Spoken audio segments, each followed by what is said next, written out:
Hey Alpha Nurses, I'm Licensure from AlphaNurseGuy.com. This is 250 practice NCLEX questions. Without delay, let's get started.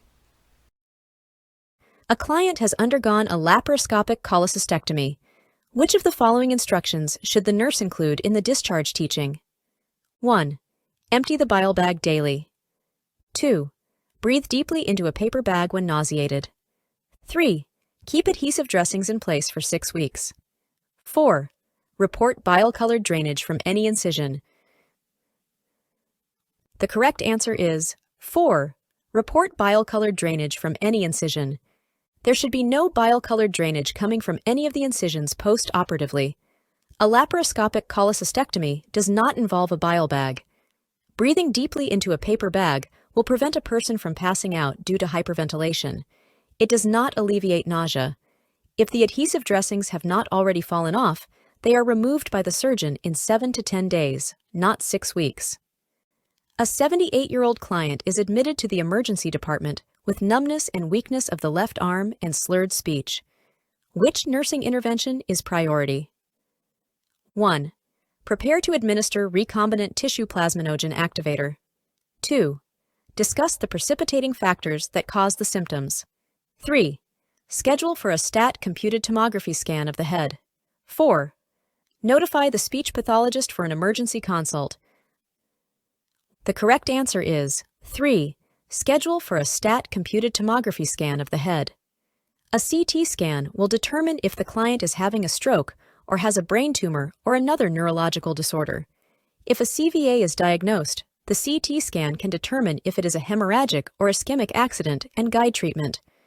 The client diagnosed with chronic kidney disease is prescribed apoetin. Which statement best describes the scientific rationale for administering this medication? 1.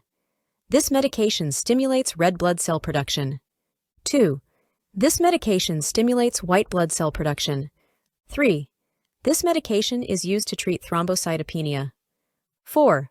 This medication increases the production of urine. The correct answer is 1. This medication stimulates red blood cell production. Apoetin, a biologic response modifier, is a glycoprotein produced by the kidney that stimulates red blood cell production in response to hypoxia. It is prescribed to treat the anemia that occurs in clients diagnosed with CKD. Filgrastim is the biological response modifier that stimulates WBCs and is not used in the treatment of CKD. Oprelvekin is the biological response modifier that stimulates megakaryocyte and thrombocyte production, which stimulates platelet production to prevent thrombocytopenia in clients receiving chemotherapy. There is no medication that increases the production of urine. Diuretics increase the excretion of urine, but do not affect the production of urine. What can an electrocardiogram detect? Select all that apply. 1. Ischemia. 2. Injury. 3. Cardiac output. 4. Dysrhythmias. 5. Systemic vascular resistance. 6. Occlusion pressure. 7. Conduction delay. The correct answers are 1. Ischemia. 2. Injury. 4. Dysrhythmias. 7. Conduction delay. An electrocardiogram can indicate ischemia of the heart muscle. An electrocardiogram can indicate injury to the heart muscle. An electrocardiogram can show dysrhythmias. An electrocardiogram does show conduction delays. An electrocardiogram does not indicate cardiac output. An electrocardiogram does not show systemic vascular resistance. An electrocardiogram does not show occlusion pressures. The electrocardiogram checks the electrical system of the heart, not the mechanical system. Cardiac output is mechanical. Occlusion pressure does not have to do with the electrocardiogram, and systemic vascular resistance measures pressures in the peripheral system. The nurse is planning care with a Mexican client who is diagnosed with depression. The client believes in Mal Oyo, the evil eye, and uses treatment by a root healer. The nurse should do which of the following? 1. Avoid talking to the client about the root healer. 2. Explain to the client that Western medicine has a scientific, not mystical, basis. 3. Explain that such beliefs are superstitious and should be forgotten. 4. Involve the root healer in a consultation with the client, primary healthcare provider, and nurse. The correct answer is for involve the root healer in a consultation with the client, primary healthcare provider, and nurse. Rationale. Including the root healer gives credibility and respect to the client's cultural beliefs. Avoiding talking about the healer demonstrates either ignorance or disregard for the client's cultural values. Negative comparison of root healing with Western medicine not only denigrates the client's beliefs, but is likely to alienate and cause the client to end treatment. Before we move on to the next question, the NCLEX Mastery Bundle is available. It includes over 100 animated review videos, hundreds of pages of notes, hundreds of case study questions, and over 1,000 NCLEX questions. Link is in the description, or you can get it at alphanurseguide.com. Back to the questions. Which statement by the student nurse to the 21-year-old pregnant woman who smokes would require the supervising nurse to intervene? 1. Pregnancy is an excellent time to quit smoking. 2. Vaping instead of smoking during pregnancy is less risky. 3. You should not allow anyone to smoke around you during pregnancy. 4. You should not allow anyone to smoke around the baby when she is born. The correct answer is 2. Vaping instead of smoking during pregnancy is less risky. The nurse would need to intervene to correct erroneous information being given to the patient. Vaping is not safer than smoking in pregnancy. Babies born to mothers who vape have levels of nicotine exposure, low birth weight, and shortened gestational age equal to infants born to mothers who smoke. Clear advice about pregnancy being an excellent time to quit and then providing resources to do so is appropriate education. Advising the mother to avoid secondhand smoke during the pregnancy and after delivery is appropriate advice. A client has chest pain rated at 8 on a 10-point visual analog scale. The 12-lead electrocardiogram reveals ST elevation in the inferior leads and troponin levels are elevated. What is the highest priority for nursing management of this client at this time? 1. Monitor daily weights and urine output. 2. Permit unrestricted visitation by family and friends. 3. Provide client education on medications and diet. 4. Reduce pain and myocardial oxygen demand. The correct answer is 4. Reduce pain and myocardial oxygen demand. Nursing management for a client with a myocardial infarction should focus on pain management and decreasing myocardial oxygen demand. Fluid status should be closely monitored. Client education should begin once the client is stable and amenable to teaching. Visitation should be based on client comfort and maintaining a calm environment. The nurse is completing a health assessment of a 42-year-old female with suspected Graves' disease. The nurse should assess this client for 1. Anorexia, 2. Tachycardia, 3. Weight gain, 4. Cold skin. The correct answer is 2. Tachycardia. Graves' disease, the most common type of thyrotoxicosis, is a state of hypermetabolism. The increased metabolic rate generates heat and produces tachycardia and fine muscle tremors. Anorexia is associated with hypothyroidism. Loss of weight, despite a good appetite and adequate caloric intake, is a common feature of hyperthyroidism. Cold skin is associated with hypothyroidism. A client is admitted to the hospital for evaluation of recurrent episodes of ventricular tachycardia, as observed on Holter monitoring. The client is scheduled for electrophysiologist studies the following morning. Which statement should the nurse include in a teaching plan for this client? 1. You will continue to take your medications until the morning of the test. 2. You might be sedated during the procedure and will not remember what has happened. 3. This test is a non-invasive method of determining the effectiveness of your medication regimen. 4. During the procedure, the doctor will insert a special wire to increase the heart rate and produce the irregular beats that cause your signs and symptoms. The correct answer is 4. The purpose of EPS is to study the heart's electrical system.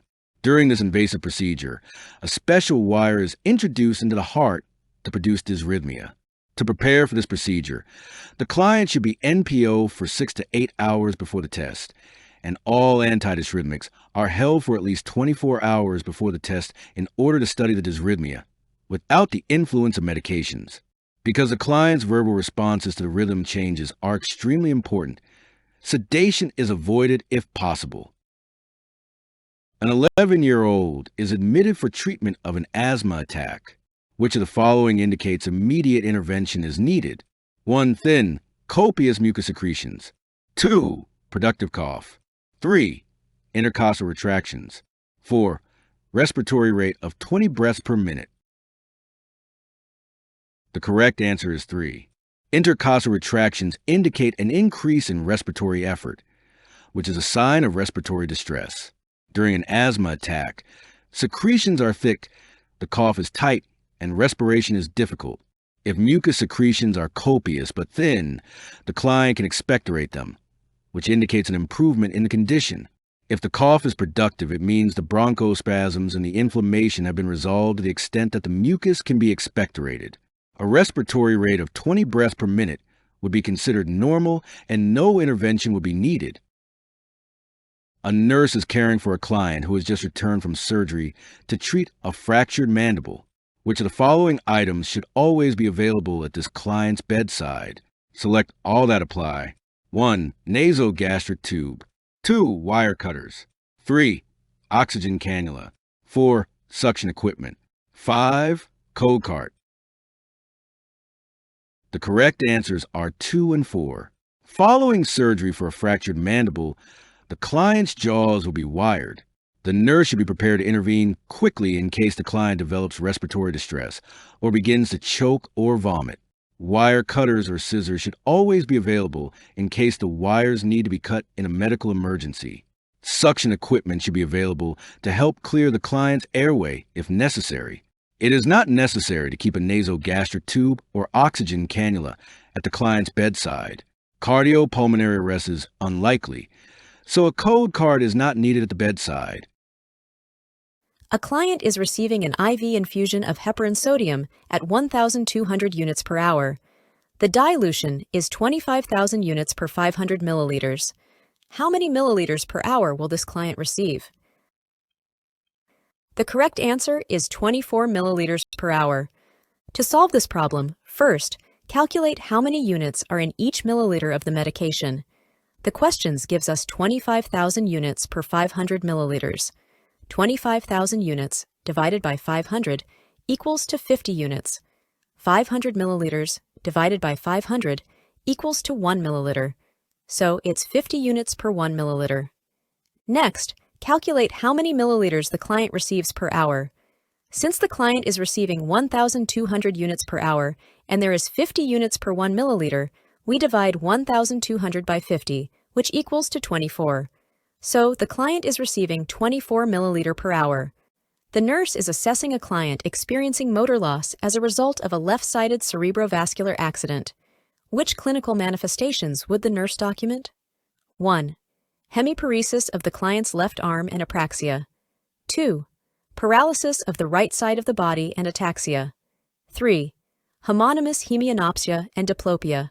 4. Impulsive behavior and hostility toward family. The correct answer is 2. Paralysis of the right side of the body and ataxia.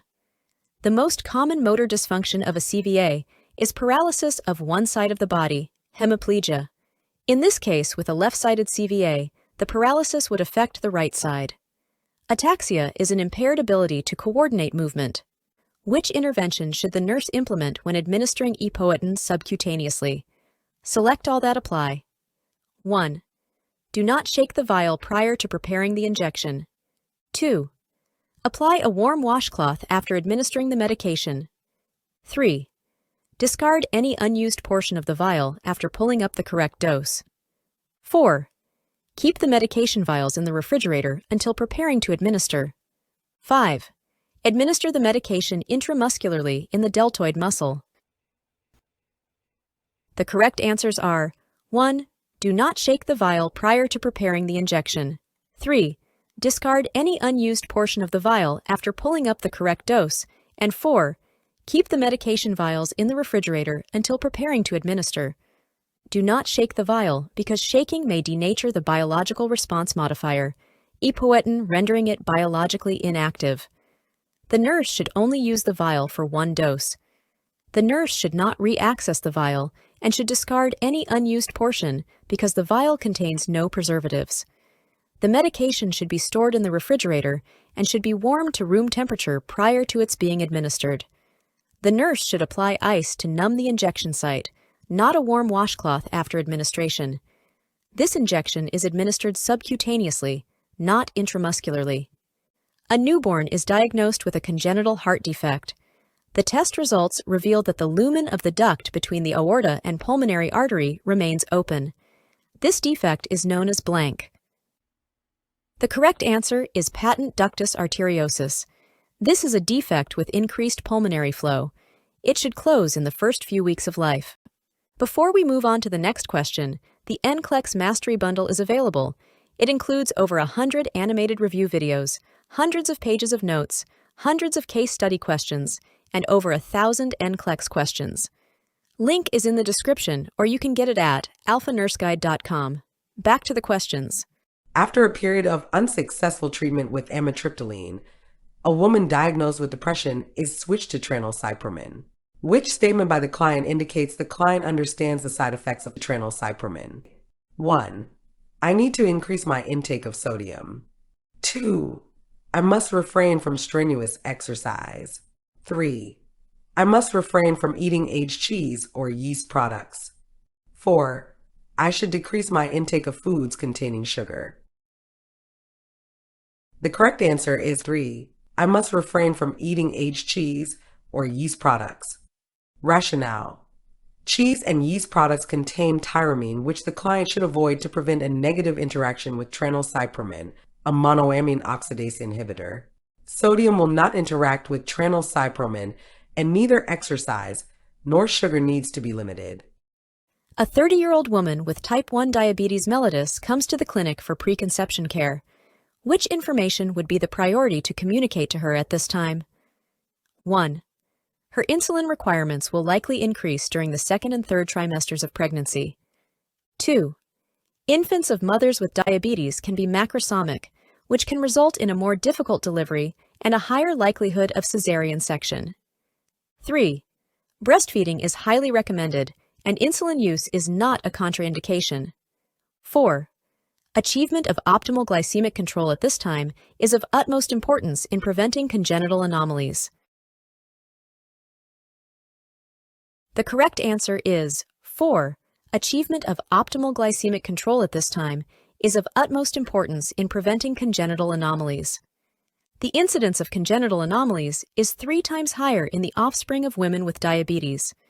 Good glycemic control during preconception and early pregnancy significantly reduces this risk and would be the highest priority message to this patient at this point. The other responses are correct, but are not of greatest importance at this time. A client with chest pain is prescribed intravenous nitroglycerin. Which assessment is of greatest concern for the nurse initiating the nitroglycerin drip? 1. Serum potassium is 3.5 milliequivalents per liter. 2. Blood pressure is 88/46. 3. ST elevation is present on the electrocardiogram. 4. Heart rate is 61 beats per minute. The correct answer is 2. Blood pressure is 88/46. Nitroglycerin is a vasodilator that will lower blood pressure. The client is having chest pain, and the ST elevation indicates injury to the myocardium, which may benefit from nitroglycerin. The potassium and heart rate are within normal range. When conducting a health history with a female client with thyrotoxicosis, the nurse should ask about which of the following changes in the menstrual cycle. 1. Dysmenorrhea. 2. Metrorrhagia. 3. Oligomenorrhea. 4. Menorrhagia. The correct answer is 3. Oligomenorrhea. A change in the menstrual interval, diminished menstrual flow, oligomenorrhea, or even the absence of menstruation, amenorrhea, may result from the hormonal imbalances of thyrotoxicosis. Oligomenorrhea in women and decreased libido and impotence in men are common features of thyrotoxicosis. Dysmenorrhea is painful menstruation. Metrorrhagia, blood loss between menstrual periods, is a symptom of hypothyroidism. Menorrhagia, excessive bleeding during menstrual periods, is a symptom of hypothyroidism. During physical assessment, The nurse should further assess the client for signs of atrial fibrillation when palpation of the radial pulse reveals 1. 2 regular beats followed by 1 irregular beat. 2. An irregular rhythm with pulse rate greater than 100. 3. Pulse rate below 60 beats per minute. 4. A weak, steady pulse. The correct answer is 2. Characteristics of atrial fibrillation include pulse rate greater than 100 beats per minute, totally irregular rhythm, and no definite P waves on the ECG. During assessment, the nurse is likely to note the irregular rate and should report it to the physician. A weak, thready pulse is characteristic of a client in shock. 2 regular beats followed by an irregular beat may indicate a premature ventricular contraction. A 12-year-old with asthma wants to exercise. Which of the following activities should the nurse suggest to improve breathing? 1. Soccer. 2. Swimming. 3. Track. 4. Gymnastics. The correct answer is 2. Swimming is appropriate for this child because it requires controlled breathing, assists in maintaining cardiac health, enhances skeletal muscle strength, and promotes ventilation and perfusion.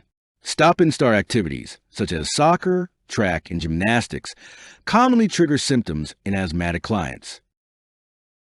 Which of the following interventions is most appropriate for a client who has stomatitis? 1. Drinking hot tea at frequent intervals. 2. Gargling with antiseptic mouthwash. 3. Using an electric toothbrush. 4. Eating a soft, bland diet. The correct answer is 4.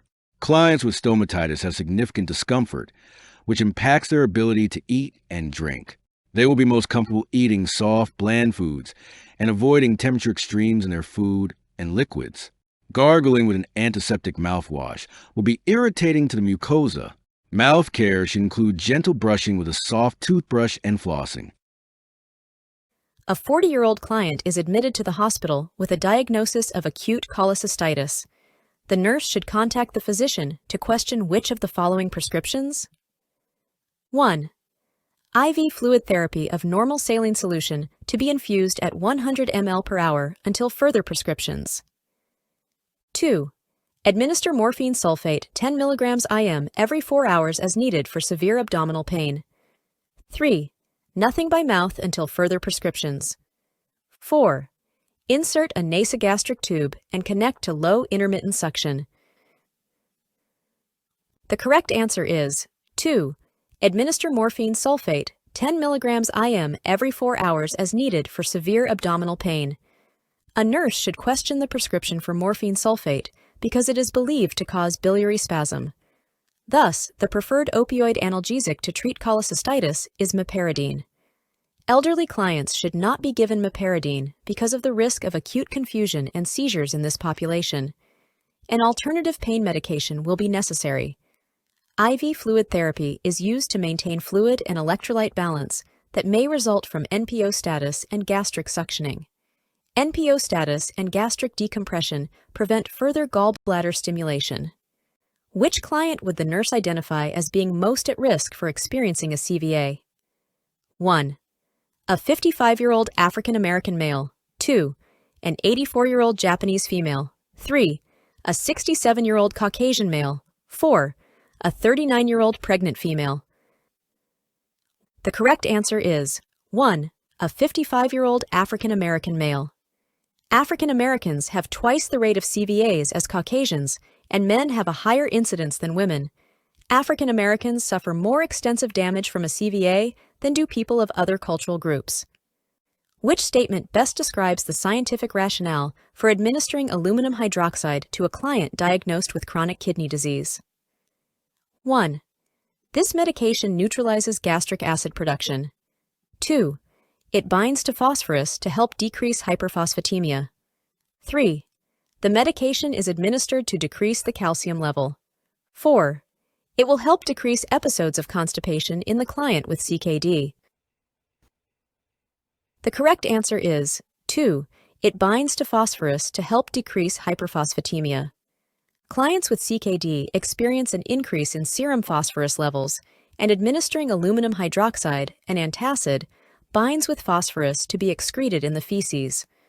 Option 1 is the scientific rationale for administering antacids to clients with peptic ulcer disease or gastritis, not clients with CKD. Aluminum hydroxide does not affect the calcium level. Aluminum hydroxide can cause constipation. It is not used to treat constipation. Tetralogy of Fallot involves which defects? Select all that apply. 1. Ventricular septal defect. 2. Right ventricular hypertrophy.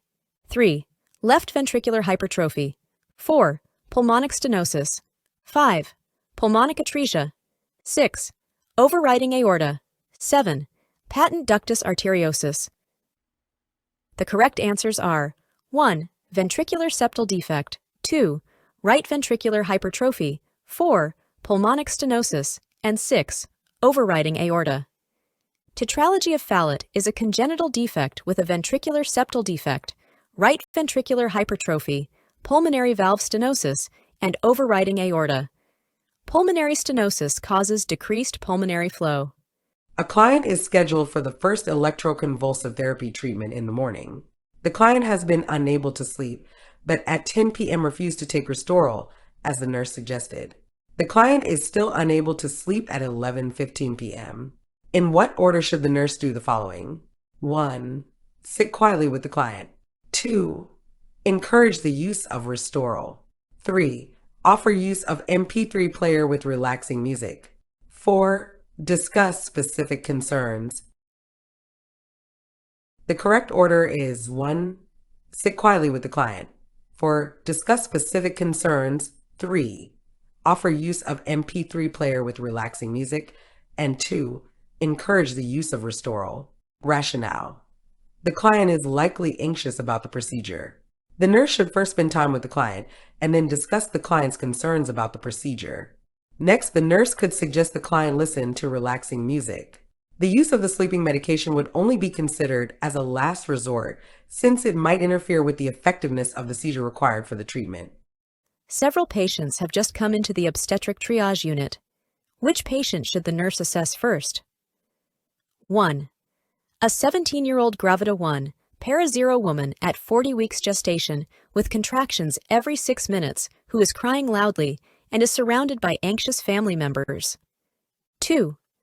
A 22-year-old G3P2 woman at 38 weeks gestation with contractions every 3 minutes who is requesting to go to the bathroom to have a bowel movement. 3. A 32-year-old G4P3 woman at 27 weeks gestation who noted vaginal bleeding today after intercourse. 4. A 27-year-old G2P1 woman at 37 weeks gestation who experienced spontaneous rupture of membranes 30 minutes ago but feels no contractions. The correct answer is 2. A 22-year-old G3P2 woman at 38 weeks gestation with contractions every 3 minutes who is requesting to go to the bathroom to have a bowel movement. A multiparous patient in active labor with an urge to have a bowel movement will probably give birth imminently. She needs to be the first assessed. The healthcare provider must be notified immediately, and the patient must be moved to a safe location for the birth. She should not be allowed to go to the bathroom at this time. The other patients all have needs requiring prompt assessment, but the imminent birth takes priority. Vaginal bleeding after intercourse could be caused by cervical irritation or a vaginal infection, or could have a more serious cause such as placenta previa. The nurse is caring for a client diagnosed with an anterior myocardial infarction 2 days ago. Upon assessment, the nurse identifies a systolic murmur at the apex. The nurse should first 1. Assess for changes in vital signs. 2. Draw an arterial blood gas. 3. Evaluate heart sounds with the client leaning forward. 4. Obtain a 12-lead electrocardiogram. The correct answer is 1. Assess for changes in vital signs. Infarction of the papillary muscles is a potential complication of an MI causing ineffective closure of the mitral valve during systole. Mitral regurgitation results when the left ventricle contracts and blood flows backward into the left atrium, which is heard at the 5th intercostal space, left midclavicular line. The murmur worsens during expiration and in the supine or left side position. Vital sign changes will reflect the severity of the sudden drop in cardiac output, decrease in blood pressure, increase in heart rate, and increase in respirations. A 12-lead ECG views the electrical activity of the heart, and echocardiogram views valve function. A 34-year-old female is diagnosed with hypothyroidism. The nurse should assess the client for which of the following? Select all that apply. 1. Rapid pulse. 2. Decreased energy and fatigue. 3. Weight gain of 10 pounds. 4. Fine, thin hair with hair loss. 5. Constipation. 6. Menorrhagia. The correct answers are 2. Decreased energy and fatigue. 3. Weight gain of 10 pounds. 5. Constipation. And 6. Menorrhagia. Clients with hypothyroidism exhibit symptoms indicating a lack of thyroid hormone. Bradycardia, decreased energy and lethargy, memory problems, weight gain, coarse hair, constipation, and menorrhagia are common signs and symptoms of hypothyroidism. Before we move on to the next question, the NCLEX Mastery Bundle is available. It includes over 100 animated review videos, hundreds of pages of notes, hundreds of case study questions, and over 1,000 NCLEX questions. Link is in the description, or you can get it at alphanurseguide.com. Back to the questions. When teaching the client about complications of atrial fibrillation, the nurse should instruct the client to avoid which of the following? 1. Stasis of blood in the atria. 2. Increased cardiac output. 3. Decreased pulse rate. 4. Elevated blood pressure. The correct answer is 1. Atrial fibrillation occurs when the sinoatrial node no longer functions as the heart's pacemaker, and impulses are initiated at sites within the atria. Because conduction to the atria is disturbed, atrial contractions are reduced and stasis of blood in the atria occurs, predisposing to emboli. Some estimates predict that 30% of clients with atrial fibrillation develop emboli. Atrial fibrillation is not associated with increased cardiac output, elevated blood pressure, or decreased pulse rate. Rather, it is associated with an increased pulse rate. When preparing the teaching plan for the mother of a child with asthma, which of the following should the nurse include as signs to alert the mother that her child is having an asthma attack? 1. Secretion of thin, copious mucus. 2. Tight, productive cough. 3. Wheezing on expiration. 4. Temperature of 99.4 degrees Fahrenheit. The correct answer is 3. The child who is experiencing an asthma attack typically demonstrates wheezing on expiration initially. This results from air moving through narrowed airways secondary to bronchoconstriction. The child's expiratory phase is normally longer than the inspiratory phase. Expiration is passive as the diaphragm relaxes. During an asthma attack, secretions are thick and are not usually expelled until bronchioles are more relaxed. At the beginning of an asthma attack, the cough will be tight, but not productive. Fever is not always present unless there is an infection that may have triggered the attack. A client who has a history of a mitral valve prolapse is scheduled to get her teeth cleaned. Which of the following replies by the nurse is most appropriate? 1. The physician will need to reevaluate the status of your heart condition before your dental appointment. 2. Be sure to remind your dentist that you have a heart condition. 3. It is important for you to care for your teeth because your heart condition makes you more susceptible to developing oral infections. 4. We will prescribe a prophylactic antibiotic for you to take before getting your teeth cleaned. The correct answer is 4.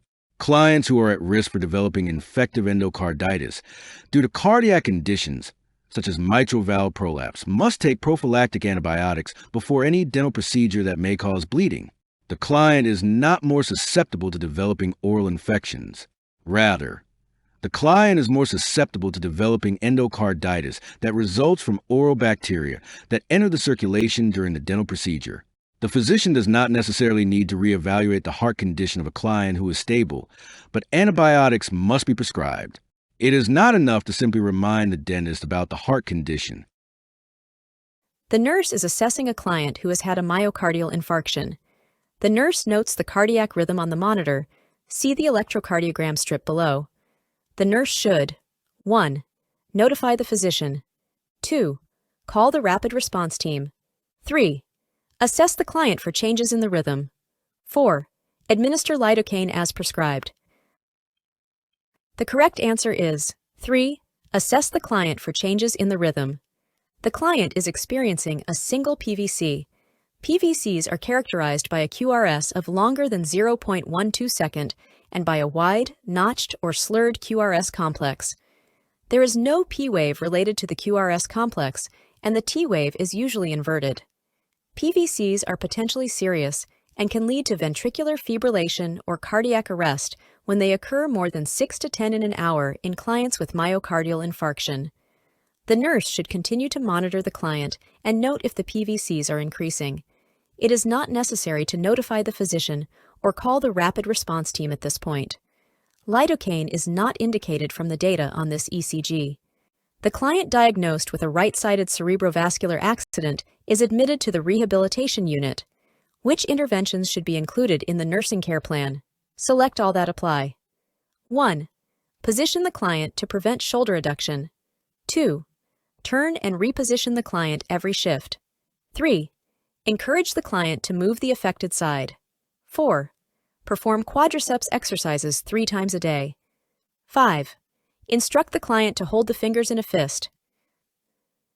The correct answers are 1. Position the client to prevent shoulder adduction, and 3. Encourage the client to move the affected side. Placing a small pillow under the shoulder will prevent the shoulder from adducting toward the chest and developing a contracture. The client should not ignore the paralyzed side, and the nurse must encourage the client to move it as much as possible. A written schedule may assist the client in exercising. Which statement best describes the scientific rationale for administering calcitriol to a client diagnosed with end-stage renal disease? 1. This medication increases the availability of vitamin D in the intestines. 2. This medication stimulates excretion of calcium from the parathyroid gland. 3. This medication helps the body excrete calcium through the feces. 4. This medication increases serum calcium levels by promoting calcium absorption. The correct answer is 4. This medication increases serum calcium levels by promoting calcium absorption.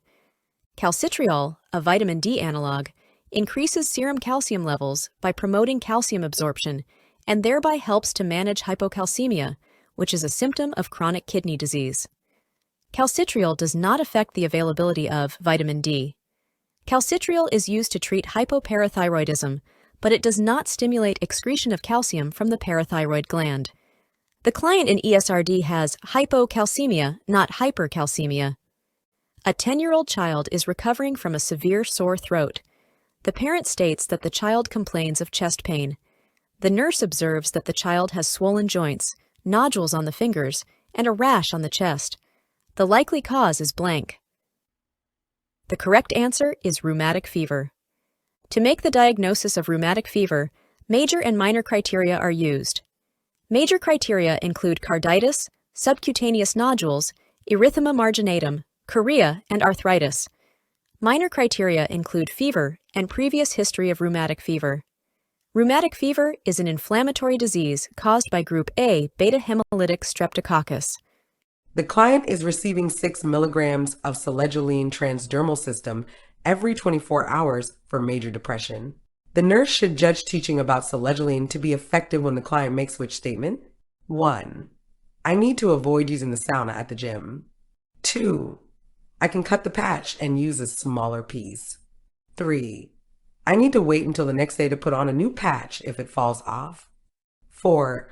I might gain at least 10 pounds from the medication. The correct answer is 1. I need to avoid using the sauna at the gym. Rationale.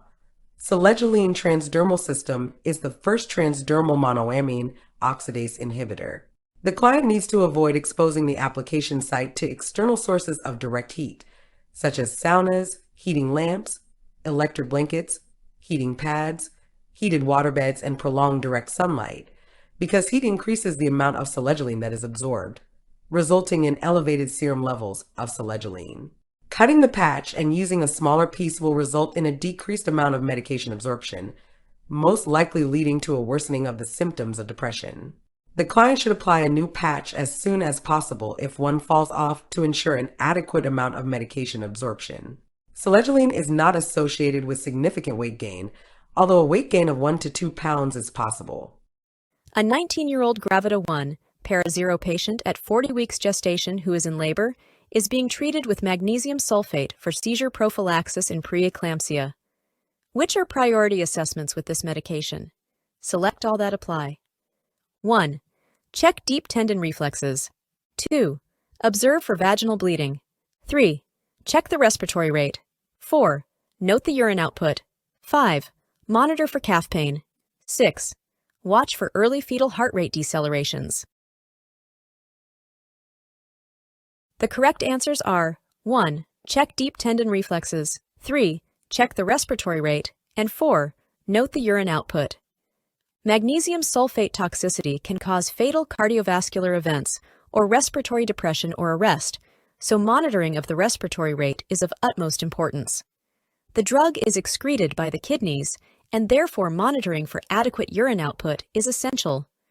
Deep tendon reflexes disappear when serum magnesium is reaching a toxic level. Vaginal bleeding is not associated with magnesium sulfate use. Calf pain can be a sign of a deep vein thrombosis, but is not associated with magnesium sulfate therapy. Early fetal heart rate decelerations are not associated with use of magnesium sulfate. A client with acute chest pain is receiving IV morphine sulfate. Which of the following results are intended effects of morphine? Select all that apply. 1. Reduces myocardial oxygen consumption. 2. Promotes reduction in respiratory rate. 3. Prevents ventricular remodeling. 4. Reduces blood pressure and heart rate. 5. Reduces anxiety and fear. The correct answers are 1. Reduces myocardial oxygen consumption. 4. Reduces blood pressure and heart rate. And 5. Reduces anxiety and fear. Morphine sulfate acts as an analgesic and sedative. It also reduces myocardial oxygen consumption, blood pressure, and heart rate. Morphine also reduces anxiety and fear due to its sedative effects and by slowing the heart rate. It can depress respirations. However, such an effect may lead to hypoxia, which should be avoided in the treatment of chest pain. Angiotensin-converting enzyme inhibitor drugs, not morphine, may help to prevent ventricular remodeling. Propylthuracil is prescribed for a client with Graves' disease. The nurse should teach the client to immediately report which of the following? 1. Sore throat. 2. Painful excessive menstruation. 3. Constipation. 4. Increased urine output. The correct answer is 1. Sore throat. The most serious adverse effects of PTU are leukopenia and agranulocytosis, which usually occur within the first 3 months of treatment. The client should be taught to promptly report to the healthcare provider signs and symptoms of infection, such as a sore throat and fever. Clients having a sore throat and fever should have an immediate white blood cell count and differential performed, and the drug must be withheld until the results are obtained.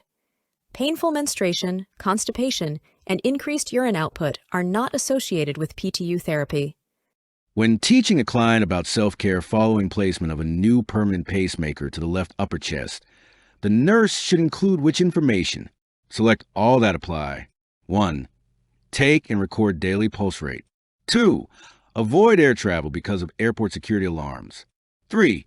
Immobilize the affected arm for 4 to 6 weeks. 4. Avoid using a microwave oven. 5. Avoid lifting anything heavier than 3 pounds. The correct answers are 1 and 5. The nurse must teach the client how to take and record the pulse daily. The client should be instructed to avoid lifting the operative side arm above shoulder level for 1 week post-insertion. It takes up to 2 months for the incision site to heal and full range of motion to return. The client should avoid heavy lifting until approved by the physician. The pacemaker metal casing does not set off airport security alarms, so there are no travel restrictions. Prolonged immobilization is not required.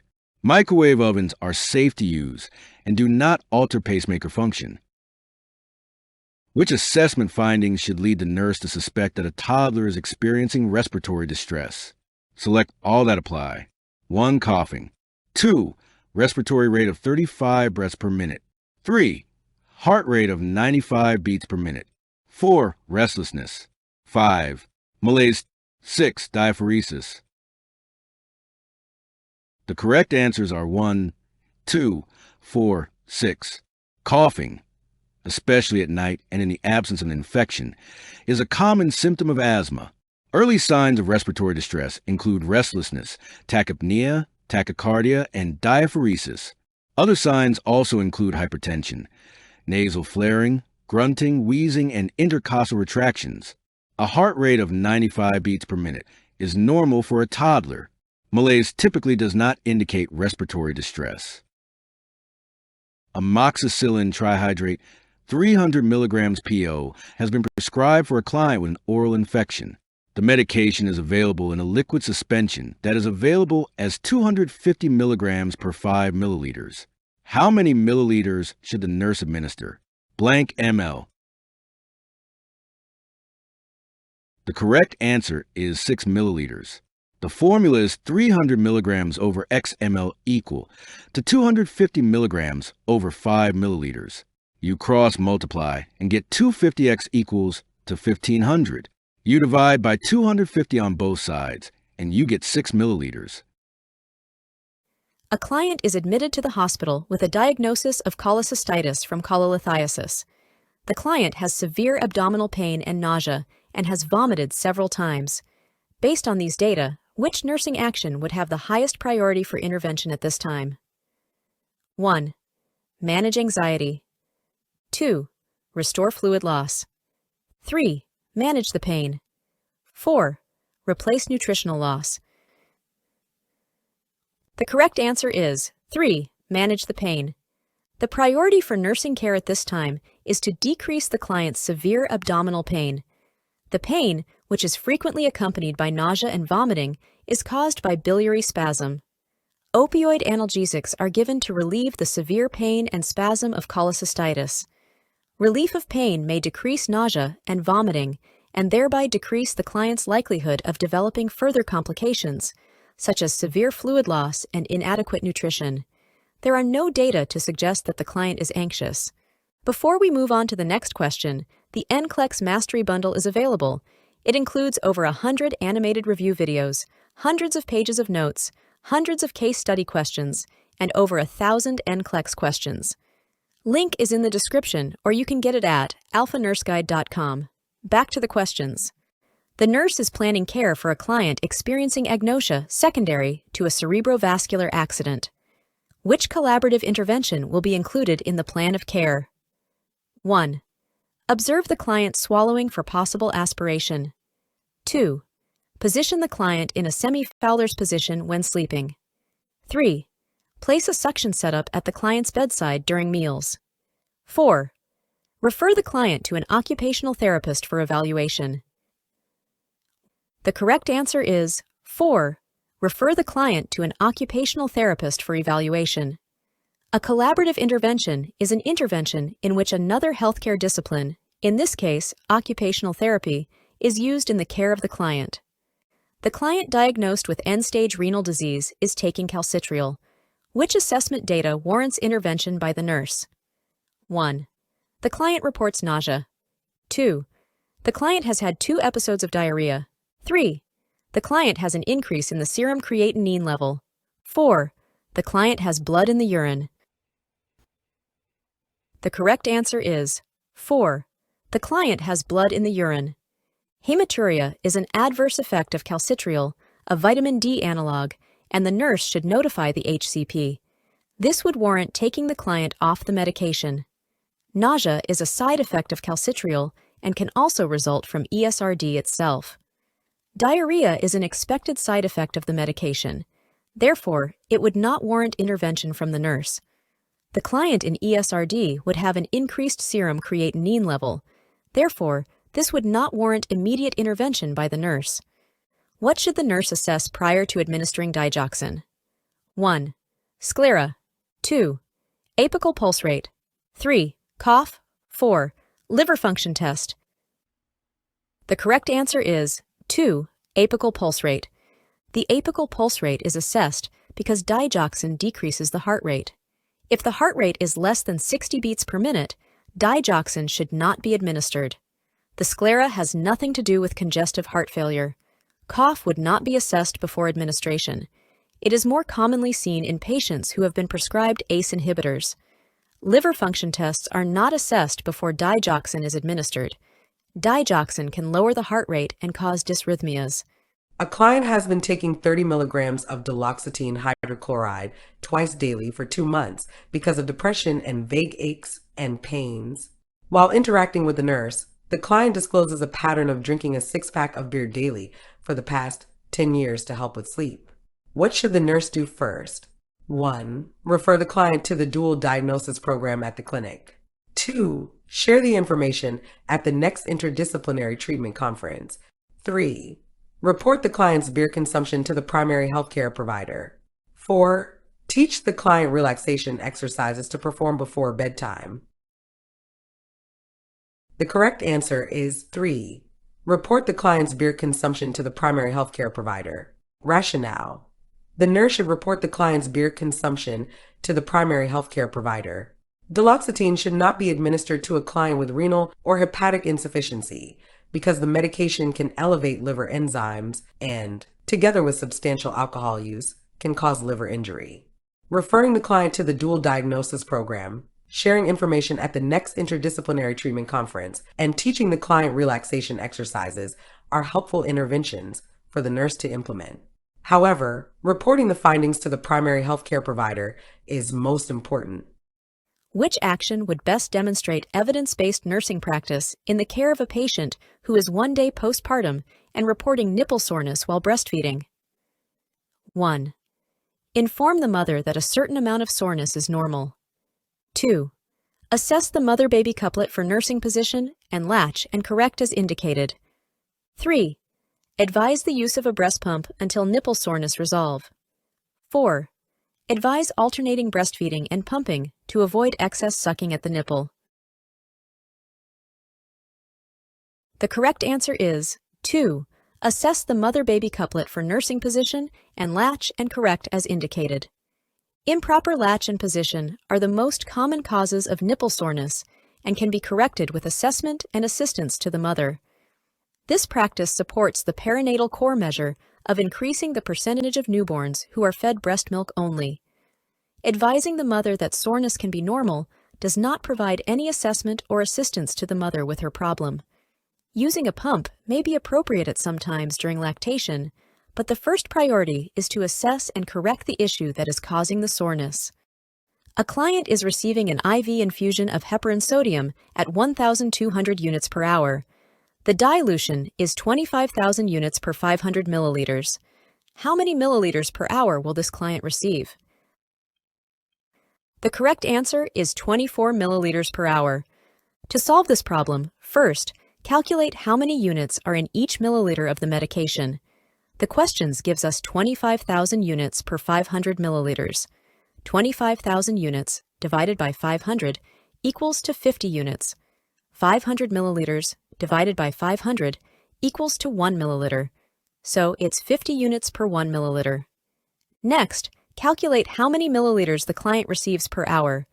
Since the client is receiving 1,200 units per hour and there is 50 units per 1 milliliter, we divide 1,200 by 50, which equals to 24. So the client is receiving 24 milliliter per hour.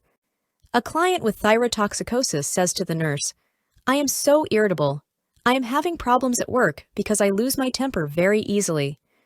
Which of the following responses by the nurse would give the client the most accurate explanation of her behavior? 1. Your behavior is caused by temporary confusion brought on by your illness. 2. Your behavior is caused by the excess thyroid hormone in your system. 3. Your behavior is caused by your worrying about the seriousness of your illness. 4. Your behavior is caused by the stress of trying to manage a career and cope with illness. The correct answer is 2. Your behavior is caused by the excess thyroid hormone in your system. A typical sign of thyrotoxicosis is irritability caused by the high levels of circulating thyroid hormones in the body. This symptom decreases as the client responds to therapy. Thyrotoxicosis does not cause confusion. The client may be worried about her illness, and stress may influence her mood. However, irritability is a common symptom of thyrotoxicosis, and the client should be informed of that fact rather than blamed. A client has been admitted to the coronary care unit. The nurse observes third-degree heart block at a rate of 35 beats per minute on the client's cardiac monitor. The client has a blood pressure of 90/60. The nurse should take which of the following actions first? 1. Prepare for transcutaneous pacing. 2. Prepare to defibrillate the client at 200 joules. 3. Administer an IV lidocaine infusion. 4. Schedule the operating room for insertion of a permanent pacemaker. The correct answer is 1. Transcutaneous pacemaker therapy provides an adequate heart rate to a client in an emergency situation. Defibrillation and a lidocaine infusion are not indicated for the treatment of third-degree heart block. Transcutaneous pacing is used temporarily until a transvenous or permanent pacemaker can be inserted. A 10-year-old child who is 5'4" tall with a history of asthma uses an inhaled bronchodilator only when needed. She takes no other medications routinely. Her best peak expiratory flow rate is 270 liters per minute. The child's current peak flow reading is 180 liters per minute. The nurse interprets this reading as indicating which of the following? 1. The child's asthma is under good control, so the routine treatment plan should continue. 2. The child needs to use her short-acting inhaled beta-2 agonist medication. 3. This is a medical emergency requiring a trip to the emergency department for treatment. 4. The child needs to use her inhaled cromolyn sodium. The correct answer is 2. The peak flow of 180 liters per minute is in the yellow zone, or 50% to 80% of the child's personal best. This means that the child's asthma is not well controlled, thereby necessitating the use of a short-acting beta-2 agonist medication to relieve the bronchospasm. A peak flow reading greater than 80% of the child's personal best would indicate that the child's asthma is in the green zone or under good control. A peak flow reading in the red zone, or less than 50% of the child's personal best, would require notification of the healthcare provider or a trip to the emergency department. Cromolyn sodium is not used for short-term treatment of acute bronchospasm. It is used as part of a long-term therapy regimen to help desensitize mast cells and thereby help to prevent symptoms. During the assessment of a client's mouth, the nurse notes the absence of saliva. The client reports having pain behind the ear. The client has been nothing by mouth for several days, but now can have liquids. Based on these findings, the nurse should do which of the following? 1. Request a prescription for an antifungal mouthwash. 2. Instruct the client to brush the gums as well as the teeth. 3. Encourage the client to suck on hard candy. 4. Give the client a hydrogen peroxide-based mouthwash. The correct answer is 3. The lack of saliva, pain near the area of the ear, and the prolonged NPO status of the client are indications that the client may be developing parotitis or inflammation of the parotid gland. Parotitis usually develops with dehydration combined with poor oral hygiene, or when clients have been NPO for an extended period. Preventive measures include the use of sugarless hard candy or gum to stimulate saliva production, adequate hydration, and frequent mouth care. The client does not have indications of stomatitis, which produces excessive salivation and a sore mouth. The client does not have indications of oral candidiasis, which causes bluish-white mouth lesions, and a nurse does not need to request a prescription for an antifungal mouthwash.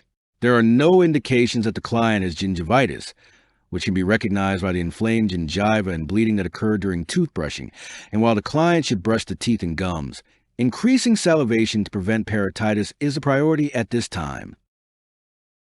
The nurse is monitoring a client admitted with a myocardial infarction who is at risk for cardiogenic shock. The nurse should report which of the following changes on the client's chart to the physician? 1. Urine output. 2. heart rate. 3. Blood pressure. 4. Respiratory rate. The correct answer is 1. Urine output. Oliguria occurs during cardiogenic shock because there is reduced blood flow to the kidneys. Typical signs of cardiogenic shock include low blood pressure, rapid and weak pulse, decreased urine output, and signs of diminished blood flow to the brain, such as confusion and restlessness. Cardiogenic shock is a serious complication of MI, with a mortality rate approaching 90%. Fever is not a typical sign of cardiogenic shock. The other changes in vital signs on the client's chart are not as significant as the decreased urinary output. The nurse and an unlicensed assistive personnel are caring for a client with right-sided paralysis. Which action by the UAP requires the nurse to intervene? 1. The assistant places a gait belt around the client's waist prior to ambulating. 2. The assistant places the client on the back with the client's head to the side. 3. The assistant places a hand under the client's right axilla to move up in bed. 4. The assistant praises the client for attempting to perform ADLs independently. The correct answer is 3. The assistant places a hand under the client's right axilla to move up in bed. This action is inappropriate and would require intervention by the nurse because pulling on a flaccid shoulder joint could cause shoulder dislocation. The client should be pulled up by placing the arm underneath the back or using a lift sheet. The client diagnosed with chronic kidney disease is taking aluminum hydroxide liquid. Which information should the nurse discuss with the client? 1. Drink at least 500 milliliter of water after taking the medication. 2. Do not drink any water for 1 hour after taking the medication. 3. Drink 2 to 4 ounces of water after taking the medication. 4. Eat 30 minutes prior to taking the aluminum hydroxide. The correct answer is 3. Drink 2 to 4 ounces of water after taking the medication. Liquid antacids should be taken with 2 to 4 ounces of water to ensure that the medication reaches the stomach. The client should not drink more than 4 ounces of water because water quickens the gastric emptying time. Antacids should be taken on an empty stomach and are effective for 30 to 60 minutes before passing into the duodenum. Which statement by a parent of an infant with congestive heart failure who is being sent home on digoxin indicates the need for further education? 1. I will give the medication at regular 12-hour intervals. 2. If he vomits, I will not give a makeup dose. 3. If I miss a dose, I will not give an extra dose. 4. I will mix the digoxin in some formula to make it taste better. The correct answer is 4. I will mix the digoxin in some formula to make it taste better. If the medication is mixed in his formula and he refuses to drink the entire amount, the dose will be inadequate. Options 1, 2, and 3 are appropriate for digoxin administration. A client was admitted to the inpatient unit 3 days ago with a flat affect, psychomotor retardation, anorexia, hopelessness, and suicidal ideation. The primary healthcare provider prescribed 75 milligrams of venlafaxine, extended release to be given every morning. The client interacted minimally with the staff and spent most of the day in his room. As the nurse enters the unit at the beginning of the evening shift, the client is smiling and cheerful and appears to be relaxed. What should the nurse interpret as the most likely cause of the client's behavior? 1. The Effexor is helping the client's symptoms of depression significantly. 2. The client's sudden improvement calls for close observation by the staff. 3. The staff can decrease their observation of the client. 4. The client is nearing discharge due to the improvement of his symptoms. The correct answer is 2. The client's sudden improvement calls for close observation by the staff. Rationale. The client's sudden improvement and decrease in anxiety most likely indicate that the client is relieved because he has made the decision to delete himself and may now have the energy to complete the deletion. Symptoms of severe depression do not suddenly abate because most antidepressants work slowly and take 2 to 4 weeks to provide a maximum benefit. The client will improve slowly due to the medication. The sudden improvement in symptoms does not mean the client is nearing discharge, and decreasing observation of the client compromises the client's safety. Before we move on to the next question, the NCLEX Mastery Bundle is available. It includes over 100 animated review videos, hundreds of pages of notes, hundreds of case study questions, and over 1,000 NCLEX questions. Link is in the description, or you can get it at alphanurseguide.com. Back to the questions. A 24-year-old Gravida 2, Para 1 woman is being admitted in active labor at 39 weeks gestation. Which prenatal data would be most important for the nurse to address at this time? 1. Hemoglobin level of 11 grams per deciliter at 28 weeks gestation. 2. Positive result on test for Group B streptococci at 36 weeks gestation. 3. Urinary tract infection with Escherichia coli treated at 20 weeks gestation. 4. Elevated level on glucose screening test at 28 weeks gestation, followed by normal 3-hour glucose tolerance test results at 29 weeks gestation. The correct answer is 2. Positive result on test for Group B streptococci at 36 weeks gestation. The positive Group B streptococci result requires immediate action. The healthcare provider must be notified, and orders obtained for prompt antibiotic prophylaxis during labor to reduce the risk of mother-to-newborn transmission of Group B streptococci. The other data are not as significant in the care of the patient at this moment. Intrapartum appropriate antibiotic treatment of the mother with Group B streptococci supports the perinatal core measure of reducing healthcare-acquired bloodstream infections in newborns. An older adult has chest pain and shortness of breath. The healthcare provider prescribes nitroglycerin tablets. What should the nurse instruct the client to do? 1. Put the tablet under the tongue until it is absorbed. 2. Swallow the tablet with 120 milliliter of water. 3. Chew the tablet until it is dissolved.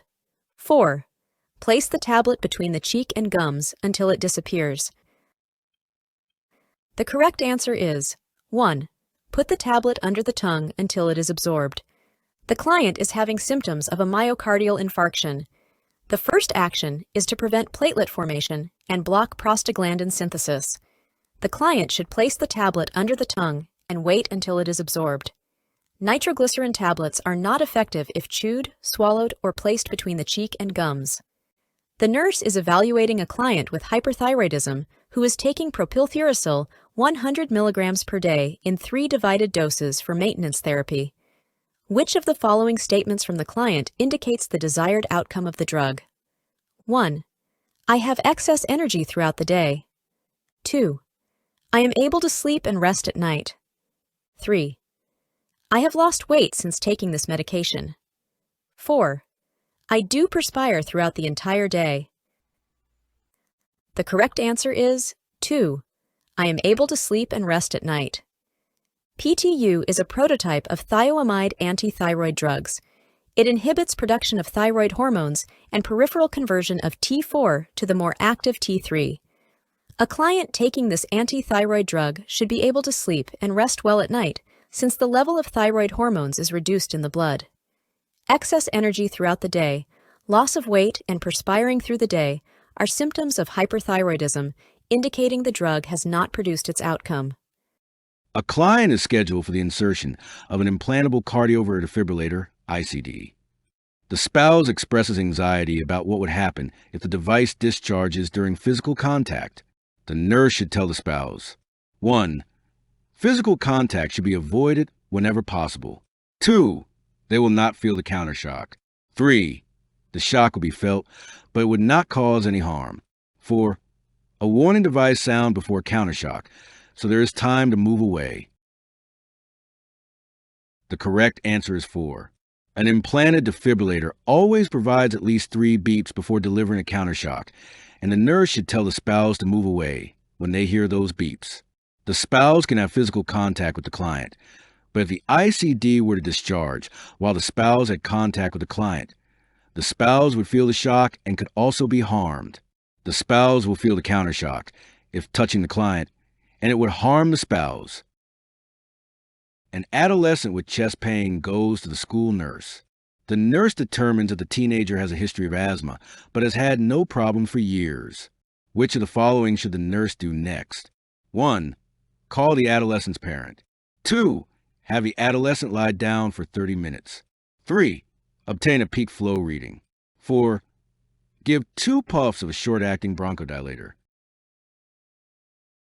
The correct answer is 3. Problems of chest pain in children and adolescents are rarely cardiac. With a history of asthma, the most likely cause of the chest pain is related to the asthma. Therefore, the nurse should check the adolescent's peak flow reading to evaluate the status of the airflow. Calling the adolescent's parent would be appropriate. But this will be done after the nurse obtains a peak flow reading and additional assessment data. Having the adolescent lie down may be an option, but more data need to be collected to help establish a possible cause. Because the adolescent has not experienced any asthma problems for a long time, it would be inappropriate for the nurse to administer a short-acting bronchodilator at this time. The nurse is preparing a community presentation on oral cancer. Which of the following is a primary risk factor for oral cancer that the nurse should include in the presentation? 1. Use of alcohol. 2. Frequent use of mouthwash.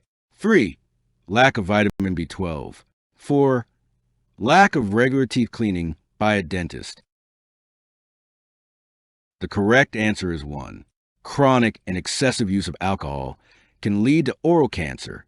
Smoking and use of smokeless tobacco are other significant risk factors. Additional risk factors include chronic irritation such as a broken tooth or ill-fitting dentures, poor dental hygiene, overexposure to sun and syphilis, use of mouthwash, lack of vitamin B12, and lack of regular teeth cleaning appointments have not been implicated as primary risk factors for oral cancer. A client's stools are light gray in color. The nurse should assess the client further for which of the following? Select all that apply. 1. Intolerance to fatty foods. 2. Fever. 3. Jaundice. 4. Respiratory distress. 5. Pain at McBurney's point. 6. Peptic ulcer disease. The correct answers: 1. Intolerance to fatty foods. 2. Fever. And 3. Jaundice. Bile is created in the liver, stored in the gallbladder, and released into the duodenum, giving stool its brown color. A bile duct obstruction can cause pale-colored stools. Other symptoms associated with cholelithiasis are right upper quadrant tenderness, fever from inflammation or infection, jaundice from elevated serum bilirubin levels, and nausea or right upper quadrant pain after a fatty meal. Pain at McBurney's point lies between the umbilicus and right iliac crest and is associated with appendicitis. A bleeding ulcer produces black, tarry stools. Respiratory distress is not a symptom of cholelithiasis. The client diagnosed with atrial fibrillation has experienced a transient ischemic attack, TIA. Which medication would the nurse anticipate being ordered for the client on discharge? 1. An oral anticoagulant medication. 2. A beta blocker medication. 3. An anti-hyperuricemic medication. 4. A thrombolytic medication. The correct answer is 1. An oral anticoagulant medication. The nurse would anticipate an oral anticoagulant, warfarin, to be prescribed to help prevent thrombi formation in the atria secondary to atrial fibrillation. The thrombi can become embolic and may cause a TIA or CVA. The client diagnosed with chronic kidney disease is receiving oral sodium polystyrene. Which assessment data indicates the medication is effective? 1. The client's serum potassium level is 5.8 milliequivalents per liter. 2. The client's serum sodium level is 135 milliequivalents per liter. 3. The client's serum potassium level is 4.2 milliequivalents per liter. 4. The client's serum sodium level is 147 milliequivalents per liter. The correct answer is 3. The client's serum potassium level is 4.2 milliequivalents per liter. Sodium polystyrene is a medication that is administered to decrease an elevated serum potassium level. A potassium level within the normal range of 3.5 to 5.2 milliequivalents per liter, like in option 3, indicates the medication is effective. The elevated serum potassium in option 1 would indicate the medication is not effective. Sodium polystyrene is not used to alter the serum sodium level. Which finding might delay a cardiac catheterization procedure on a 1-year-old? 1. 30th percentile for weight. 2. Severe diaper rash. 3. Allergy to soy. 4. Oxygen saturation of 91% on room air. The correct answer is 2. Severe diaper rash. A child with severe diaper rash has potential for infection if the interventionist makes the standard groin approach. Option 1 and 4 may be a reason the child needs catheterization. Shellfish, not soy, is an allergy concern. The client is taking 50 milligrams of lamotrigine daily for bipolar depression. The client shows the nurse a rash on his arm. What should the nurse do? 1. Report the rash to the primary healthcare provider. 2. Explain that the rash is a temporary adverse effect. 3. Give the client an ice pack for his arm. 4. Question the client about recent sun exposure. The correct answer is 1. Report the rash to the primary healthcare provider.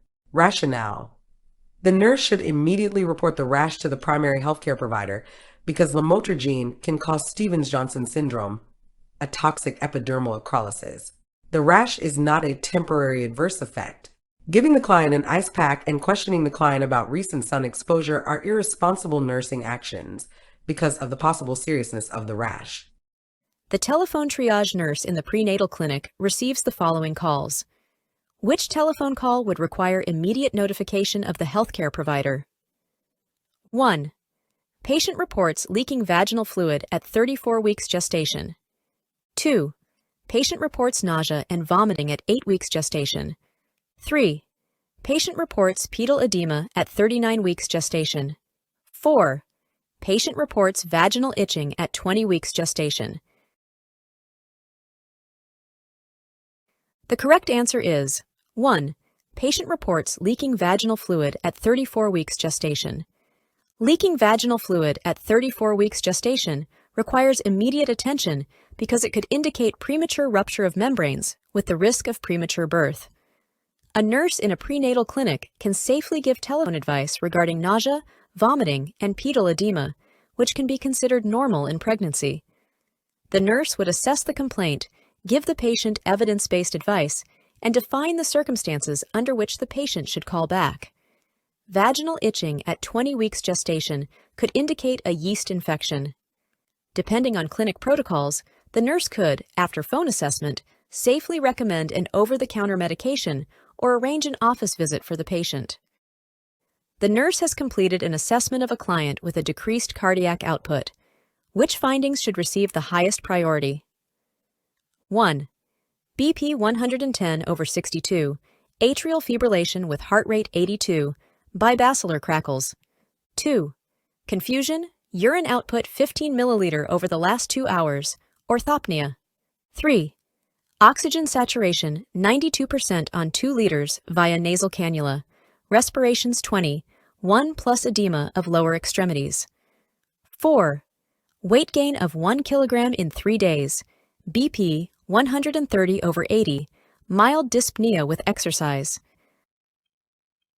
The correct answer is 2. Confusion, urine output 15 milliliter over the last 2 hours, orthopnea. A low urine output and confusion are signs of decreased tissue perfusion.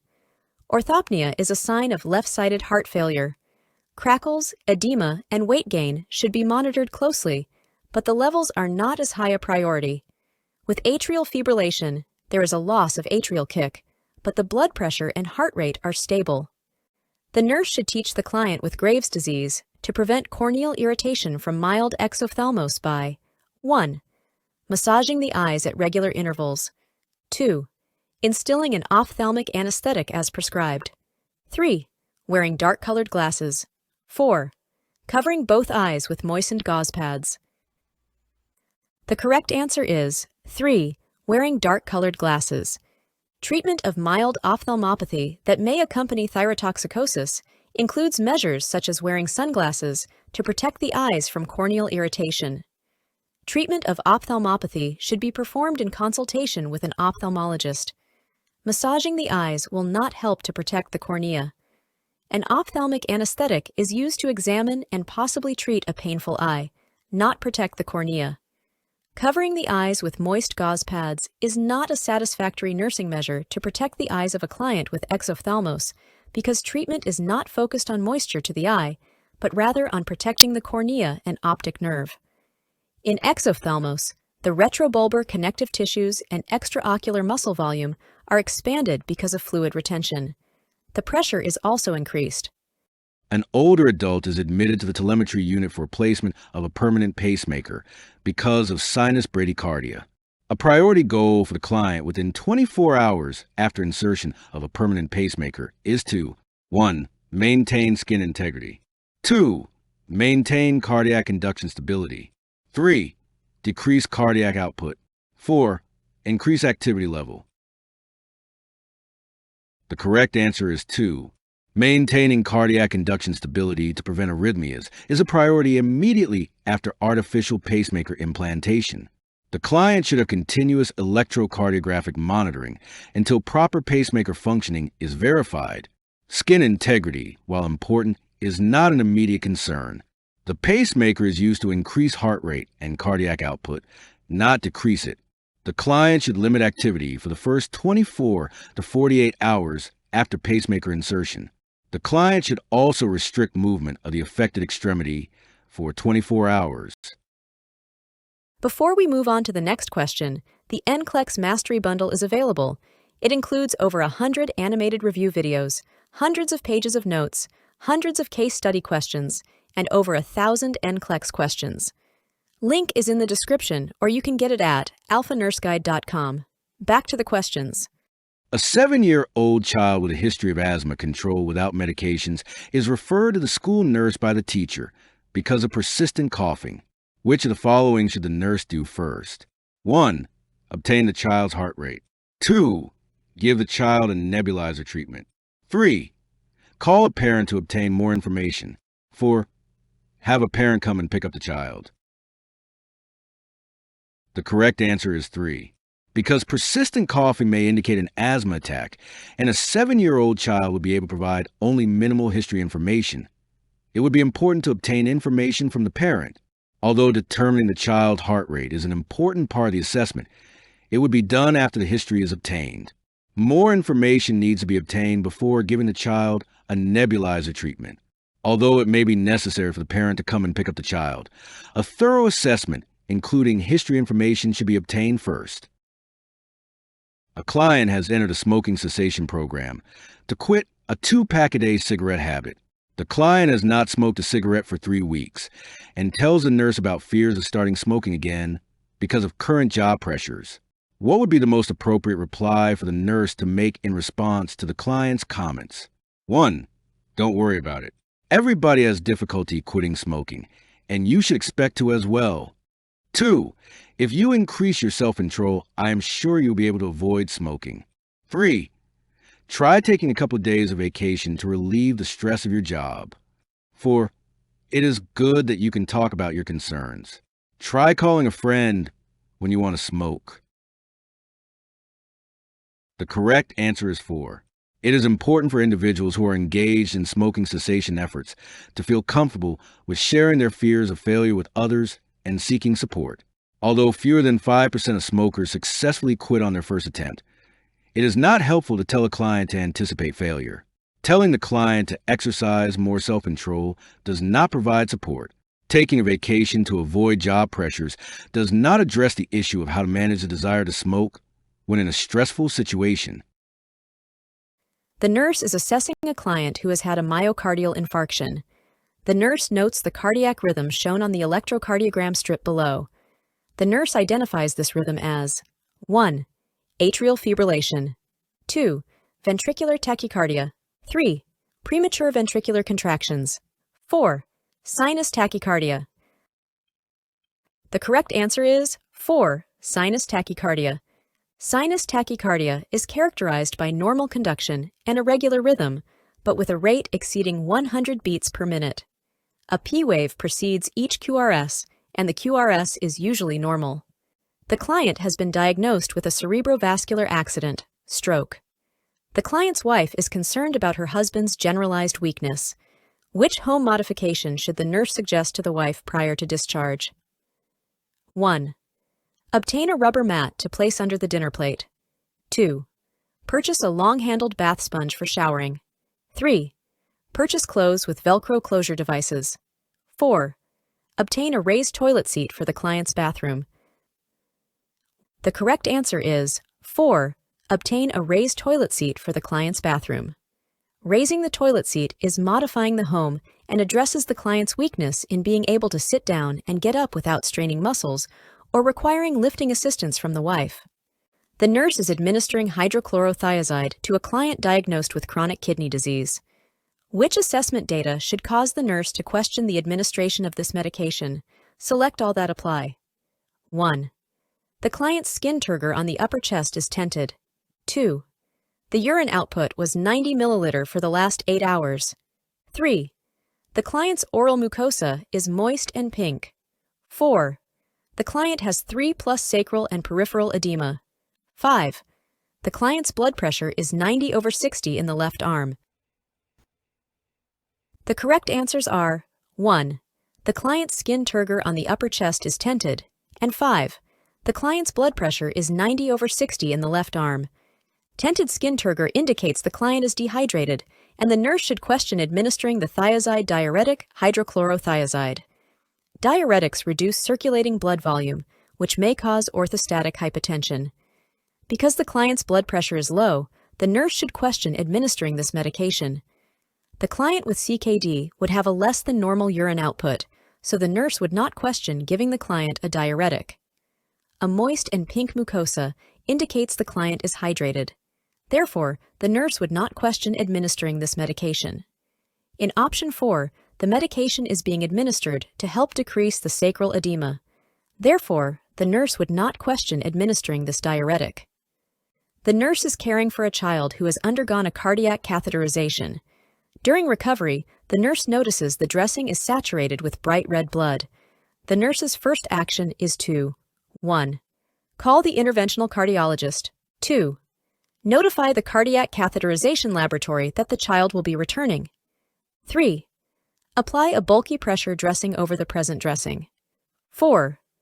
Apply direct pressure 1 inch above the puncture site. The correct answer is 4.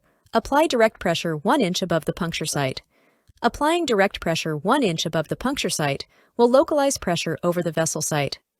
Options 1 and 2 are not appropriate actions. Option 3 can be done after applying direct pressure 1 inch above the puncture site.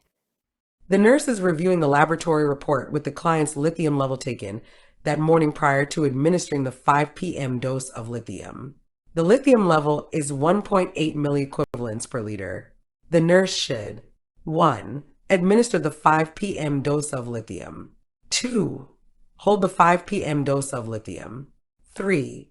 Give the client 8 ounces of water with the lithium. 4. Give the lithium after the client's supper. The correct answer is 2. Hold the 5 p.m. dose of lithium.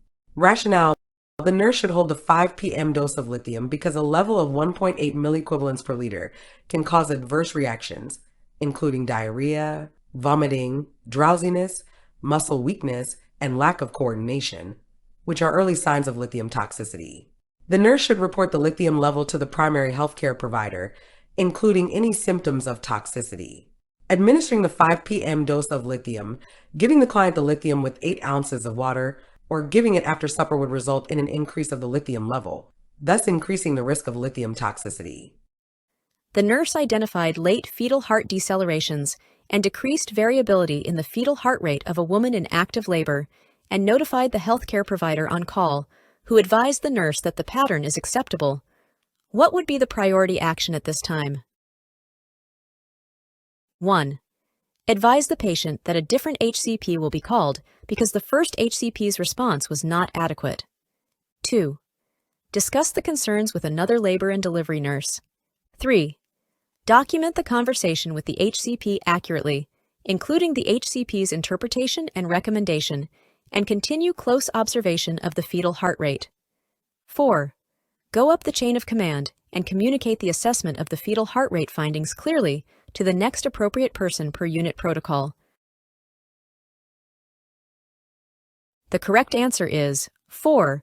Go up the chain of command and communicate the assessment of the fetal heart rate findings clearly to the next appropriate person per unit protocol. The nurse must follow through on the findings of a non-reassuring fetal heart rate. When patient safety is concerned, the nurse is obligated to pursue an appropriate response. Documenting the conversation with the HCP and discussing it with a colleague are appropriate, but something must be done to address the immediate safety concern and possible need for intervention at this time. The nurse must persist until the safety concern has been addressed appropriately. The nurse notices that a client's heart rate decreases from 63 to 50 beats per minute on the monitor. The nurse should first 1. Administer atropine 0.5 mg IV push. 2. Auscultate for abnormal heart sounds. 3. Prepare for transcutaneous pacing. 4. Take the client's blood pressure. The correct answer is 4. Take the client's blood pressure. The nurse should first assess the client's tolerance to the drop in heart rate by checking the blood pressure and level of consciousness and determine if atropine is needed. If the client is symptomatic, atropine and transcutaneous pacing are interventions for symptomatic bradycardia. Once the client is stable, further physical assessments can be done. A client with Graves' disease is treated with radioactive iodine in the form of sodium iodide, I-131. Which of the following statements by the nurse will explain to the client how the drug works? 1. The RAI stabilizes the thyroid hormone levels before a thyroidectomy. 2. The RAI reduces uptake of thyroxine and thereby improves your condition. 3. The RAI lowers the levels of thyroid hormones by slowing your body's production of them. 4. The RAI destroys thyroid tissue so that thyroid hormones are no longer produced. The correct answer is 4. The RAI destroys thyroid tissue so that thyroid hormones are no longer produced. Sodium iodide, I-131, destroys the thyroid follicular cells, and thyroid hormones are no longer produced. RAI is commonly recommended for clients with Graves' disease, especially the elderly. The treatment results in a medical thyroidectomy. RAI is given in lieu of surgery, not before surgery. RAI does not reduce uptake of thyroxine. The outcome of giving RAI is the destruction of the thyroid follicular cells. It is possible to slow the production of thyroid hormones with RAI. The client, who had a permanent pacemaker implanted 2 days earlier, is being discharged from the hospital. The client understands the discharge plan when the client 1. Selects a low cholesterol diet to control coronary artery disease. 2. States a need for bed rest for 1 week after discharge. 3. Verbalizes safety precautions needed to prevent pacemaker malfunction. 4. Explains signs and symptoms of myocardial infarction. The correct answer is 3. Education is a major component of the discharge plan for a client with an artificial pacemaker. The client with a permanent pacemaker needs to be able to state specific information about safety precautions, such as to refrain from lifting more than 3 pounds or stretching and bending, and to count the pulse once per week that are necessary to maintain proper pacemaker function. The client will not necessarily be placed on a low cholesterol diet. The client should resume activities as he is able and does not need to remain on bed rest. The client should know signs and symptoms of MI, but is not at risk because of the pacemaker. When developing a teaching plan for the mother of an asthmatic child concerning measures to reduce allergic triggers, which of the following suggestions should the nurse include? 1. Keep the humidity in the home between 50% and 60%. 2. Have the child sleep in the bottom bunk bed. 3. Use a scented room deodorizer to keep the room fresh. 4. Vacuum the carpet once or twice a week. The correct answer is 1. To help reduce allergic triggers in the home, the nurse should recommend that the humidity level be kept between 50% and 60%. Doing so keeps the air moist and comfortable for breathing. When air is dry, the risk for respiratory infections increases. Too high a level of humidity increases the risk for mold growth. Typically, the child with asthma should sleep in the top bunk bed to minimize the risk of exposure to dust mites. The risk of exposure to dust mites increases when the child sleeps in the bottom bunk bed because dust mites fall from the top bed, settling in the bottom bed. Scented sprays should be avoided because they may trigger an asthmatic episode. Ideally, carpeting should be avoided in the home if the child has asthma. However, if it is present, carpeting in the child's room should be vacuumed often, possibly daily, to remove dust mites and dust particles. A client who was in a motor vehicle accident has a fractured mandible. Surgery has been performed to immobilize the injury by wiring the jaw. In the immediate postoperative phase, the nurse should 1. Prevent nausea and vomiting. 2. Maintain a patent airway. 3. Provide frequent oral hygiene. 4. Establish a way for the client to communicate. The correct answer is 2. The priority of care in the immediate postoperative phase is to maintain a patent airway. The nurse should observe the client carefully for signs of respiratory distress. If the client becomes nauseated, antiemetics should be administered to decrease the chance of vomiting with obstruction of the airway and aspiration of vomitus. Providing frequent oral hygiene and an alternative means of communication are important aspects of nursing care, but maintaining a patent airway is most important. A client who has been scheduled to have a cholecystectomy expresses anxiety about having surgery. Which nursing intervention would be the most appropriate to achieve the outcome of anxiety reduction? 1. Providing the client with information about what to expect post-operatively. 2. Telling the client it is normal to be afraid. 3. Reassuring the client by saying that surgery is a common procedure. 4. Stressing the importance of following the physician's instructions after surgery. The correct answer is 1. Providing the client with information about what to expect post-operatively. Providing information can help to answer the client's questions and decrease anxiety. Fear of the unknown can increase anxiety. Telling the client not to be afraid, that the procedure is common, or to follow her physician's prescriptions will not necessarily decrease anxiety. The client is diagnosed with expressive aphasia. Which psychosocial client problem would the nurse include in the plan of care? 1. Potential for injury. 2. Powerlessness. 3. Disturbed thought processes. 4. Sexual dysfunction. The correct answer is 2. Powerlessness. Expressive aphasia means that the client cannot communicate thoughts, but understands what is being communicated. This leads to frustration, anger, depression, and the inability to verbalize needs, which, in turn, causes the client to have a lack of control and feel powerless. Before we move on to the next question, the NCLEX Mastery Bundle is available. It includes over 100 animated review videos, hundreds of pages of notes, hundreds of case study questions, and over 1,000 NCLEX questions. Link is in the description, or you can get it at alphanurseguide.com. Back to the questions. The client diagnosed with chronic kidney disease on hemodialysis is prescribed lanthanum carbonate. Which laboratory data indicates the medication is effective? 1. A decreased serum potassium level. 2. A normal serum sodium level. 3. A decreased serum blood urea nitrogen level. 4. A normal serum phosphorus level. The correct answer is 4. A normal serum phosphorus level. Lanthanum carbonate, an electrolyte and water balancing agent, decreases phosphate absorption in the intestines, and the phosphorus is excreted in the feces. A decreased potassium level indicates the dialysis is effective, but not that the medication is effective. This medication does not affect sodium level.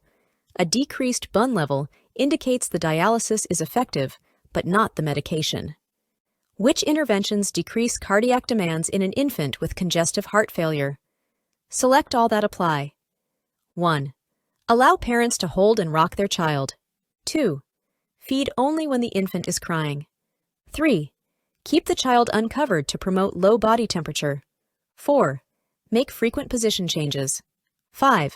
Feed the child when sucking the fists. 6. Change bed linens only when necessary. 7.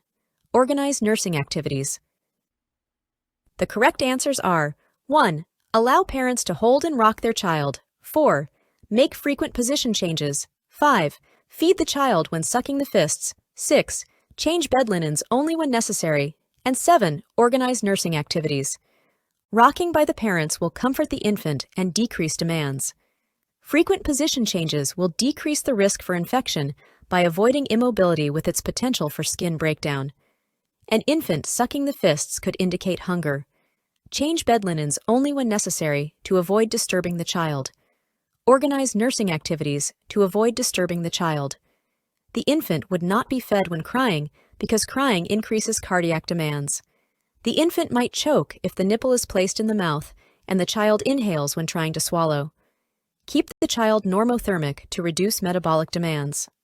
A nurse is conducting a psychoeducational group for family members of clients hospitalized with depression. Which family member's statement indicates a need for additional teaching? 1. My husband will slowly feel better as his medicine takes effect over the next 2 to 4 weeks. 2. My wife will need to take her antidepressant medicine and go to group to stay well. 3. My son will only need to attend outpatient appointments when he starts to feel depressed again. 4. My mother might need help with grocery shopping, cooking, and cleaning for a while. The correct answer is 3. My son will only need to attend outpatient appointments when he starts to feel depressed again. Rationale.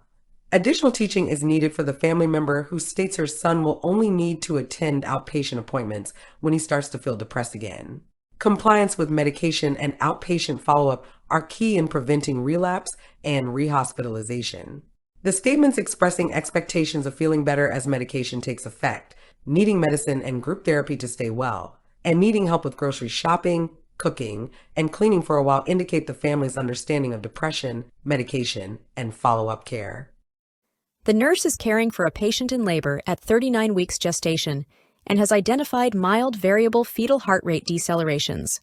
Which action would the nurse take first? 1. Change the maternal position. 2. Notify the healthcare provider.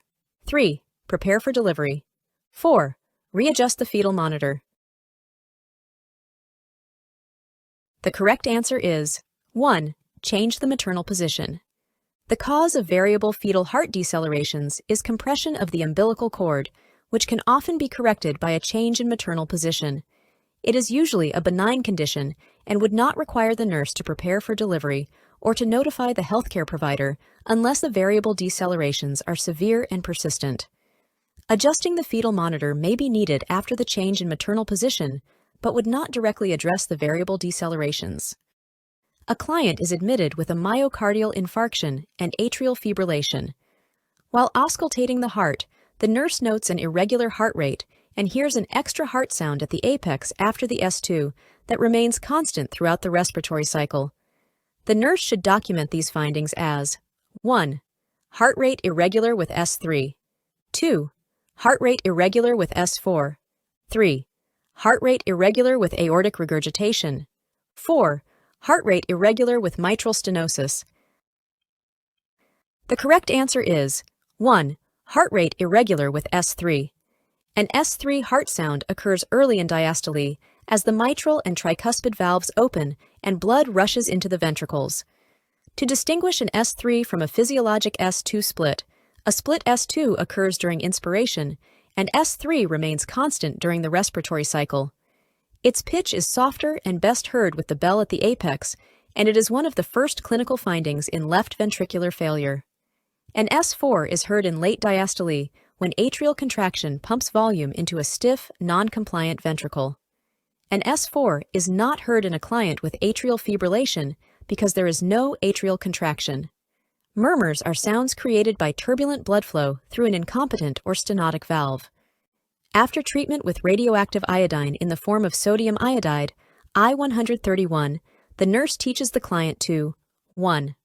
Monitor for signs and symptoms of hyperthyroidism. 2.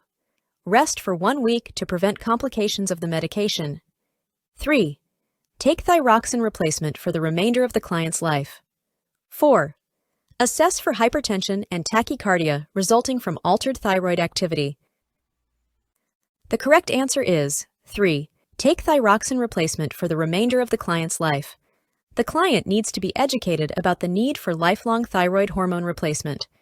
Permanent hypothyroidism is the major complication of RAI I-131 treatment. Lifelong medical follow-up and thyroid replacement are warranted.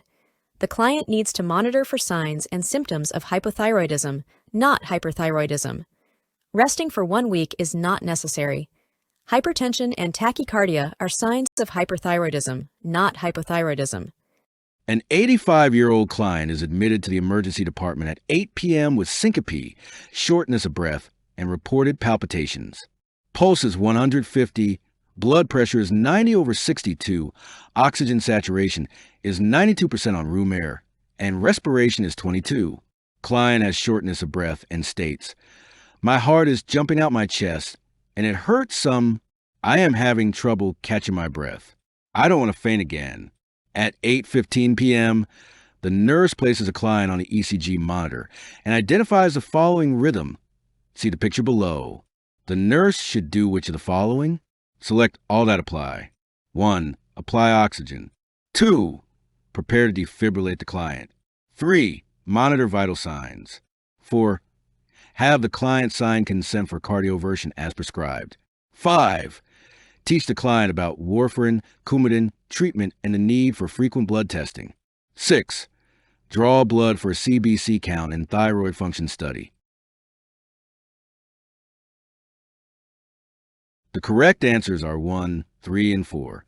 The client has atrial fibrillation and will have a regular pulse and will commonly be tachycardic, with rapid ventricular responses typically in the 110 to 140 range, but rarely over 150 to 170. The goal of treatment is the restoration of sinus rhythm. With a heart rate greater than 150 and symptoms such as shortness of breath, dizziness and syncope and chest pain, synchronized cardioversion will most likely be the treatment of choice. With more controlled heart rates and more minor signs and symptoms, chemical conversion with drugs such as cardizem and digoxin, prior to other interventions, such as synchronized cardioversion with appropriate anticoagulation, may be attempted. Because of the decreased cardiac output, monitoring is essential. Obtaining consent for cardioversion requires a prescription from a healthcare provider, but with the current heart rate, having cardioversion is a very strong possibility for this client. Defibrillation is used for ventricular fibrillation, not atrial fibrillation. Teaching the client about warfarin will be a possibility, but not an immediate intervention. Clients in continued atrial fibrillation usually require some form of anticoagulation. Drawing labs for CBCs to detect anemia or infection and thyroid function studies to determine thyrotoxicosis, a rare but not to be missed cause, especially in older adults. Serum electrolytes in blood, urea, nitrogen/creatinine, looking for electrolyte disturbances or renal failure, are commonly drawn for determining the cause of the atrial fibrillation, but they are not an immediate action. After discussing asthma as a chronic condition, which of the following statements by the father of a child with asthma best reflects the family's positive adjustment to this aspect of the child's disease? 1. We try to keep him happy at all costs. Otherwise, he has an asthma attack. 2. We keep our child away from other children to help cut down on infections. 3. Although our child's disease is serious, we try not to let it be the focus of our family. 4. I'm afraid that when my child gets older, he won't be able to care for himself like I do. The correct answer is 3. Positive adjustment to a chronic condition requires placing the child's illness in its proper perspective. Children with asthma need to be treated as normally as possible within the scope of the limitations imposed by the illness. They also need to learn how to manage exacerbations and then resume as normal a life as possible. Trying to keep the child happy at all costs is inappropriate and can lead to the child's never learning how to accept responsibility for behavior and get along with others. Although minimizing the child's risk for exposure to infections is important, the child needs to be with his or her peers to ensure appropriate growth and development. Children with a chronic illness need to be involved in their care so that they can learn to manage it. Some parents tend to overprotect their child with a chronic illness. This overprotectiveness may cause a child to have an exaggerated feeling of importance or later, as an adolescent, to rebel against the overprotectiveness and the parents. A client has returned from surgery during which the jaws were wired as treatment for a fractured mandible. The client is in stable condition. The nurse is instructing the unlicensed nursing personnel on how to properly position the client, which instructions about positioning would be appropriate for the nurse to give a UAP. 1. Keep the client in a sideline position with the head slightly elevated. 2. Do not reposition the client without the assistance of a registered nurse. 3. The client can assume any position that is comfortable. 4.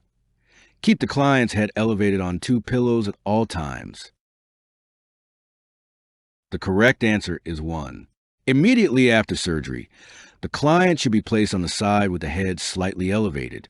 This position helps facilitate removal of secretions and decreases the likelihood of aspiration should vomiting occur. A nurse does not need to be present to reposition the client, unless the client's condition warrants the presence of a nurse. Although it is important to elevate the head, there is no need to keep the client's head elevated on 2 pillows unless that position is comfortable for the client. A client has an open cholecystectomy with bile duct exploration.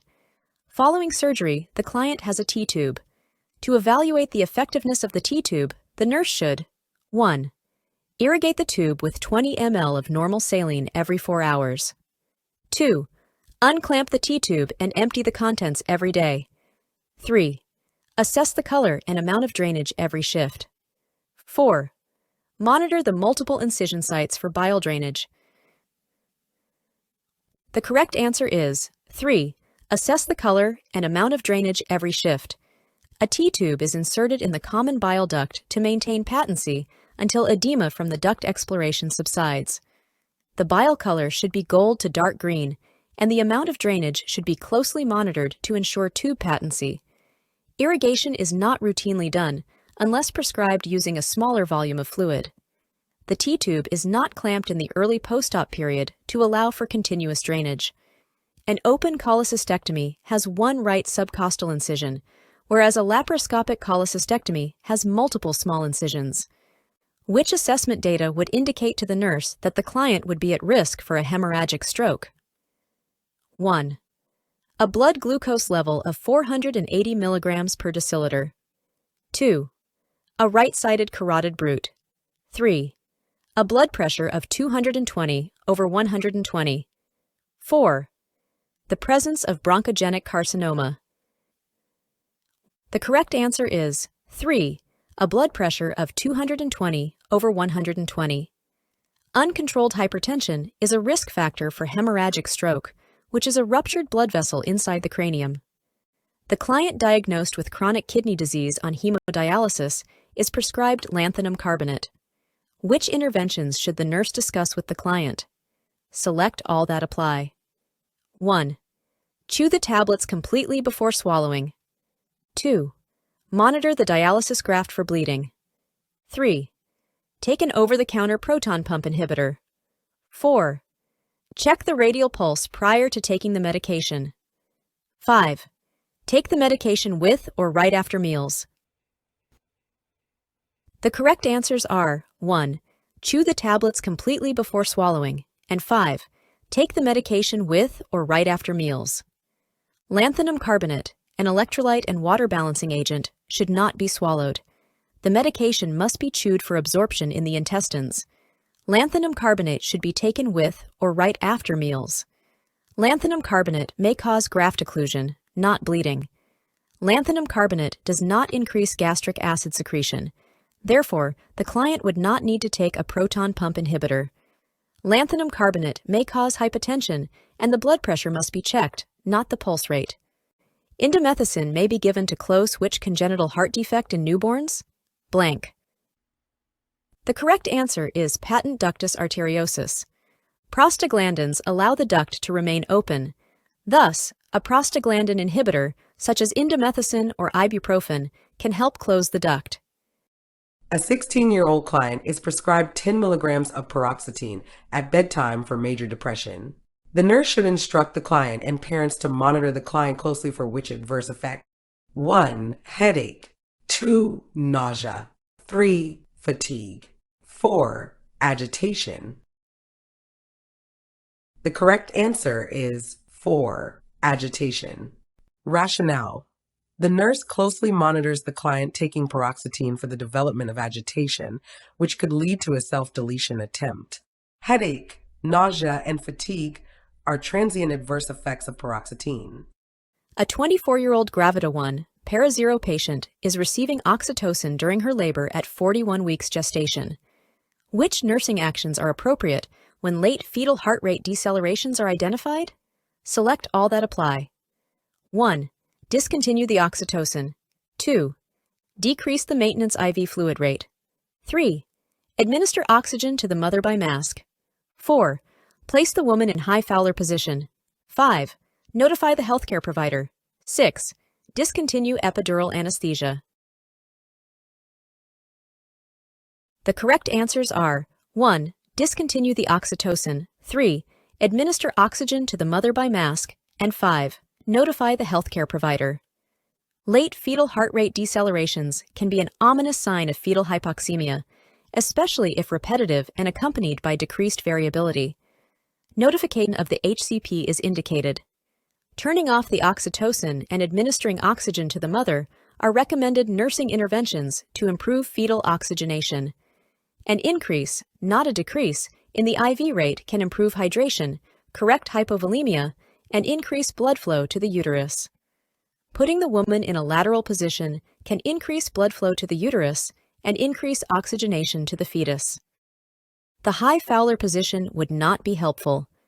Discontinuation of epidural anesthesia would not be indicated in the presence of late fetal heart rate decelerations. The anesthesia may be vitally important if the condition continues or worsens and necessitates a cesarean section. Promptly addressing fetal heart rate changes may allow intrauterine resuscitation and may decrease the need for cesarean section if those measures are effective. This supports the perinatal core measure of reducing cesarean section rates. Before we move on to the next question, the NCLEX Mastery Bundle is available. It includes over 100 animated review videos, hundreds of pages of notes, hundreds of case study questions, and over 1,000 NCLEX questions. Link is in the description, or you can get it at alphanurseguide.com. Back to the questions. A 60-year-old comes into the emergency department with crushing substernal chest pain that radiates to the shoulder and left arm. The admitting diagnosis is acute myocardial infarction. Admission prescriptions include oxygen by nasal cannula at 4 liters per minute, complete blood count, a chest radiograph, a 12-lead electrocardiogram, and 2 milligrams of morphine sulfate given IV. The nurse should first 1. Administer the morphine. 2. Obtain a 12-lead ECG. 3. Obtain the blood work. 4. Prescribe the chest radiograph. The correct answer is 1. Administer the morphine. Although obtaining the ECG, chest radiograph, and blood work are all important, the nurse's priority action should be to relieve the crushing chest pain. Therefore, administering morphine sulfate is the priority action. A client with a large goiter is scheduled for a subtotal thyroidectomy to treat thyrotoxicosis. Saturated solution of potassium iodide is prescribed preoperatively for the client. The expected outcome of using this drug is that it helps 1. Slow progression of exophthalmos. 2. Reduce the vascularity of the thyroid gland. 3. Decrease the body's ability to store thyroxine. 4. Increase the body's ability to excrete thyroxine. The correct answer is 2. Reduce the vascularity of the thyroid gland. SSKI is frequently administered before a thyroidectomy because it helps decrease the vascularity of the thyroid gland. A highly vascular thyroid gland is very friable, a condition that presents a hazard during surgery. Preparation of the client for surgery includes depleting the gland of thyroid hormone and decreasing vascularity. SSKI does not decrease the progression of exophthalmos, and it does not decrease the body's ability to store thyroxine or increase the body's ability to excrete thyroxine. Upon assessment of third-degree heart block on the monitor, the nurse should first 1. Call a code. 2. Begin cardiopulmonary resuscitation. 3. Have transcutaneous pacing. 4. Prepare for defibrillation. The correct answer is 3. Transcutaneous pads should be placed on a client with third-degree heart block. For a client who is symptomatic, Transcutaneous pacing is the treatment of choice. The hemodynamic stability and pulse should be assessed prior to calling a code or initiating CPR. Defibrillation is performed for ventricular fibrillation or ventricular tachycardia with no pulse. An 8-year-old child with asthma states, "I want to play some sports like my friends. What can I do?" The nurse responds to the child based on the understanding of which of the following? 1. Physical activities are inappropriate for children with asthma. 2. Children with asthma must be excluded from team sports. 3. Vigorous physical exercise frequently precipitates an asthmatic episode. 4. Most children with asthma can participate in sports if the asthma is controlled. The correct answer is 4. Physical activities are beneficial to asthmatic children, physically and psychosocially. Most children with asthma can engage in school and sports activities that are geared to the child's condition and within the limits imposed by the disease. The coach and other team members need to be aware of the child's condition and know what to do in case an attack occurs. Those children who have exercise-induced asthma usually use a short-acting bronchodilator before exercising. A client who has had the jaws wire begins to vomit.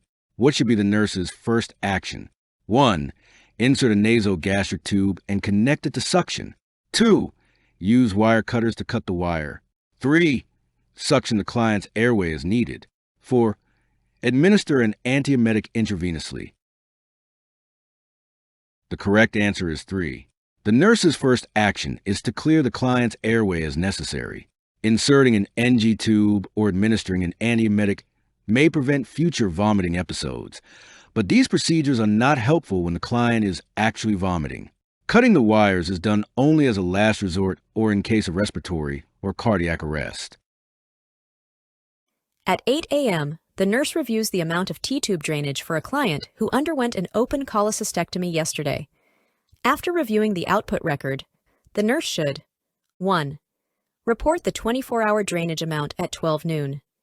2. Clamp the T-tube. 3. Evaluate the tube for patency. 4. Irrigate the T-tube. The correct answer is 3. Evaluate the tube for patency. The T-tube should drain approximately 300 to 500 ml in the first 24 hours, and after 3 to 4 days, the amount should decrease to less than 200 ml in 24 hours. With the sudden decrease in drainage at 8 a.m., the nurse should immediately assess the tube for obstruction of flow that can be caused by kinks in the tube or the client lying on the tube. Drainage color must also be assessed for signs of bleeding. The tube should not be irrigated or clamped without a prescription. The 85-year-old client diagnosed with a stroke is complaining of a severe headache. Which intervention should the nurse implement first? 1. Administer a non-narcotic analgesic. 2. Prepare for stat magnetic resonance imaging. 3. Start an intravenous infusion with D5W at 100 milliliters per hour. 4. Complete a neurological assessment. The correct answer is 4. Complete a neurological assessment. The nurse must complete a neurological assessment to help determine the cause of the headache before taking any further action. The nurse in the long-term care facility is caring for a client with an indwelling catheter. Which preparation should the nurse order for the client? 1. Cranberry juice with breakfast daily. 2. Nitrofurantoin, 100 milligrams every 12 hours for 7 days. 3. Vitamin C every night at bedtime. 4. Golden Seal 2 milliliters in water 2 to 3 times daily. The correct answer is 1. Cranberry juice with breakfast daily. Cranberry juice is acidic and will change the pH of the urine, making it harder for bacteria to survive in the environment.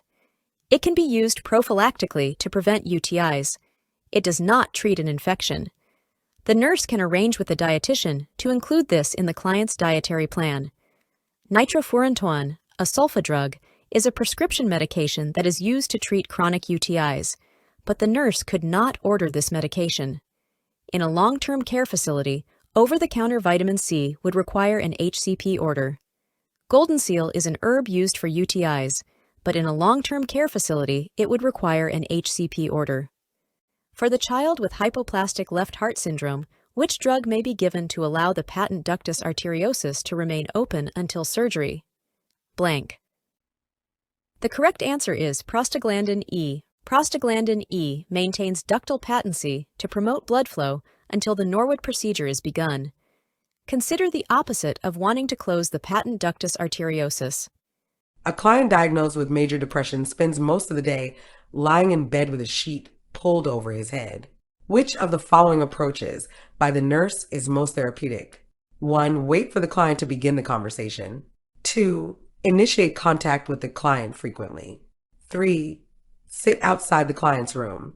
4. Question the client until the client responds. The correct answer is 2. Initiate contact with the client frequently.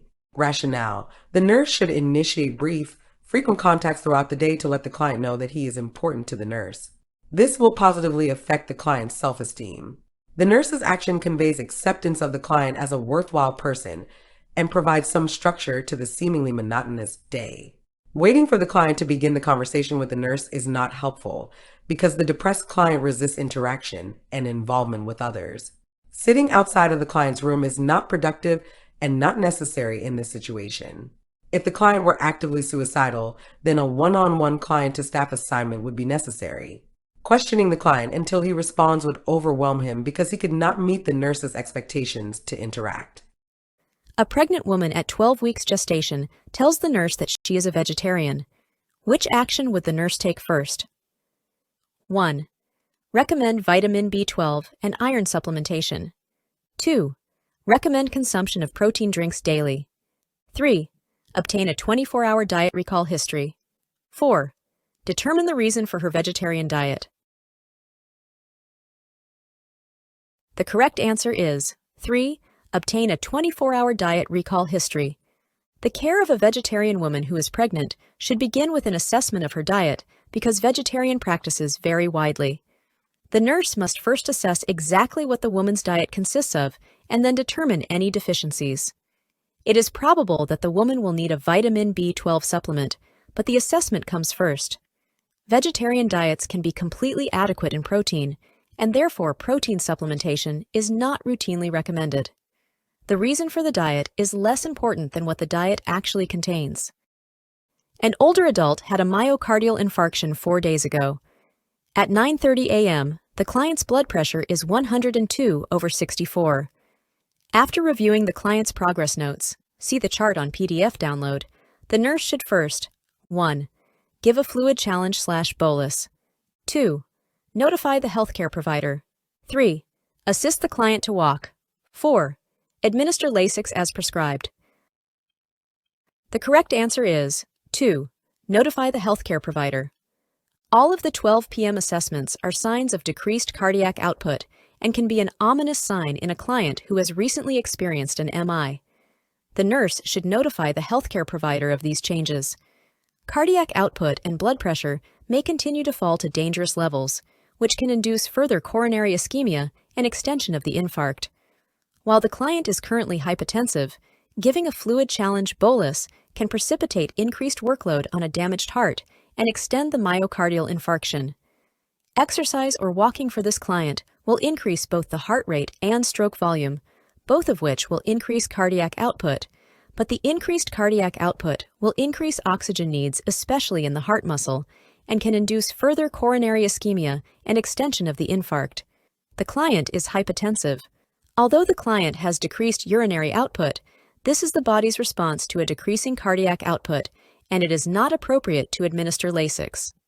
The nurse is administering a saturated solution of potassium iodide. The nurse should 1. Pour the solution over ice chips. 2. Mix the solution with an antacid. 3. Dilute the solution with water, milk, or fruit juice and have the client drink it with a straw. 4.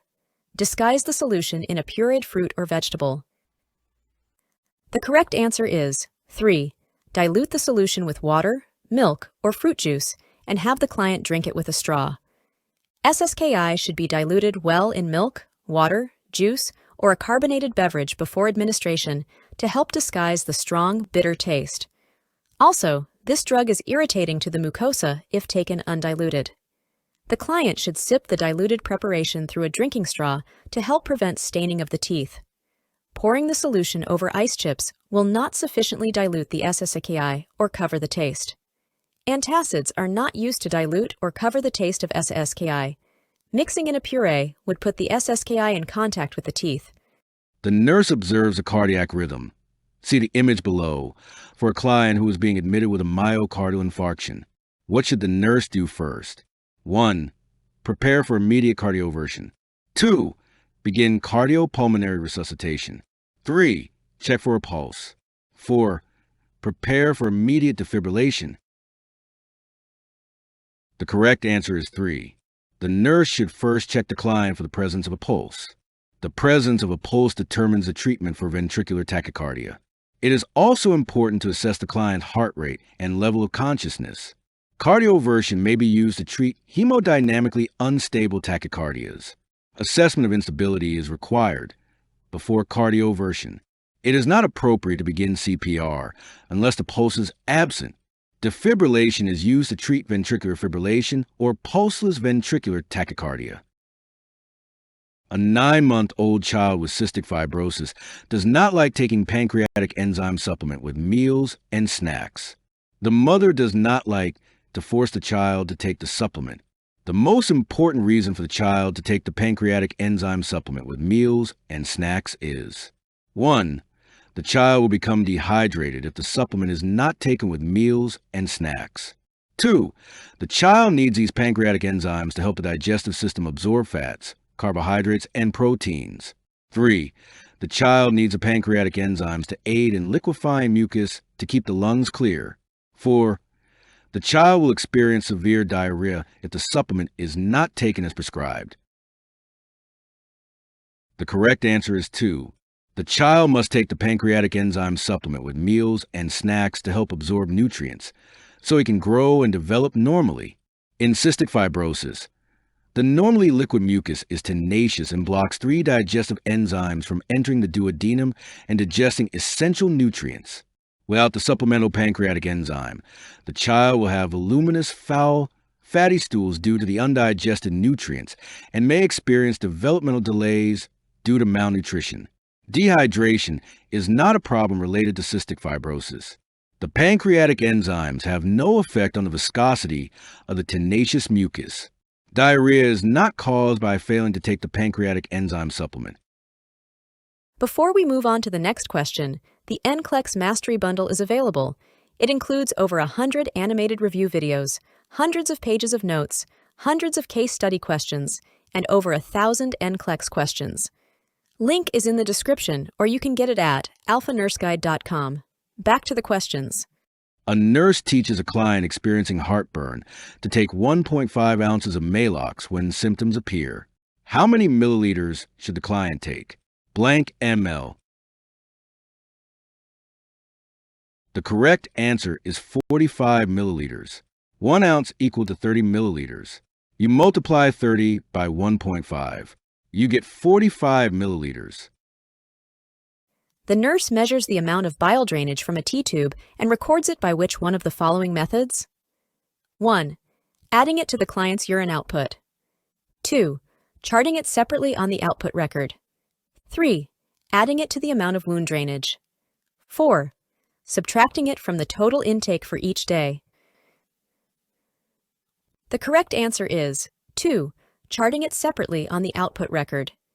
T-tube bile drainage is recorded separately on the output record.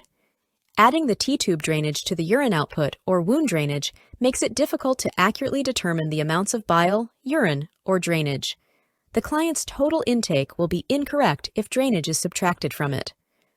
The male client is admitted to the medical floor with a diagnosis of pyelonephritis. Which intervention should the nurse implement first? 1. Initiate IV access with a 20-gauge catheter. 2. Administer the IV antibiotic within 2 hours of admission. 3. Obtain a urine specimen for culture and sensitivity. 4. Notify the dietary department to order the client a regular diet. The correct answer is 3. Obtain a urine specimen for culture and sensitivity. The nurse should obtain a clean voided midstream specimen for culture and sensitivity before initiating the antibiotics. This is the first intervention to implement. The IV is important to initiate therapy, but the nurse should obtain a clean voided midstream urine for culture and sensitivity before initiating the treatment. If the culture is not obtained prior to initiating the antibiotic, the results of the laboratory test will be skewed. A diet order is not a priority over getting the treatment started. UTIs in males are difficult to treat and can be life-threatening. A client diagnosed with a subarachnoid hemorrhage has undergone a craniotomy for repair of a ruptured aneurysm. Which intervention will the intensive care nurse implement? 1. Administer a stool softener, BID. 2. Encourage the client to cough hourly. 3. Monitor neurological status every shift. 4. Maintain the dopamine drip to keep blood pressure at 160/90. The correct answer is 1. Administer a stool softener, BID. The client is at risk for increased intracranial pressure whenever performing the Valsalva maneuver, which will occur when straining during defecation. Therefore, stool softeners would be appropriate. On examination, a nurse hears a murmur at the left sternal border in a child with diarrhea and fever. The parent asks why the healthcare provider never said anything about the murmur. The nurse explains. 1. The healthcare provider is not a cardiologist. 2.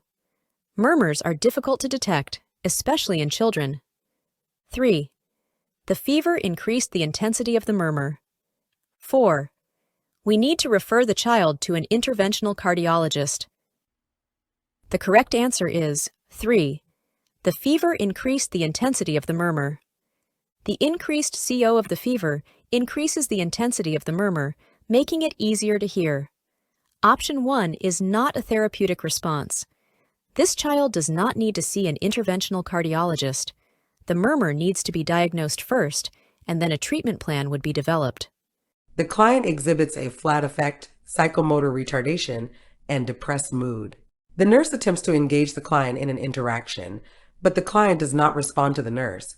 Which response by the nurse is most appropriate? 1.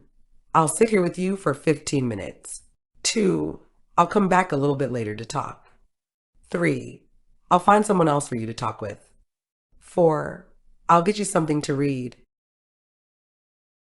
The correct answer is 1. I'll sit here with you for 15 minutes.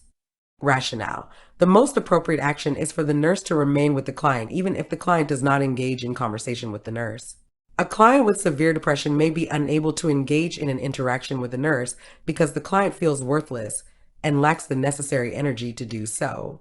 However, the nurse's presence conveys acceptance and caring, thus helping to increase the client's self-worth. Telling the client that the nurse will come back later, stating that the nurse will find someone else for the client to talk with, or telling the client that the nurse will get her something to read conveys to the client that she is not important, reinforcing the client's negative view of herself. Additionally, such statements interfere with the client's development of a sense of security and trust in the nurse. A 26-year-old Gravida 1, Para 1 patient who underwent a cesarean section 24 hours ago tells the nurse that she is having some trouble breastfeeding. Which tasks could be appropriately delegated to the assistive personnel on the postpartum floor? Select all that apply. 1. Providing the mother with an ordered abdominal binder. 2. Assisting the mother with breastfeeding. 3. Taking the mother's vital signs. 4. Checking the amount of lochia present. 5. Assisting the mother with ambulation. 6. Checking the incision site. The correct answers are 1. Providing the mother with an ordered abdominal binder. 3. Taking the mother's vital signs. And 5. Assisting the mother with ambulation. The AP could provide an abdominal binder, measure the vital signs of the patient, and assist her to ambulate. The nurse would be responsible for evaluating the normality of the vital sign values. The AP should be given parameter limits for vital signs and told to report values outside these limits to the nurse. Assisting in breastfeeding for a first-time mother is a very important nursing function because the nurse needs to give consistent, evidence-based advice to enhance success at breastfeeding. A common complaint of postpartum patients is inconsistent help with and advice on breastfeeding. The nurse should also be the one to check the amount of lochia and the surgical incision site because the evaluation requires nursing judgment. The use of the professionally educated nurse to provide evidence-based and consistent information and assistance with breastfeeding supports the perinatal core measure of increasing the percentage of newborns who are fed breast milk only. When administering a thrombolytic drug to the client who is experiencing a myocardial infarction and who has premature ventricular contractions, the expected outcome of the drug is to 1. Promote hydration, 2. Dissolve clots, 3. Prevent kidney failure, 4. Treat dysrhythmias. The correct answer is 2. Dissolve clots. Thrombolytic drugs are administered within the first 6 hours after onset of an MI to dissolve clots and reduce the extent of myocardial damage. Following a subtotal thyroidectomy, the nurse asks the client to speak immediately upon regaining consciousness. The nurse does this to monitor for signs of which of the following? 1. Internal hemorrhage. 2. Decreasing level of consciousness. 3. Laryngeal nerve damage. 4. Upper airway obstruction. The correct answer is 3. Laryngeal nerve damage. Laryngeal nerve damage is a potential complication of thyroid surgery because of the proximity of the thyroid gland to the recurrent laryngeal nerve. Asking the client to speak helps assess for signs of laryngeal nerve damage. Persistent or worsening hoarseness and weak voice are signs of laryngeal nerve damage and should be reported to the physician immediately. Internal hemorrhage is detected by changes in vital signs. The client's level of consciousness can be partially assessed by asking her to speak, but that is not the primary reason for doing so in this situation. Upper airway obstruction is detected by color and respiratory rate and pattern. The nurse is preparing the client for cardioversion. The nurse should do which of the following? Select all that apply. 1. Explain the procedure to the client. 2. Place a self-adhesive patch between the skin and the paddles. 3. Place the paddles over the client's clothing. 4. Call clear before discharging the electrical current. 5. Record the delivered energy and the resulting rhythm.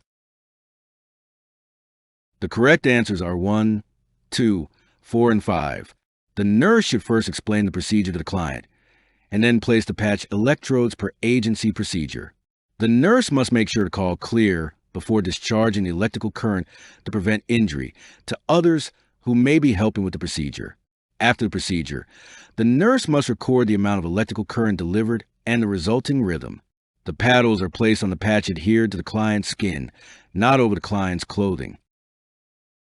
A client's diagnosis of cystic fibrosis was made 13 years ago, and she has since been hospitalized several times. On the latest admission, the client has labored respirations, fatigue, malnutrition, and failure to thrive. Which nursing actions are most important initially? 1.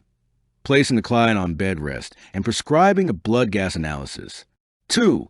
Prescribing a high-calorie, high-protein, low-fat, vitamin-enriched diet and pancreatic granules. 3. Applying an oximeter and initiating respiratory therapy. 4. Inserting an IV line and initiating antibiotic therapy. The correct answer is 3. Clients with cystic fibrosis commonly die from respiratory problems. The mucus in the lungs is tenacious and difficult to expel, leading to lung infections and interference with oxygen and carbon dioxide exchange. The client will likely need supplemental oxygen and respiratory treatments to maintain adequate gas exchange, as identified by the oximeter reading. The child will be on bed rest due to respiratory distress. However, although blood gases will probably be prescribed, the oximeter readings will be used to determine oxygen deficit and are, therefore, more of a priority. A diet high in calories, proteins, and vitamins with pancreatic granules added to all foods ingested will increase nutrient absorption and help the malnutrition. However, this intervention is not the priority at this time. Inserting an IV to administer antibiotics is important and can be done after ensuring adequate respiratory function. The nurse has been assigned to provide care for 4 clients. In what order should the nurse assess these clients? 1. A client awaiting surgery for a hiatal hernia repair at 11 a.m. 2. A client with suspected gastric cancer who is on nothing by mouth status for tests. 3. A client with peptic ulcer disease experiencing a sudden onset of acute stomach pain. 4. A client who is requesting pain medication 2 days after surgery to repair fractured jaw. The correct order is 3, 4, 2, and 1. The client with peptic ulcer disease who is experiencing a sudden onset of acute stomach pain should be assessed first by the nurse. The sudden onset of stomach pain could be indicative of a perforated ulcer, which would require immediate medical attention. It is also important for the nurse to thoroughly assess the nature of the client's pain. The client with a fractured jaw is experiencing pain and should be assessed next. The nurse should then assess the client who is NPO for tests to ensure NPO status and comfort. Last, the nurse can assess the client before surgery. The nurse is caring for a client who had an open cholecystectomy 24 hours ago. The client's vital signs have been stable over the last 24 hours, with most recent temperature 37 degrees Celsius, blood pressure 118/76, respiratory rate 16 breaths per minute, and heart rate 78 beats per minute, but are now changing. Which of the following indicate that the nurse should contact the physician? 1. Temperature 38.8 degrees Celsius, blood pressure 140/86, heart rate 94 beats per minute, respiratory rate 24 breaths per minute. 2. Temperature 38.2 degrees Celsius, blood pressure 118/68, heart rate 84 beats per minute, respiratory rate 20 breaths per minute. 3. Temperature 37.5 degrees Celsius, blood pressure 126/80, heart rate 58 beats per minute, respiratory rate 16 breaths per minute. 4. Temperature 36.4 degrees Celsius, blood pressure 98/64, heart rate 98 beats per minute, respiratory rate 18 breaths per minute. The correct answer is 1. Temperature 38.8 degrees Celsius, blood pressure 140/86, heart rate 94 beats per minute, respiratory rate 24 breaths per minute.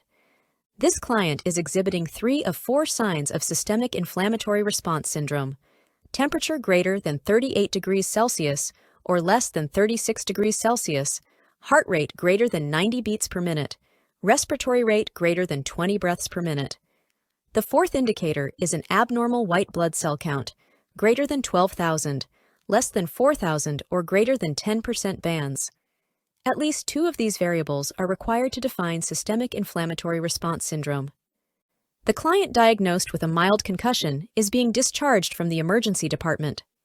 Which discharge instruction should the nurse teach the client's significant other? 1. Awaken the client every 2 hours. 2. Monitor for increased intracranial pressure. 3. Observe frequently for hypervigilance. 4. Offer the client food every 3 to 4 hours. The correct answer is 1. Awaken the client every 2 hours. Awakening the client every 2 hours allows the identification of headache, dizziness, lethargy, irritability, and anxiety, all signs of post-concussion syndrome that would warrant the significant others taking the client back to the emergency department. The client diagnosed with glomerulonephritis is receiving trimethoprim sulfa. Which data indicates the medication is effective? 1. A urine-specific gravity of 1.010. 2. Urinalysis with 35 white blood count high power field. 3. Urine pH of 6.9. 4.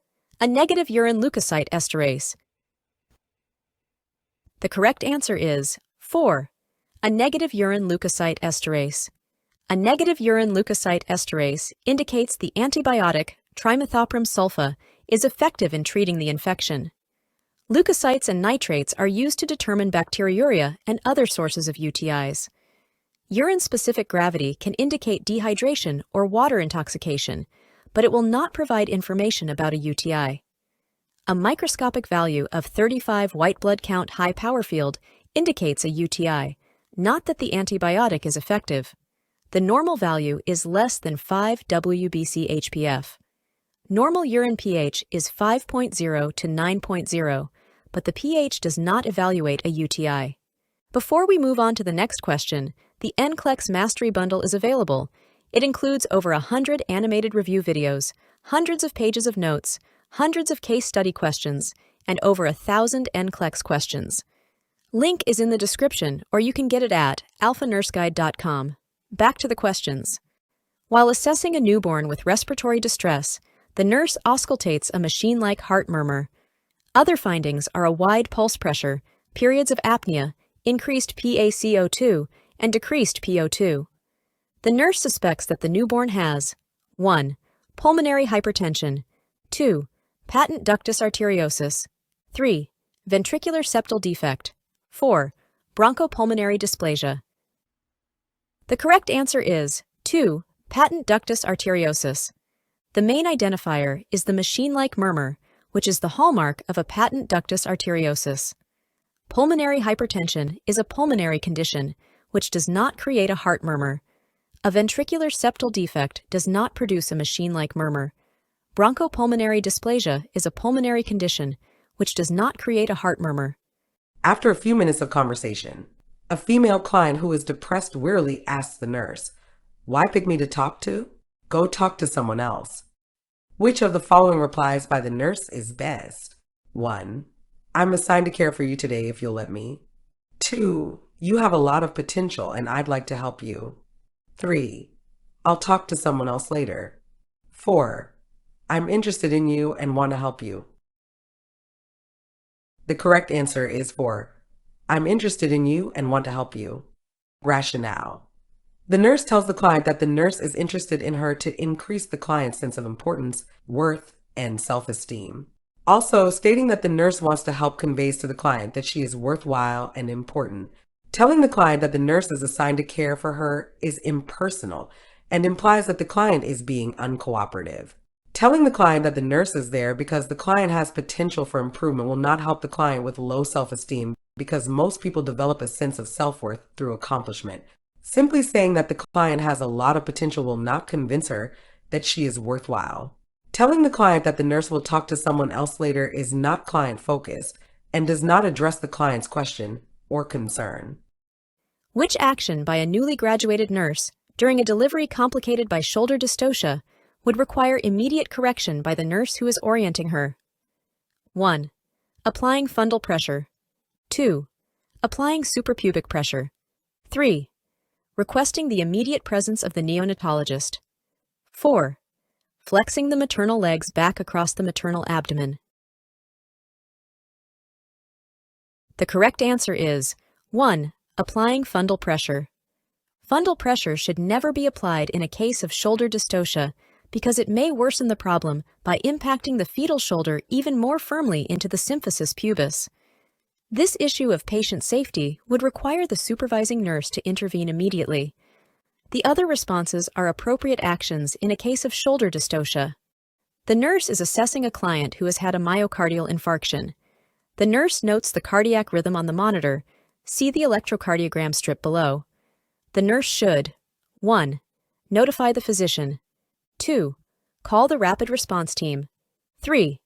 Assess the client for changes in the rhythm. 4. Administer lidocaine as prescribed. The correct answer is 3. Assess the client for changes in the rhythm. The client is experiencing a single PVC. PVCs are characterized by a QRS of longer than 0.12 second and by a wide, notched, or slurred QRS complex. There is no P wave related to the QRS complex, and the T wave is usually inverted. PVCs are potentially serious and can lead to ventricular fibrillation or cardiac arrest when they occur more than 6 to 10 in an hour in clients with myocardial infarction. The nurse should continue to monitor the client and note if the PVCs are increasing. It is not necessary to notify the physician or call the rapid response team at this point. Lidocaine is not indicated from the data on this ECG. A client who has undergone a subtotal thyroidectomy is subject to complications in the first 48 hours after surgery. The nurse should obtain and keep at the bedside equipment to 1. Begin total parenteral nutrition. 2. Start a cut-down infusion. 3. Administer tube feedings. 4. Perform a tracheotomy. The correct answer is 4. Perform a tracheotomy. Equipment for an emergency tracheotomy should be kept in the room in case tracheal edema and airway occlusion occur. Laryngeal nerve damage can result in vocal cord spasm and respiratory obstruction. A tracheostomy set, oxygen and suction equipment, and a suture removal set for respiratory distress from hemorrhage make up the emergency equipment that should be readily available. Total parenteral nutrition is not anticipated for the client undergoing thyroidectomy. Intravenous infusion via a cut-down is not an expected possible treatment after thyroidectomy. Tube feedings are not anticipated emergency care.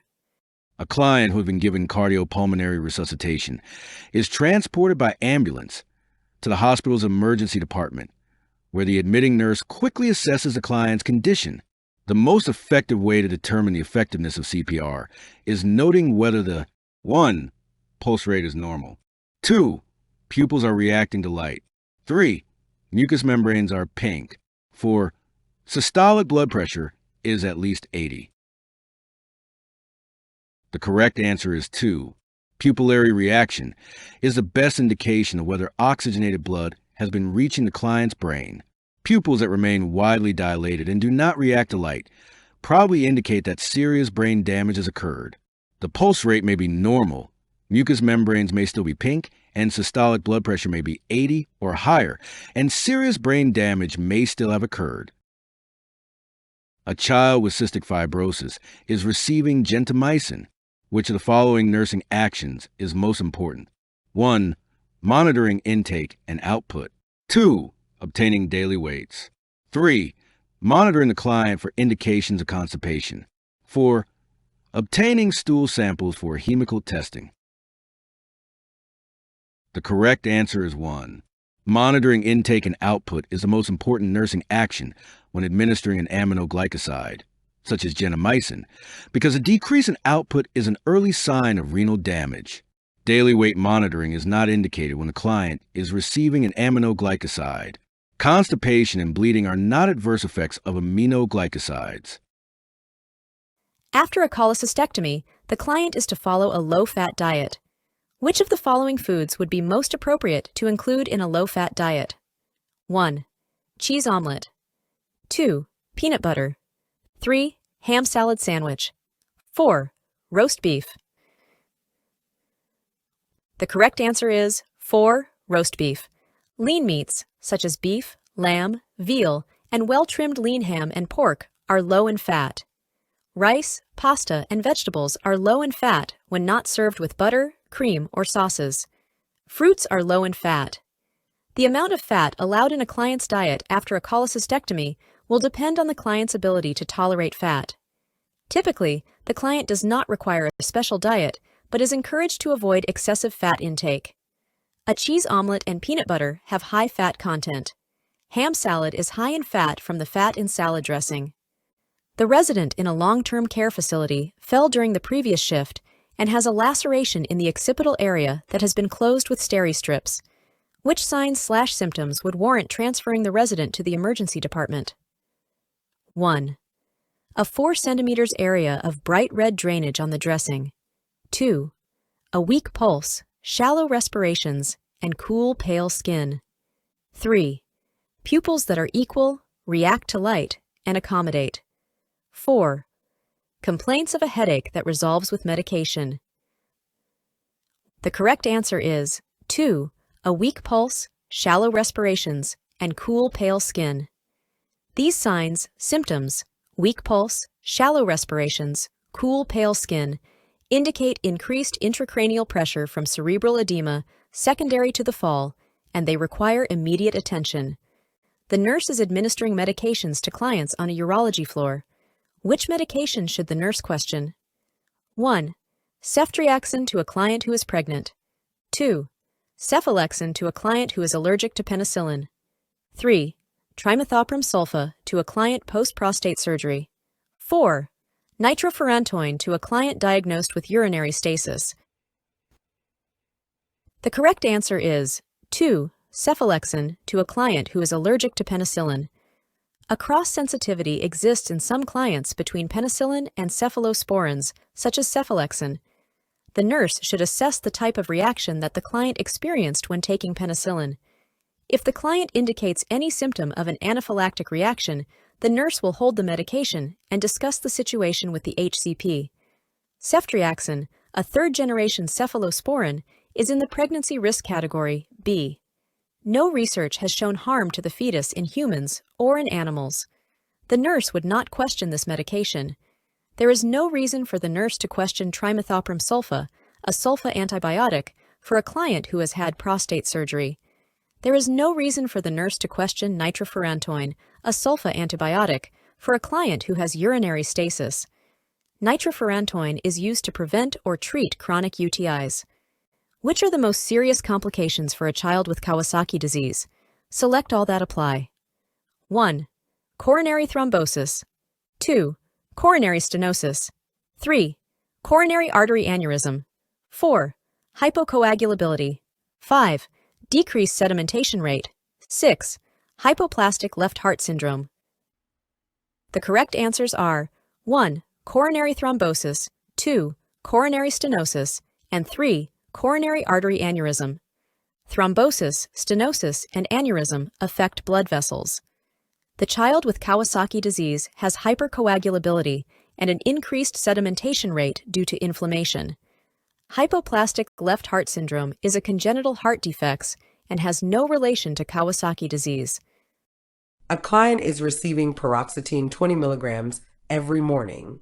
After taking the first 3 doses, the client tells the nurse that the medication upsets the stomach. Which of the following instructions should the nurse give to the client? 1. Take the medication an hour before breakfast. 2. Take the medication with some food. 3. Take the medication at bedtime. 4. Take the medication with 4 ounces of orange juice. The correct answer is 2. Take the medication with some food. Rationale. Nausea and gastrointestinal upset is a common, but usually temporary, side effect of paroxetine. Therefore, the nurse would instruct the client to take the medication with food to minimize nausea and stomach upset.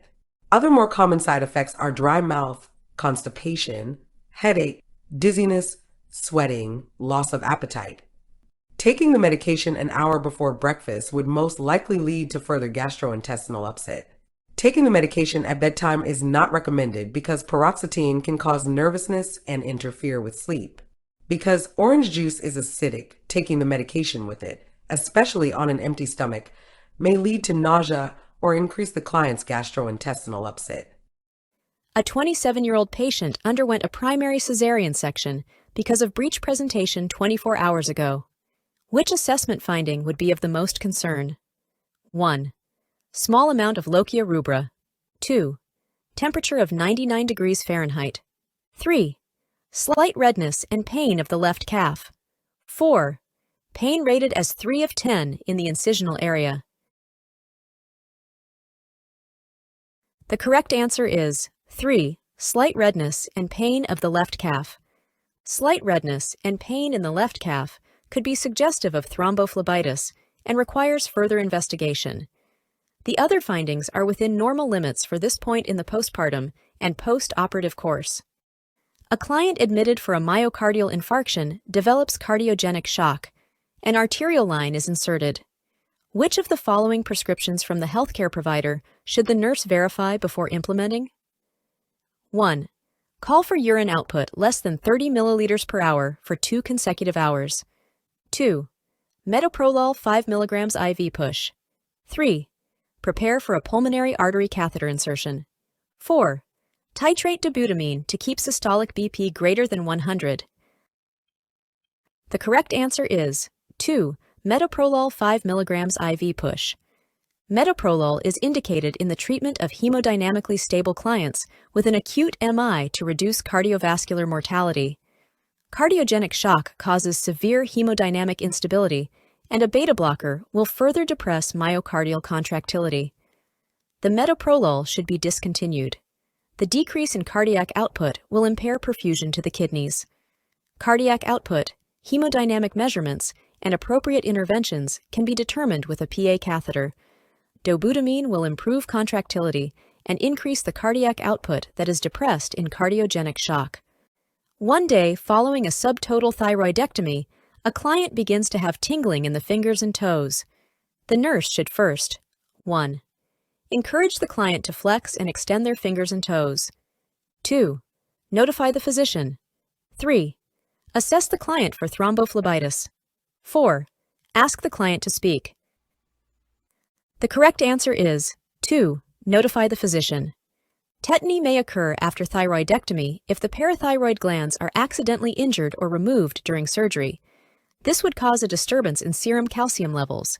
An early sign of tetany is numbness and tingling of the fingers or toes and in the circumferal region. Tetany may occur from 1 to 7 days post-operatively.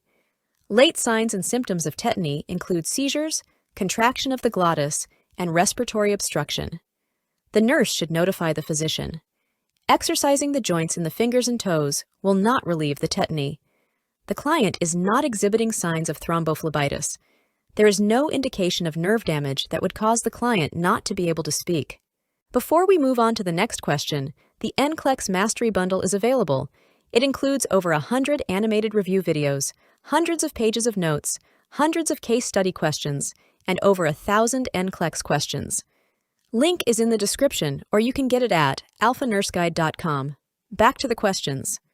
A client is given amiodarone in the emergency department for a dysrhythmia. Which of the following indicates the drug is having the desired effect? 1. The ventricular rate is increasing. 2. The absent pulse is now palpable. 3. The number of premature ventricular contractions is decreasing. 4. The fine ventricular fibrillation changes to coarse ventricular fibrillation. The correct answer is 3. Amiodarone is used for the treatment of premature ventricular contractions, ventricular tachycardia with a pulse, atrial fibrillation, and atrial flutter. Amiodarone is not used as initial therapy for a pulseless dysrhythmia. When developing a plan of care for a child with cystic fibrosis who is scheduled to receive postural drainage, the nurse should anticipate performing postural drainage at which of the following times? 1. After meals. 2. Before meals. 3. After rest periods. 4. Before inhalation treatments. The correct answer is 2. Postural drainage, which aids in mobilizing the thick, tenacious secretions commonly associated with CF, is usually performed before meals to avoid the possibility of vomiting or regurgitating food. Although the child with CF needs frequent rest periods, this is not an important factor in scheduling postural drainage. However, the nurse would not want to interrupt the child's rest period to perform the treatment. Inhalation treatments are usually given before postural drainage to help loosen secretions. A client with cholecystitis continues to have severe right upper quadrant pain. The nurse obtains the following vital signs: temperature 38.4 degrees Celsius, pulse 114, respirations 22, blood pressure 142/90. Using the S-bar technique for communication, the nurse recommends to the primary care provider for the client to receive 1. Hydromorphone IV. 2. Dultazem PO. 3. Meperidine IM. 4. Promethazine IM. The correct answer is 1. Hydromorphone IV. Hydromorphone should be considered for pain management. It should be administered intravenously for rapid action to address the severe pain the client is experiencing. Intramuscular injections are painful and slower acting. Since meperidine's toxic metabolite can cause seizures, it is no longer the treatment choice for pain. Dultazem, a calcium channel blocker, is not indicated. Elevation of heart rate and blood pressure is likely due to pain and fever. Promethazine is used to treat nausea. The nurse is caring for the following clients. Which client would the nurse assess first after receiving the shift report? 1. The 22-year-old male client diagnosed with a concussion who is complaining someone is waking him up every 2 hours. 2. The 36-year-old female client admitted with complaints of left-sided weakness who is scheduled for a magnetic resonance imaging scan. 3. The 45-year-old client admitted with blunt trauma to the head after a motorcycle accident who has a Glasgow Coma Scale score of 6. 4. the 62-year-old client diagnosed with a cerebrovascular accident who has expressive aphasia? The correct answer is 3. The 45-year-old client admitted with blunt trauma to the head after a motorcycle accident who has a Glasgow Coma Scale score of 6. The Glasgow Coma Scale is used to determine a client's response to stimuli, eye-opening response, best verbal response, and best motor response, secondary to a neurological problem. Scores range from 3 to 15. The nurse observes the unlicensed assistive personnel performing delegated tasks. Which action by the UAP requires immediate intervention? 1. The UAP measures the output of a client who had a transurethral resection of the prostate. 2. The UAP tells the client taking bethanechol, whose urine is green, that something must be wrong for the urine to be such an odd color. 3. The UAP encourages the client to drink a glass of water after the nurse has administered the oral antibiotic. 4. The UAP assists the client diagnosed with a urinary tract infection to the bedside commode every 2 hours. The correct answer is 2. The UAP tells the client taking bethanechol, whose urine is green, that something must be wrong for the urine to be such an odd color. A green-blue color indicates the client is taking bethanechol, a urinary stimulant used for clients with a neurogenic bladder. This is an expected color, and the UAP should not indicate that something is wrong with the client. In option 1, the urinary output should be measured frequently in a client who has had a transurethral resection of the prostate. The client will have bladder irrigation, and the indwelling catheter bag will need to be emptied frequently. The nurse would not intervene to stop this action. In option 3, the client should be encouraged to drink fluids. The nurse would not intervene to stop this action. In option 4, this action encourages bowel and urine continence and is part of falls prevention protocol. The nurse would not intervene to stop this action.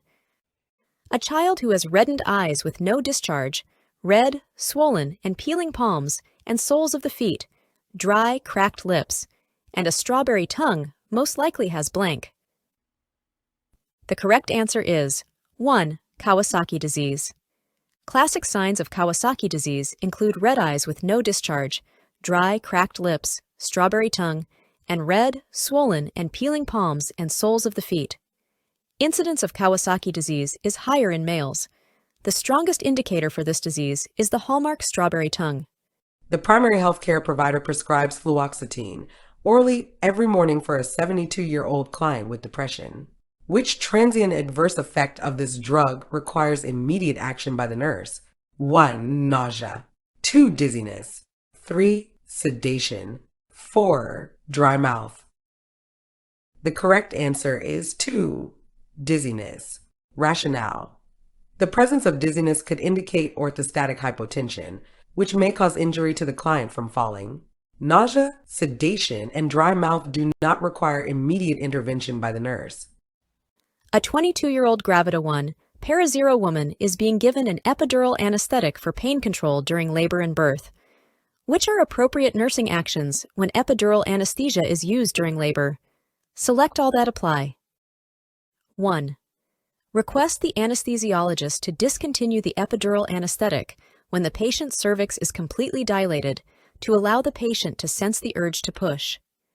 2. Insert an indwelling catheter because the woman is likely to be unable to void. 3. Encourage ambulation to encourage descent of the fetal head. 4.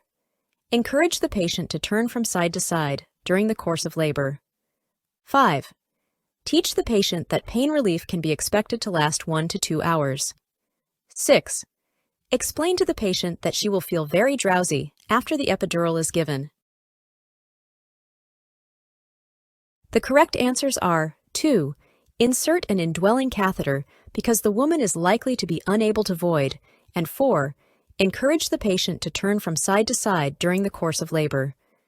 Insertion of an indwelling catheter is indicated because the woman will usually be unable to void because of the effect of the anesthetic in the bladder area. Positioning the patient on her side enhances blood flow and helps to prevent hypotension. Changing maternal position encourages progress in labor. With epidural anesthesia, ambulation is not usually an option due to decreased sensation in the legs.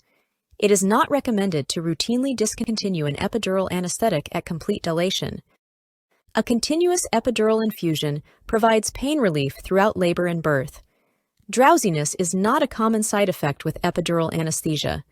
Drowsiness would be more likely with the use of IV narcotics for pain relief in labor.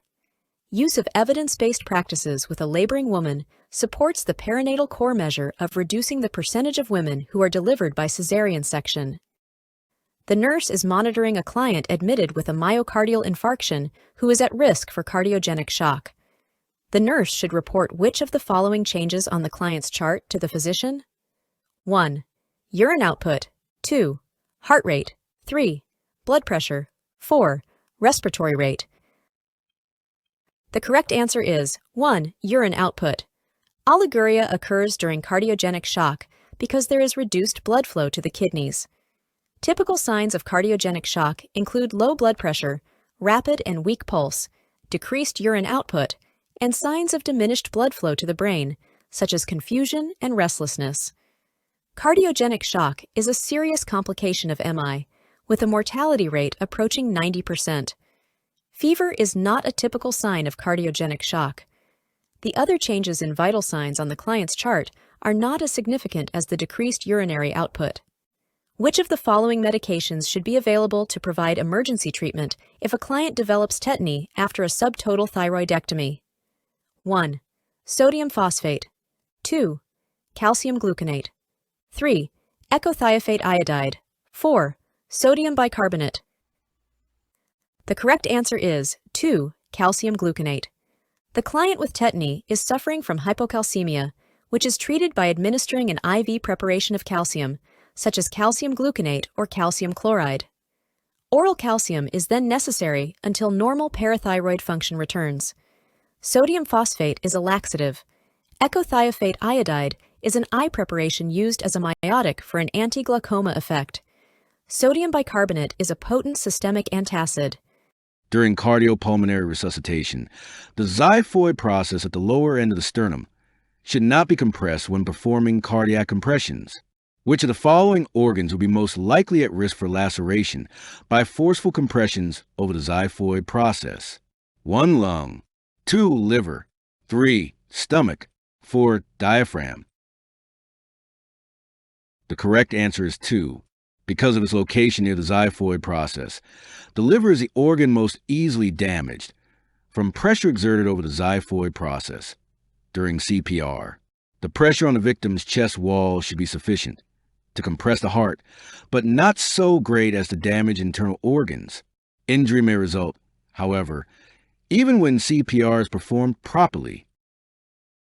When teaching the parents of an older infant with cystic fibrosis about the type of diet the child should consume, which of the following would be appropriate? 1. Low-protein diet. 2. High-fat diet. 3. Low-carbohydrate diet. 4. High-calorie diet. The correct answer is 4. CF affects the exocrine glands. Mucus is thick and tenacious, sticking to the walls of the pancreatic and bile ducts and eventually causing obstruction. Because of the difficulty with digestion and absorption, a high-calorie, high-protein, high-carbohydrate, moderate-fat diet is indicated. The nurse prepares to administer promethazine 35 mg IM as prescribed PRN for a client with cholecystitis who has nausea. The ampule label reads that the medication is available in 25 mg per ml. How many milliliters should the nurse administer? To solve this problem, you set up the formula as 35 mg over X equals to 25 mg over 1 milliliter. You cross-multiply 35 times 1 and X times 25. You get 25X equals to 35. You divide 25 on both sides, and you get X equals to 1.4 milliliters. The client with a head injury is experiencing increased intracranial pressure. The neurosurgeon prescribes mannitol. Which intervention should the nurse implement when administering this medication? 1. Monitor the client's arterial blood gases during administration. 2. Do not administer if the client's blood pressure is less than 90/60. 3. Ensure that the client's cardiac status is monitored by telemetry. 4. use a filter needle when administering the medication? The correct answer is 4. Use a filter needle when administering the medication. The nurse must use a filter needle when administering the osmotic diuretic mannitol because crystals may form in the solution and syringe and be inadvertently injected into the client if a filter needle is not used. A client enters the labor and delivery suite stating that she thinks she is in labor. Which of the following information about the woman should the nurse note from the woman's prenatal record before proceeding with the physical assessment? Select all that apply. 1. Weight gain. 2. Ethnicity and religion. 3. Age. 4. Type of insurance. 5. Gravidity and parity. The correct answers are 1. Weight gain. 2. Ethnicity and religion. 3. Age. And 5. Gravidity and parity. Before proceeding with a physical assessment, the nurse should check the client's weight gain reported in her prenatal record. The client's ethnicity and religion should be noted before physical assessment. This allows the nurse to proceed in a culturally sensitive manner. The client's age should also be noted before the physical assessment is begun. The type of insurance the woman has is not relevant to the nurse. The client's gravidity and parity, how many times she has been pregnant and how many times she has given birth, should also be noted before a physical assessment is begun. Before we move on to the next question, the NCLEX Mastery Bundle is available. It includes over 100 animated review videos, hundreds of pages of notes, hundreds of case study questions, and over 1,000 NCLEX questions. Link is in the description, or you can get it at alphanurseguide.com. Back to the questions. The nurse is caring for clients in an oncology unit. Which neutropenia precautions should be implemented? 1. Hold all venipuncture sites for at least 5 minutes. 2. Limit fresh fruits and flowers. 3. Place all clients in reverse isolation. 4. Have the clients use a soft bristle toothbrush. The correct answer is 2. Limit fresh fruits and flowers. Fresh fruits and flowers may carry bacteria or insects on the skin of the fruit or dirt on the flowers and leaves, so they are restricted around clients with low white blood cell counts. Option 1 would be done for thrombocytopenia, not neutropenia. Clients with severe neutropenia may be placed in reverse isolation, but not all clients with neutropenia will be placed in reverse isolation. Clients are at a greater risk for infecting themselves from endogenous fungi and bacteria than from being exposed to non-infectious individuals. Option 4 is an intervention for thrombocytopenia. Option 3 has the word all in it, which would make you not select this option. A nurse manager considers that there are the rights of delegation, which is a right of delegation in addition to right task, right person, right communication, and right time. 1. Place. 2. Route. 3. Feedback. 4. Supervision. The correct answer is for supervision. Rationale. The one who delegates a task is responsible for ensuring that the task is performed safely and according to standards of practice. The right place is not one of the rights of delegation. The right route refers to the rights of medication administration, not the rights of delegation. Feedback is part of communication, which is one of the rights of delegation already cited in the stem of the question. A 36-year-old Gravida 1, Para 0, patient has received an epidural anesthetic. Her cervix is 6 centimeters dilated. Her blood pressure is currently 60/38. Which nursing actions would be the priority? Select all that apply. 1. Place the patient in high Fowler position. 2. Turn the patient to a lateral position. 3. Notify the anesthesiologist. 4. Prepare for emergency cesarean section. 5. Decrease the IV fluid rate. 6. Observe closely for fetal heart rate decelerations. The correct answers are 2. Turn the patient to a lateral position. 3. Notify the anesthesiologist. And 6. Observe closely for fetal heart rate decelerations. The patient may be experiencing supine hypotension caused by the pressure of the uterus on the vena cava and the effects of the epidural medication. Maternal hypotension can cause uteroplacental insufficiency, leading to fetal hypoxia. Placing the woman in a lateral position can relieve the pressure on the vena cava. the anesthesiologist should be notified and may need to treat the patient with ephedrine to correct the hypotension. Fetal heart rate decelerations are common if maternal hypotension is not promptly corrected. IV fluids are increased per protocol when supine hypotension occurs. The physician prescribes continuous IV nitroglycerin infusion for the client with myocardial infarction. The nurse should 1. Obtain an infusion pump for the medication. 2. Take the blood pressure every 4 hours. 3. Monitor urine output hourly. 4. Obtain serum potassium levels daily. The correct answer is 1. Obtain an infusion pump for the medication. IV nitroglycerin infusion requires an infusion pump for precise control of the medication. Blood pressure monitoring would be done with a continuous system and more frequently than every 4 hours. Hourly urine outputs are not always required. Obtaining serum potassium levels is not associated with nitroglycerin infusion. A 60-year-old female is diagnosed with hypothyroidism. The nurse should assess the client for which of the following? 1. Tachycardia. 2. Weight gain. 3. Diarrhea. 4. Nausea. The correct answer is 2. Weight gain. Typical signs and symptoms of hypothyroidism include weight gain, fatigue, decreased energy, apathy, brittle nails, dry skin, cold intolerance, hair loss, constipation, and numbness and tingling in the fingers. Tachycardia is a sign of hyperthyroidism, not hypothyroidism. Diarrhea and nausea are not symptoms of hypothyroidism.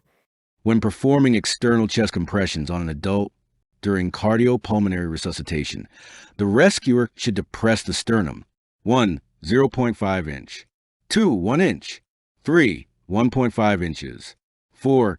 2 inches. The correct answer is 4. An adult sternum must be depressed 2 inches with each compression to ensure adequate heart compression. At a follow-up appointment after being hospitalized, an adolescent with a history of cystic fibrosis describes his stools to the nurse. Which of the following descriptions should the nurse interpret as indicative of continued problems with malabsorption? 1. Soft with little odor.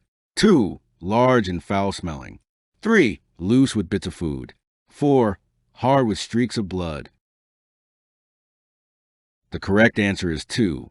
In children with CF, poor digestion and absorption of foods, especially fats, results in frequent bowel movements that are bulky, large, and foul-smelling.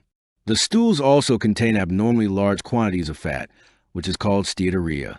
An adolescent experiencing good control of the disease would describe soft stools with little odor. Stool described as loose with bits of food indicates diarrhea. Stool described as hard with streaks of blood may indicate constipation. A client undergoes a laparoscopic cholecystectomy. Which of the following dietary instructions should the nurse give the client immediately after surgery? 1. You cannot eat or drink anything for 24 hours. 2. You may resume your normal diet the day after your surgery. 3. Drink liquids today and eat lightly for a few days. 4. You can progress from a liquid to a bland diet as tolerated. The correct answer is 3. Drink liquids today and eat lightly for a few days. Immediately after surgery, the client will drink liquids. A light diet can be resumed the day after surgery. There is no need for the client to remain on nothing by mouth status after surgery because peristaltic bowel activity should not be affected. The client will probably not be able to tolerate a full meal comfortably the day after surgery. There is no need for the client to stay on a bland diet after a laparoscopic cholecystectomy. The client should, however, avoid excessive fats. The client with increased intracranial pressure is receiving mannitol. Which data would cause the nurse to hold the administration of this medication? 1. The serum osmolality is 330 milliosmoles per kilogram. 2. The urine osmolality is 550 milliosmoles per kilogram. 3. The blood urea nitrogen level is 8 milligrams per deciliter. 4. The creatinine level is 1.8 milligrams per deciliter. The correct answer is 1. The serum osmolality is 330 milliosmoles per kilogram. The normal serum osmolality is 275 to 300 milliosmoles per kilogram. The osmotic diuretic mannitol is held if the serum osmolality exceeds 310 to 320 milliosmoles per kilogram. A woman who states that she thinks she is in labor enters the labor suite. Which of the following assessments will provide the nurse with the most valuable information regarding the client's labor status? 1. Leopold maneuvers. 2. Fundal contractility. 3.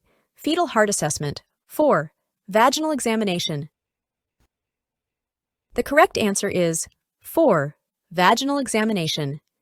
Leopold maneuvers, although performed on a woman in labor, assess for fetal position, not the progress of labor. Fundal contractility will assess for uterine contractions, but this is not the most valuable information. Assessment of the fetal heart is critically important in relation to fetal well-being, but it will not determine the progress of labor. A vaginal examination will provide the nurse with the best information about the status of labor. The nurse is assessing a client diagnosed with acute myeloid leukemia. Which assessment data support this diagnosis? 1. Fever and infections. 2. Nausea and vomiting. 3. Excessive energy and high platelet counts. 4. Cervical lymph node enlargement and positive acid-fast bacillus. The correct answer is 1. Fever and infections. Fever and infection are hallmark symptoms of leukemia. They occur because the bone marrow is unable to produce white blood cells of the number and maturity needed to fight infection. Nausea and vomiting are symptoms related to the treatment of cancer, but not to the diagnosis of leukemia. The clients are frequently fatigued and have low platelet counts. The platelet count is low as a result of the inability of the bone marrow to produce the needed cells. In some forms of leukemia, the bone marrow is not producing cells at all, and in others, the bone marrow is stuck producing tens of thousands of immature cells. Cervical lymph node enlargement is associated with Hodgkin's lymphoma, and positive acid-fast bacillus is diagnostic for tuberculosis. Option 3 could be eliminated right off the bat because of the excessive energy. Illness normally drains energy reserves. It does not increase them. Which should the manager do first to overcome resistance to change? 1. Ensure that the plan change is within the current beliefs and values of the group.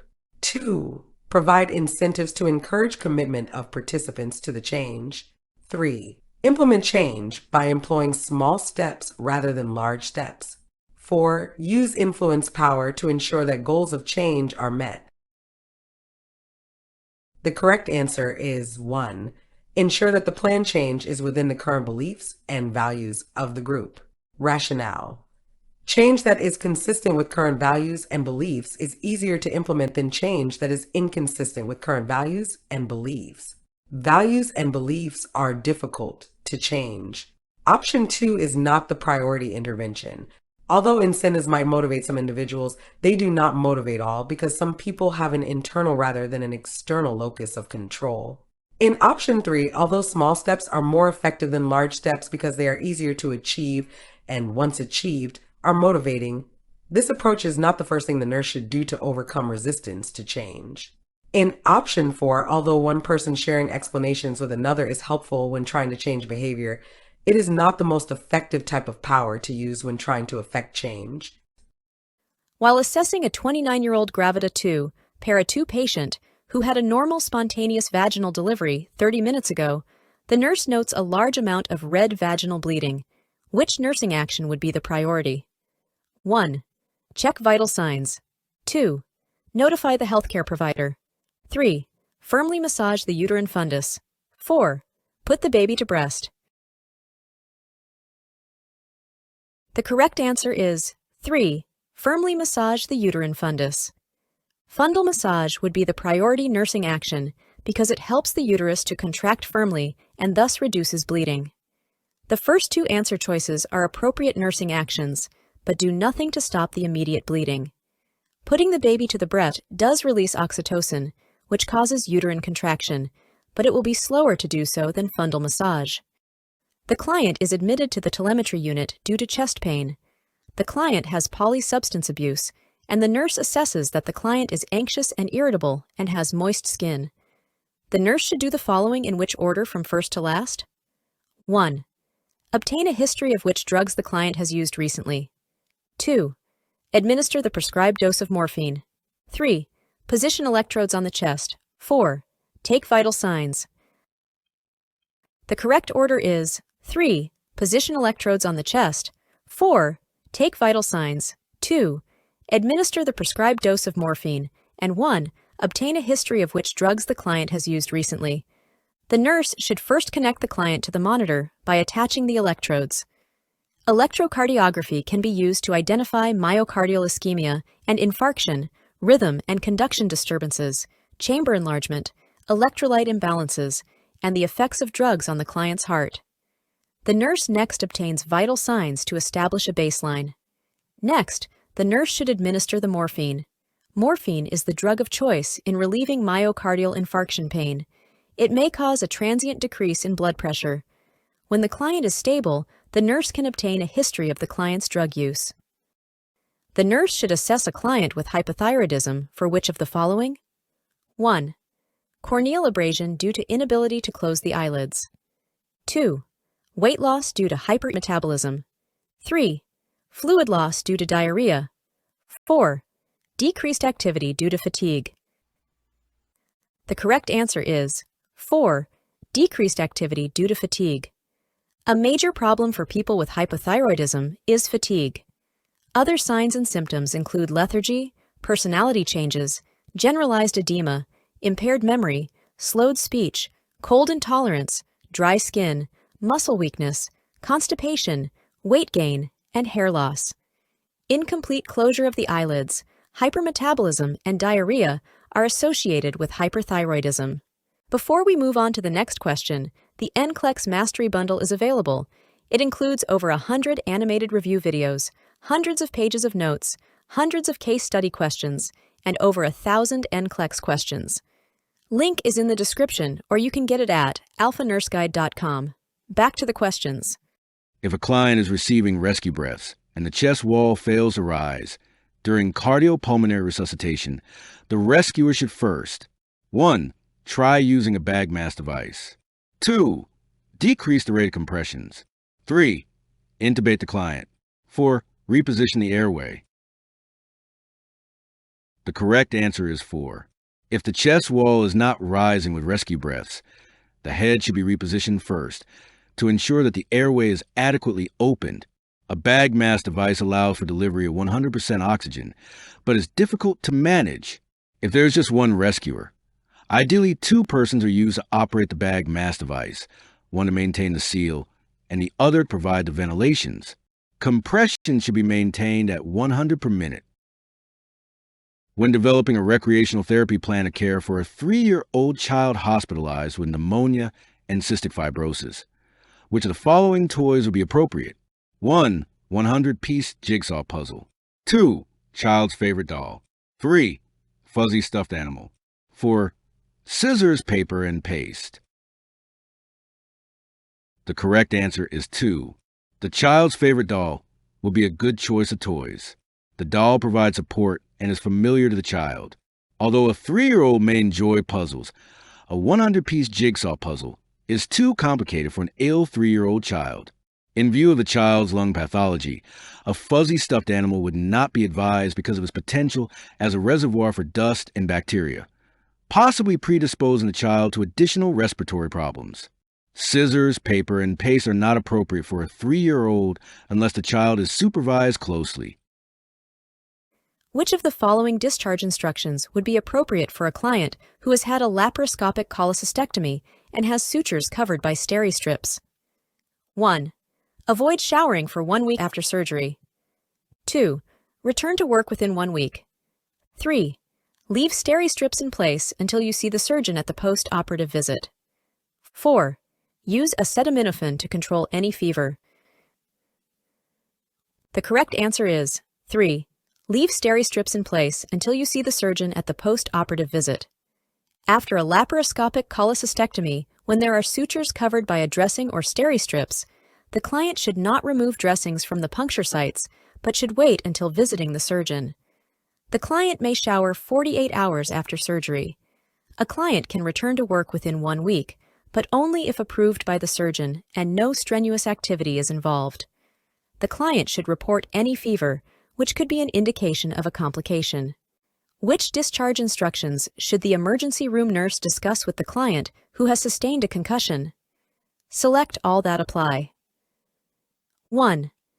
Do not drink any type of alcoholic beverage until allowed by the HCP. 2. Take 2 acetaminophen up to every 6 hours for a headache. 3. If experiencing a headache, take 1 hydrocodone every 8 hours. 4. It is all right to take a couple of aspirin if experiencing a headache. 5. Notify the HCP if the medication does not relieve your headache.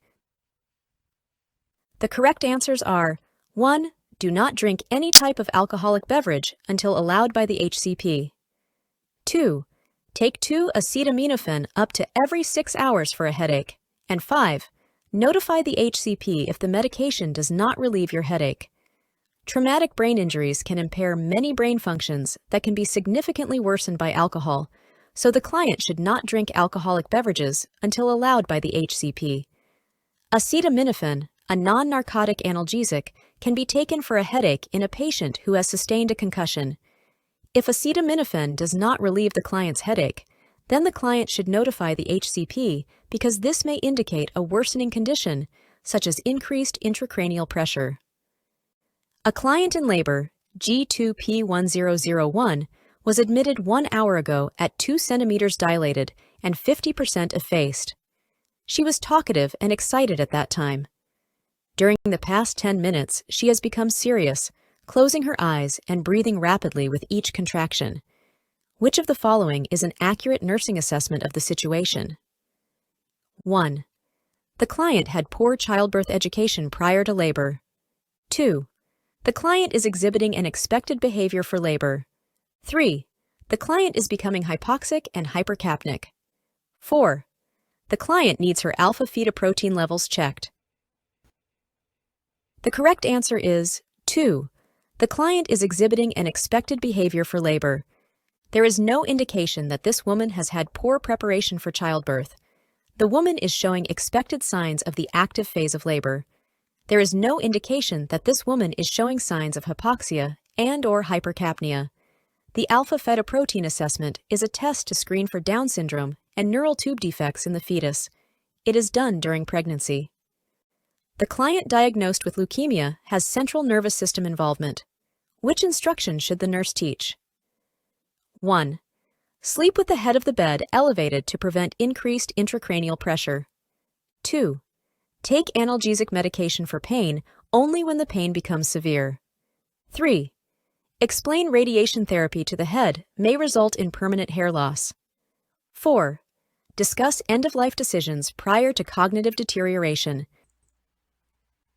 The correct answer is 3. Explain radiation therapy to the head may result in permanent hair loss.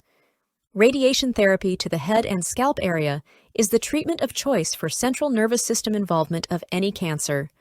Radiation therapy has longer-lasting side effects than chemotherapy.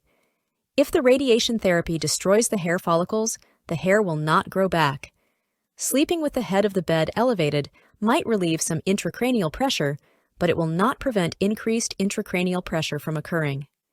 Analgesic medications for clients with cancer are given on a scheduled basis with a fast-acting analgesic administered PRN for breakthrough pain. Cognitive deterioration does not usually occur. You must be aware of the treatments used for the disease processes to answer this question, but might eliminate option 2 because it violates basic principles of pain management. A 25-year-old Gravida 2, Para 1 patient has come to the obstetric triage room at 32 weeks gestation, reporting painless vaginal bleeding. The nurse is providing orientation for a new nurse on the unit. Which statement by the new nurse to the patient would require the nurse to promptly intervene? 1. I'm going to check your vital signs. 2. I'm going to apply a fetal monitor to check the baby's heart rate and to see if you are having contractions. 3. I'm going to perform a vaginal examination to see if your cervix is dilated. 4. I'm going to feel your abdomen to check the position of the baby. The correct answer is 3. I'm going to perform a vaginal examination to see if your cervix is dilated. Painless vaginal bleeding can be a symptom of placenta previa. A digital vaginal examination is contraindicated until ultrasonography can be performed to rule out placenta previa. If a digital examination is performed when placenta previa is present, it can cause increased bleeding. The other statements reflect appropriate assessment of an incoming patient with vaginal bleeding. A nurse is caring for a client who has just returned from surgery to treat a fractured mandible. Which of the following items should always be available at this client's bedside? Select all that apply. 1. Nasogastric tube. 2. Wire cutters. 3. Oxygen cannula. 4. Suction equipment. 5. Code cart. The correct answers are 2 and 4. Following surgery for a fractured mandible, the client's jaws will be wired. The nurse should be prepared to intervene quickly in case the client develops respiratory distress or begins to choke or vomit. Wire cutters or scissors should always be available in case the wires need to be cut in a medical emergency. Suction equipment should be available to help clear the client's airway if necessary. It is not necessary to keep a nasogastric tube or oxygen cannula at the client's bedside. Cardiopulmonary arrest is unlikely, so a code card is not needed at the bedside. During rescue breathing and cardiopulmonary resuscitation, the victim will exhale by 1. Normal relaxation of the chest. 2. Gentle pressure of the rescuer's hand on the upper chest. 3. The pressure of cardiac compressions. 4. Turning the head to the side. The correct answer is 1. The exhalation phase of ventilation is a passive activity that occurs during CPR as part of the normal relaxation of the victim's chest. No action by the rescuer is necessary. Several nurses complained to the nurse manager that one of the nursing assistants constantly takes extensive lunch breaks. Which should the nurse manager do? 1. Convene a group meeting of all the nursing assistants to review their responsibilities related to time management. 2. Talk with the nursing assistant to explore the reasons for the behavior and review expectations. 3. Arrange a meeting with the nurses so that they can confront the nursing assistant as a group. 4. Document the nursing assistant's behavior and place it in the AIDS personnel file. The correct answer is 2. Talk with the nursing assistant to explore the reasons for the behavior and review expectations. Rationale. Recognition of a problem is the first step in the problem-solving process. Once the unacceptable behavior is identified and acknowledged, then the reasons for the problem can be explored, solutions suggested, and expectations reinforced. In option 1, it is the nursing assistant who is late and takes extensive lunch breaks who needs to review the responsibilities related to time, not the nursing assistants who follow the rules. It is not the responsibility of others to confront the employee who is late for work and takes extensive lunch breaks. The employee reports to the nurse manager, who is superior in the chain of command of the organization. The nurse manager should meet with the employee. In addition, counseling sessions with employees should be confidential and conducted in private. Option 4 is premature. The nurse manager first should implement an action identified in another option. When discussing recent onset of feelings of sadness and depression in a client with hypothyroidism, the nurse should inform the client that these feelings are 1. The effects of thyroid hormone replacement therapy will diminish over time. 2. Related to thyroid hormone replacement therapy and will not diminish over time. 3. A normal part of having a chronic illness. 4. Most likely related to low thyroid hormone levels and will improve with treatment. The correct answer is 4. Most likely related to low thyroid hormone levels and will improve with treatment. Hypothyroidism may contribute to sadness and depression. It is good practice for clients with newly diagnosed depression to be monitored for hypothyroidism by checking serum thyroid hormone and thyroid-stimulating hormone levels. This client needs to know that these feelings may be related to her low thyroid hormone levels and may improve with treatment. Replacement therapy does not cause depression. Depression may accompany chronic illness, but it is not normal. Which of the following, if described by the parents of a child with cystic fibrosis, indicates that the parents understand the underlying problem of the disease. 1. An abnormality in the body's mucus-secreting glands. 2. Formation of fibrous cysts in various body organs. 3. Failure of the pancreatic ducts to develop properly. 4. Reaction to the formation of antibodies against streptococcus. The correct answer is 1. CF is characterized by a dysfunction in the body's mucus-producing exocrine glands. The mucus secretions are thick and sticky rather than thin and slippery. The mucus obstructs the bronchi, bronchioles, and pancreatic ducts. Mucus plugs in the pancreatic ducts can prevent pancreatic digestive enzymes from reaching the small intestine, resulting in poor digestion and poor absorption of various food nutrients. Fibrous cysts do not form in various organs. Cystic fibrosis is an autosomal recessive inherited disorder and does not involve any reaction to formation of antibodies against streptococcus. After a client who has had a laparoscopic cholecystectomy receives discharge instructions, which of the following client statements would indicate that the teaching has been successful? Select all that apply. 1. I can resume my normal diet when I want. 2. I need to avoid driving for about 4 weeks. 3. I may experience some pain in my right shoulder. 4. I should spend 2 to 3 days in bed before resuming activity. 5. I can take a shower 2 days later. The correct answers are 1. I can resume my normal diet when I want. 3. I may experience some pain in my right shoulder. And 5. I can take a shower 2 days later. Following a laparoscopic cholecystectomy, the client can resume a normal diet as tolerated. The client may experience right shoulder pain from the gas that was used to inflate the abdomen during surgery. The puncture site should be cleansed daily with mild soap and water. If a Band-Aid was applied after surgery, it can be patted dry or removed and replaced. Driving can usually be resumed in 3 to 4 days following surgery, and there is no need for the client to maintain bed rest in the days following surgery. Light exercise such as walking can be resumed immediately. The following clients have a head injury. Which clients should the nurse question administering the medication mannitol? Select all that apply. 1. The 34-year-old client who is HIV positive. 2. The 84-year-old client who has glaucoma. 3.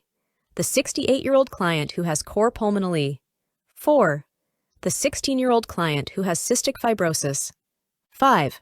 The 58-year-old client with congestive heart failure.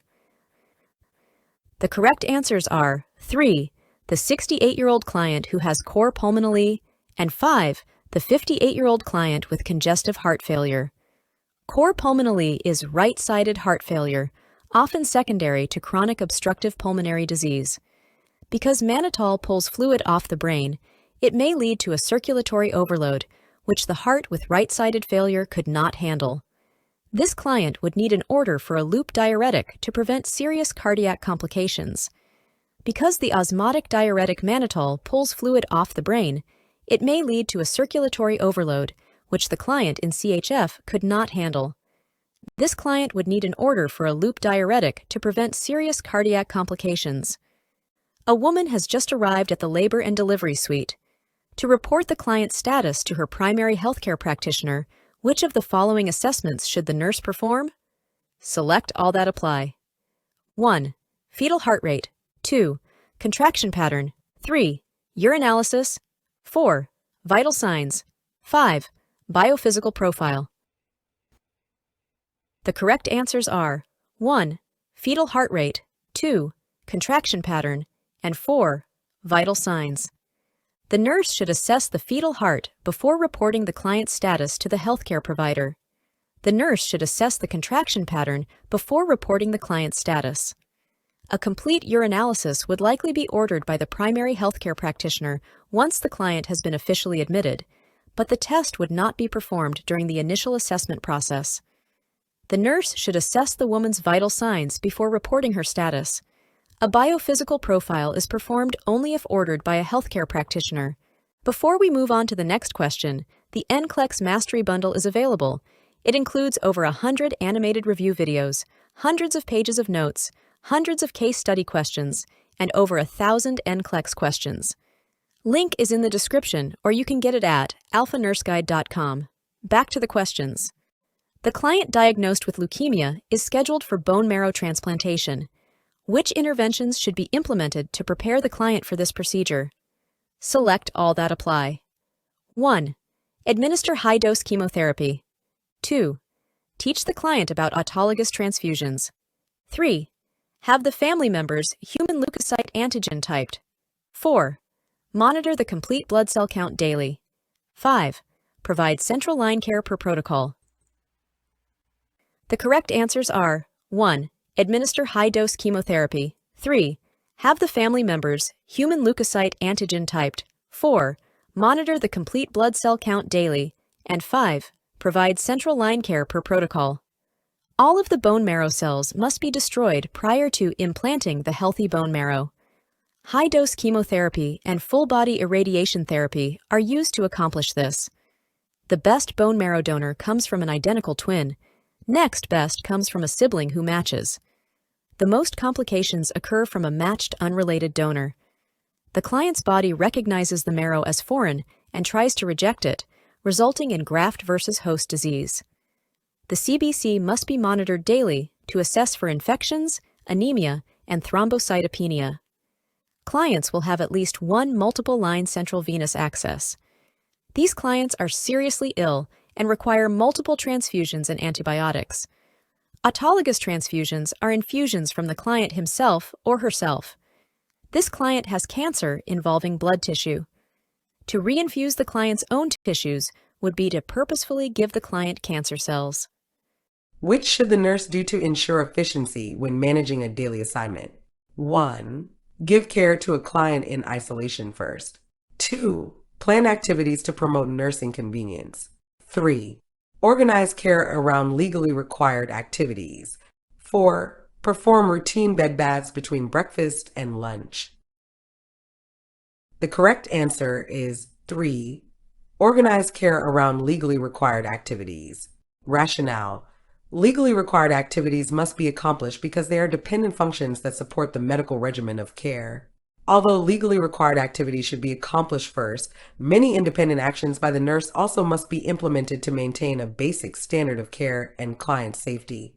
Some nursing interventions, which are not essential, can be implemented after the required activities. Client needs are the priority, not the convenience of the nurse. Options 1 and 4 may not be possible, depending on the needs of clients.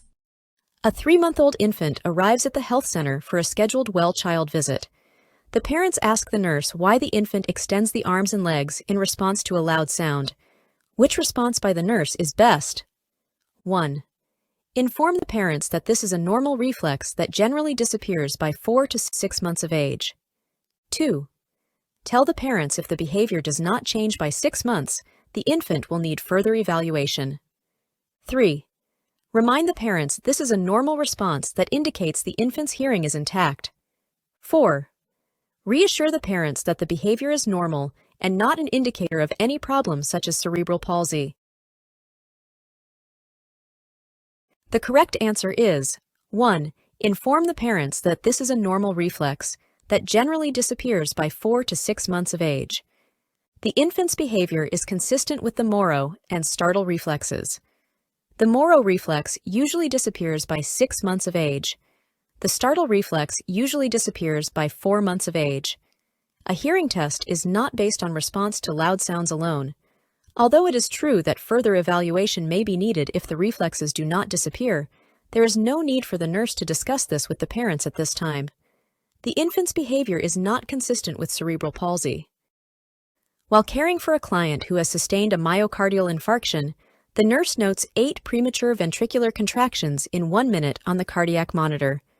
The client is receiving an IV infusion of 5% dextrose in water and oxygen at 2 liters per minute.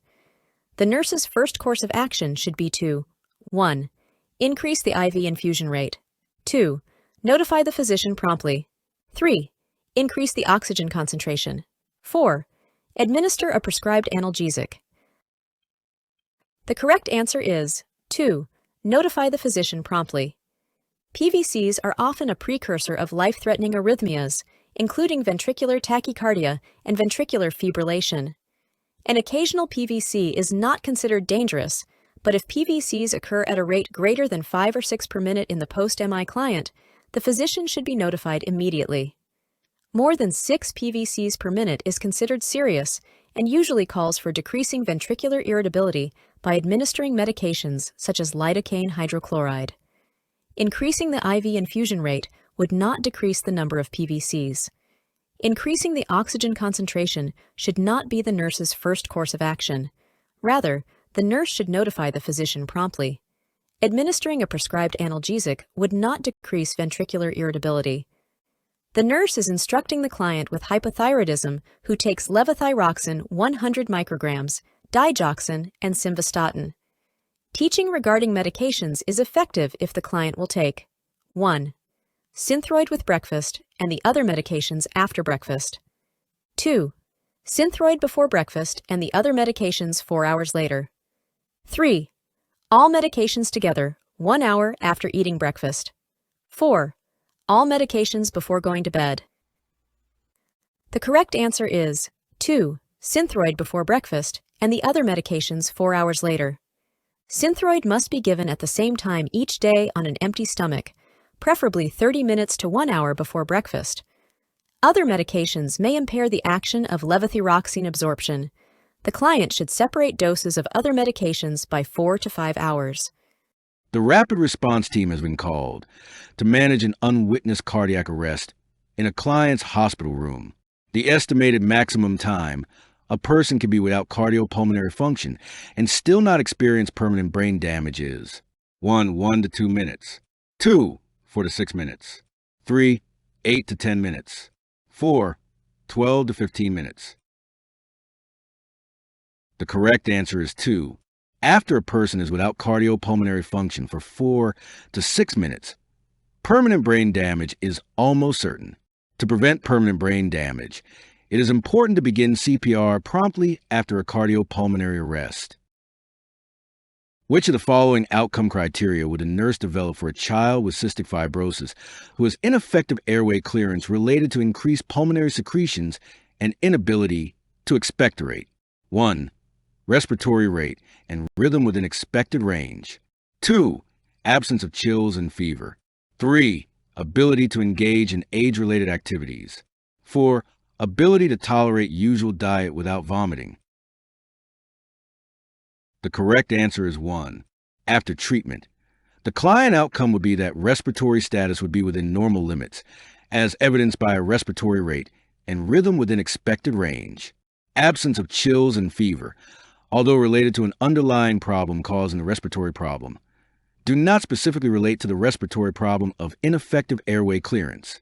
The child's ability to engage in age-related activities may provide some evidence of improved respiratory status. However, this outcome criterion is more directly related to activity intolerance. Although the child's ability to tolerate his or her usual diet may indirectly relate to respiratory function, this outcome is more specifically related to an imbalanced nutrition that may or may not be related to the child's respiratory status. A client has been admitted to the medical surgical unit following an emergency cholecystectomy. There is a Jackson Pratt drain with a portable suction unit attached. After 4 hours, the drainage unit is full. The nurse should do which of the following? 1. Notify the surgeon. 2. Remove the drain and suction unit. 3. Check the dressing for bleeding. 4. Empty the drainage unit. The correct answer is 4. Empty the drainage unit. Portable suction units should be emptied and drained every shift or when full. It is normal for the unit to fill within the first hours after surgery. The nurse does not need to contact the surgeon. There should not be bleeding on the dressing if the drainage system is emptied when full. The drain should not be removed until prescribed by the physician. The client has an open laceration on the right temporal lobe secondary to being hit on the head with a baseball bat. The emergency department's HCP sutures the laceration, and the CT scan is negative. Which instruction should the nurse discuss with the client? 1. Do not put anything on the laceration for 72 hours. 2. Use hydrocortisone cream 0.5% on the laceration. 3. Cleanse the area with alcohol 3 times a day. 4. Apply a topical antibiotic ointment to the sutured area. The correct answer is 4. Apply a topical antibiotic ointment to the sutured area. The sutured area must be cleansed with soap and water and patted dry, and an antibiotic ointment, such as Neosporin, should be applied to prevent infection. While performing Leopold maneuvers on a woman in labor, the nurse palpates a hard round mass in the fundal area, a flat surface on the left side, small objects on the right side, and a soft round mass just above the symphysis. Which of the following is a reasonable conclusion by the nurse? 1. The fetal position is transverse. 2. The fetal presentation is vertex. 3. The fetal lie is vertical. 4. The fetal attitude is flexed. The correct answer is 3. The fetal lie is vertical. With the palpation findings of a hard round mass in the fundal area and soft round mass above the symphysis, the nurse can conclude that the fetal position is not transverse. The nurse can conclude that the fetal lie is vertical. The attitude is difficult to determine when performing Leopold maneuvers. The client is diagnosed with chronic lymphocytic leukemia after routine laboratory tests during a yearly physical. Which is the scientific rationale for the random nature of discovering the illness? 1. CCL is not serious, and clients die from other causes first. 2. There are no symptoms with this form of leukemia. 3. This is a childhood illness and is self-limiting. 4. In the early stages of chronic lymphocytic leukemia, the client may be asymptomatic. The correct answer is 4. In the early stages of chronic lymphocytic leukemia, the client may be asymptomatic. In this form of leukemia, the cells seem to escape apoptosis, which results in many thousands of mature cells clogging the body. Because the cells are mature, the client may be asymptomatic in the early stages. All types of leukemia are serious and can cause death. The chronic types of leukemia are more insidious in the onset of symptoms and can have a slower progression of the disease. Chronic types of leukemia are more common in the adult population.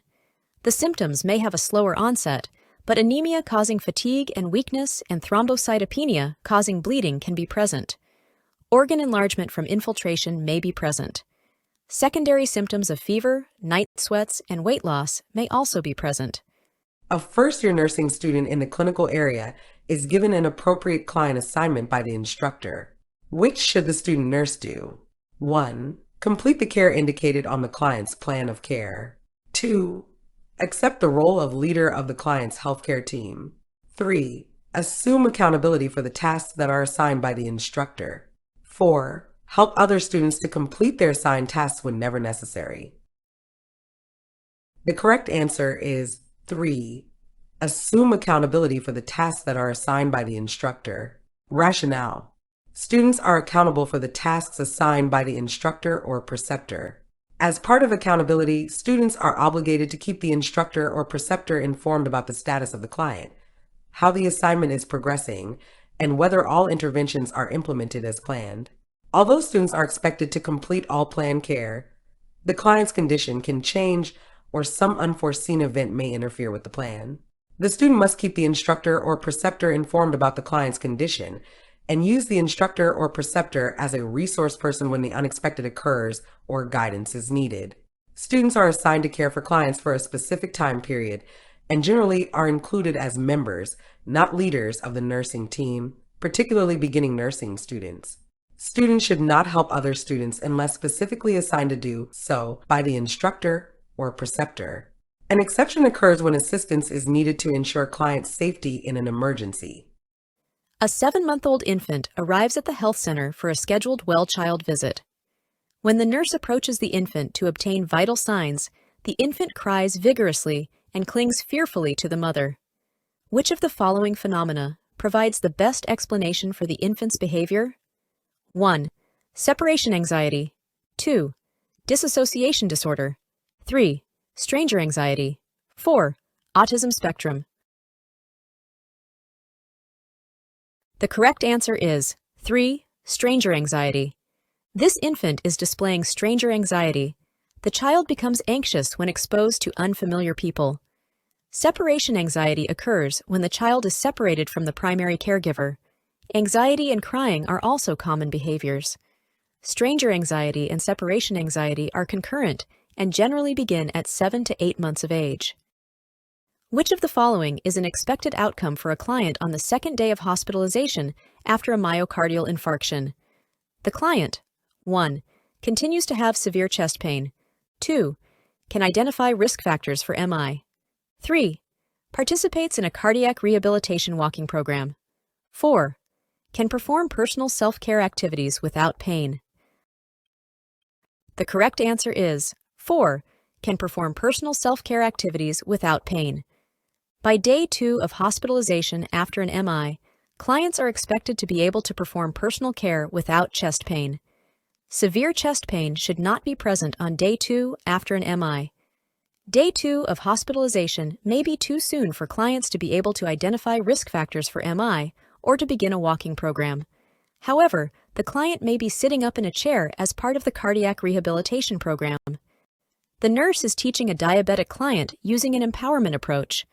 The nurse should initiate teaching by asking which of the following? 1. How much does your family need to be involved in learning about your condition? 2. What is required for your family to manage your symptoms? 3. What activities are most important for you to be able to maintain control of your diabetes? 4. What do you know about your medications and condition? The correct answer is 3. What activities are most important for you to be able to maintain control of your diabetes? Empowerment is an approach to clinical practice that emphasizes helping people discover and use their innate abilities to gain mastery over their own condition.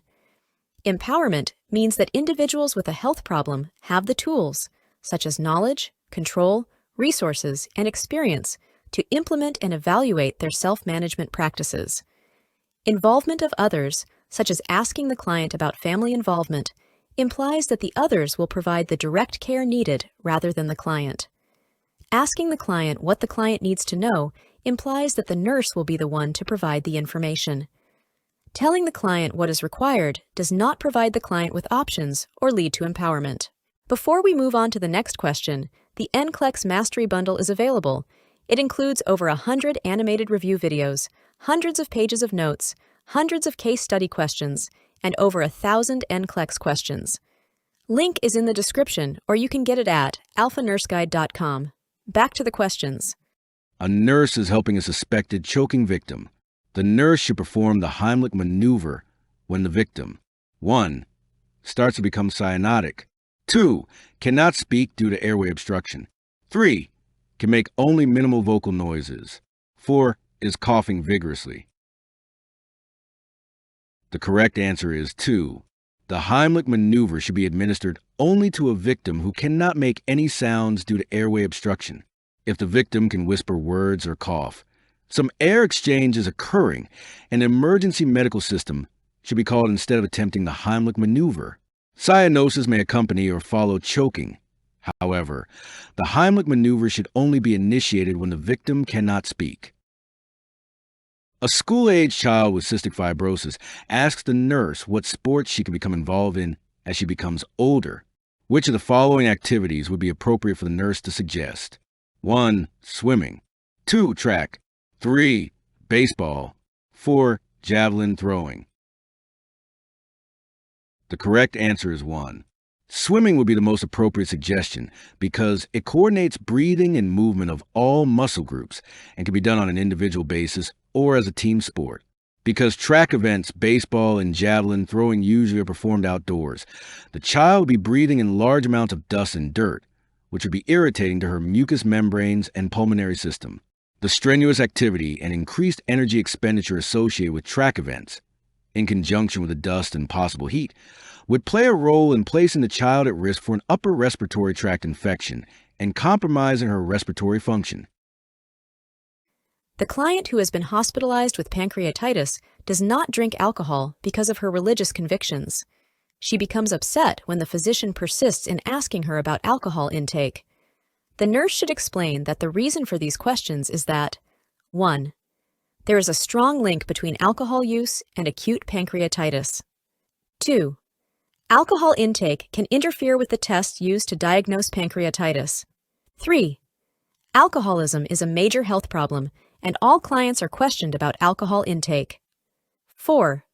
The physician must obtain the pertinent facts, regardless of religious beliefs. The correct answer is 1. There is a strong link between alcohol use and acute pancreatitis. Alcoholism is a major cause of acute pancreatitis in the United States and Canada. Because some clients are reluctant to discuss alcohol use, staff may inquire about it in several ways. Generally, alcohol intake does not interfere with the tests used to diagnose pancreatitis. Recent ingestion of large amounts of alcohol, however, may cause an increased serum amylase level. Large amounts of ethyl and methyl alcohol may produce an elevated urinary amylase concentration. All clients are asked about alcohol and drug use on hospital admission, but this information is especially pertinent for clients with pancreatitis. Physicians do need to seek facts, but this can be done while respecting the client's religious beliefs. Respecting religious beliefs is important in providing holistic client care. The client with a head injury is ordered a CT scan of the head with contrast dye. Which statements by the client warrant immediate intervention? Select all that apply. 1. I take atenolol for my high blood pressure. 2. I am allergic to many types of fish. 3. I get nauseated whenever I take aspirin. 4. I am taking metformin for my diabetes. 5. I had about 3 beers before I fell and hit my head. The correct answers are 2. I am allergic to many types of fish, and 4. I am taking metformin for my diabetes. The contrast dye used in a CT scan is iodine-based, and an allergy to shellfish suggests an allergy to iodine and would warrant the nurse notifying the HCP to cancel the contrast part of the CT scan. Further assessment would be needed. Metformin, a biguanide medication used for control of diabetes, must not be taken because the kidneys remove metformin. Contrast medium can greatly increase the level of metformin in the blood because damaged kidneys are not as effective at removing metformin from the body. When during the latent phase of labor, should the nurse assess the fetal heart pattern of a low-risk woman, G1P0000? Select all that apply. 1. After vaginal examinations. 2. Before administration of analgesics. 3. Periodically at the end of a contraction. 4. Every 10 minutes. 5. Before ambulating. The correct answers are 1. After vaginal examinations. 2. Before administration of analgesics. 3. Periodically at the end of a contraction. And 5. Before ambulating. The nurse should assess the fetal heart after all vaginal examinations. The nurse should assess the fetal heart before giving the mother any analgesics. The fetal heart should be assessed periodically at the end of a contraction. The fetal heart pattern should be assessed every hour during the latent phase of a low-risk labor. It is not standard protocol to assess every 10 minutes. The nurse should assess the fetal heart before the woman ambulates. The client diagnosed with leukemia is being admitted for an induction course of chemotherapy. Which laboratory values indicate a diagnosis of leukemia? 1. A left shift in the white blood cell count differential. 2. A large number of WBCs that decreases after the administration of antibiotics. 3. An abnormally low hemoglobin and hematocrit level. 4. Red blood cells that are larger than normal. The correct answer is 1. A left shift in the white blood cell count differential. A left shift indicates immature white blood cells are being produced and released into the circulating blood volume. This should be investigated for the malignant process of leukemia. Leukocytosis is normal in the presence of an infection, but it should decrease as the infection clears. A low hemoglobin and hematocrit level indicates anemia and can be caused by a number of factors. Anemia does occur in leukemia, but it is not diagnostic for leukemia. Red blood cells larger than normal occur in macrocytic anemias. They are not characteristic of leukemia. You should recognize elevated WBCs resolve with antibiotics as an infection. Option 3 is not specific enough to be the correct answer. When delegating a specific procedure to a client care aide, the aide refuses to perform the procedure. Which should the nurse do first? 1. Assign the procedure to another client care aide. 2. Explain that it is part of the client care aide's job description. 3. Explore why the client care aide refused to perform the procedure. 4. Send the client care aide to the procedure manual to review the procedure. The correct answer is 3. Explore why the client care aide refused to perform the procedure. Rationale. The nurse must first explore the reason for the nurse aide's refusal to perform the procedure. The employee may have an acceptable reason for refusing to comply. When the reason is identified, then the nurse manager can take an informed action. Assigning the procedure to another staff member is premature. Another option has priority. The employee may be fully aware of the requirements of the job description and not need to have them described. Even though a task is within one's job description, a person can refuse to perform a procedure because of a reason that is considered acceptable. A 6-year-old child who received chemotherapy and had anorexia is now cheerfully eating peanut butter, yogurt, and applesauce. When the mother arrives, the child refuses to eat and throws the dish on the floor. What is the nurse's best response to this behavior? 1. Remind the child that foods tasted good today and will help her or his body to get strong. 2. Allow the mother and child time alone to review and control the behavior. 3. Ask the mother to leave until the child can finish eating and then invite her back. 4. Explain to the mother that the behavior could be a normal expression of anger. The correct answer is 4. Explain to the mother that the behavior could be a normal expression of anger. Help the mother to understand that the child may be angry about being left in the hospital or about her inability to prevent the illness and protect the child. Reminding the child about the food and the purpose of the food does not address the strong emotions underlying the outburst. Allowing the mother and child time alone is a possibility, but the assumption would be that the mother understands the child's behavior and is prepared to deal with the behavior in a constructive manner. Asking the mother to leave the child suggests that the mother is a source of stress. A nurse is completing the health history for a client who has been taking echinacea for a head cold. The client asks, "Why isn't this helping me feel better?" Which of the following responses by the nurse would be the most accurate? 1. There is limited information as to the effectiveness of herbal products. 2. Antibiotics are the agents needed to treat a head cold. 3. The head cold should be gone within the month. 4.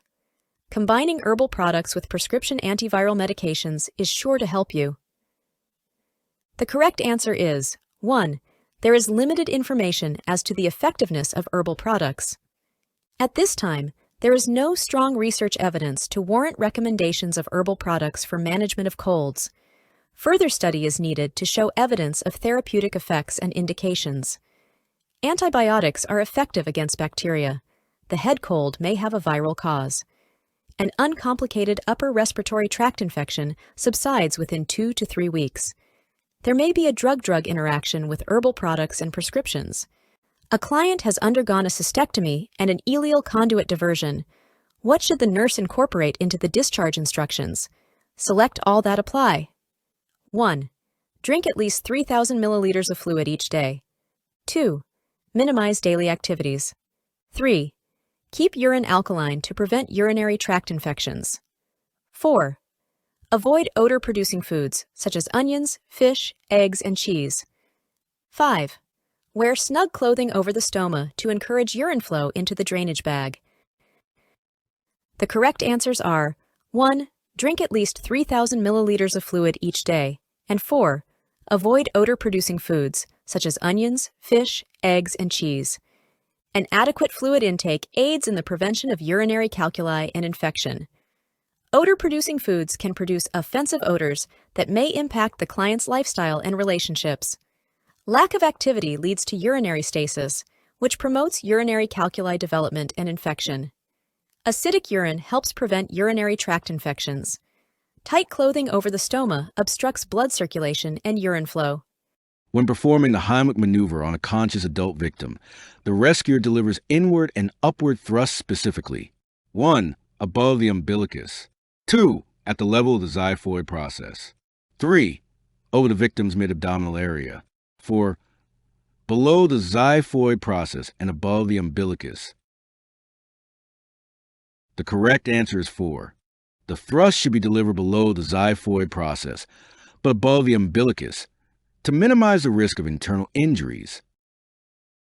When explaining to parents how to reduce the risk of sudden infant death syndrome, the nurse should teach about which of the following measures. Select all that apply. 1. Maintain a smoke-free environment. 2. Use a wedge for sideline positions. 3. Breastfeed the baby. 4. Place the baby on his back to sleep. 5. Use bumper pads over the bed rails. 6. Have the baby sleep in the parent's bed. The correct answers are 1, 3, and 4. Exposure to environmental tobacco increases the risk for SIDS. Sleeping on the back and breastfeeding both decrease the risk of SIDS. The sideline position is not recommended for sleep. It is recommended that babies be dressed in sleepers and that cribs are free of blankets, pillows, bumper pads, and stuffed animals. Co-bedding with parents is not recommended as parents may roll on the child.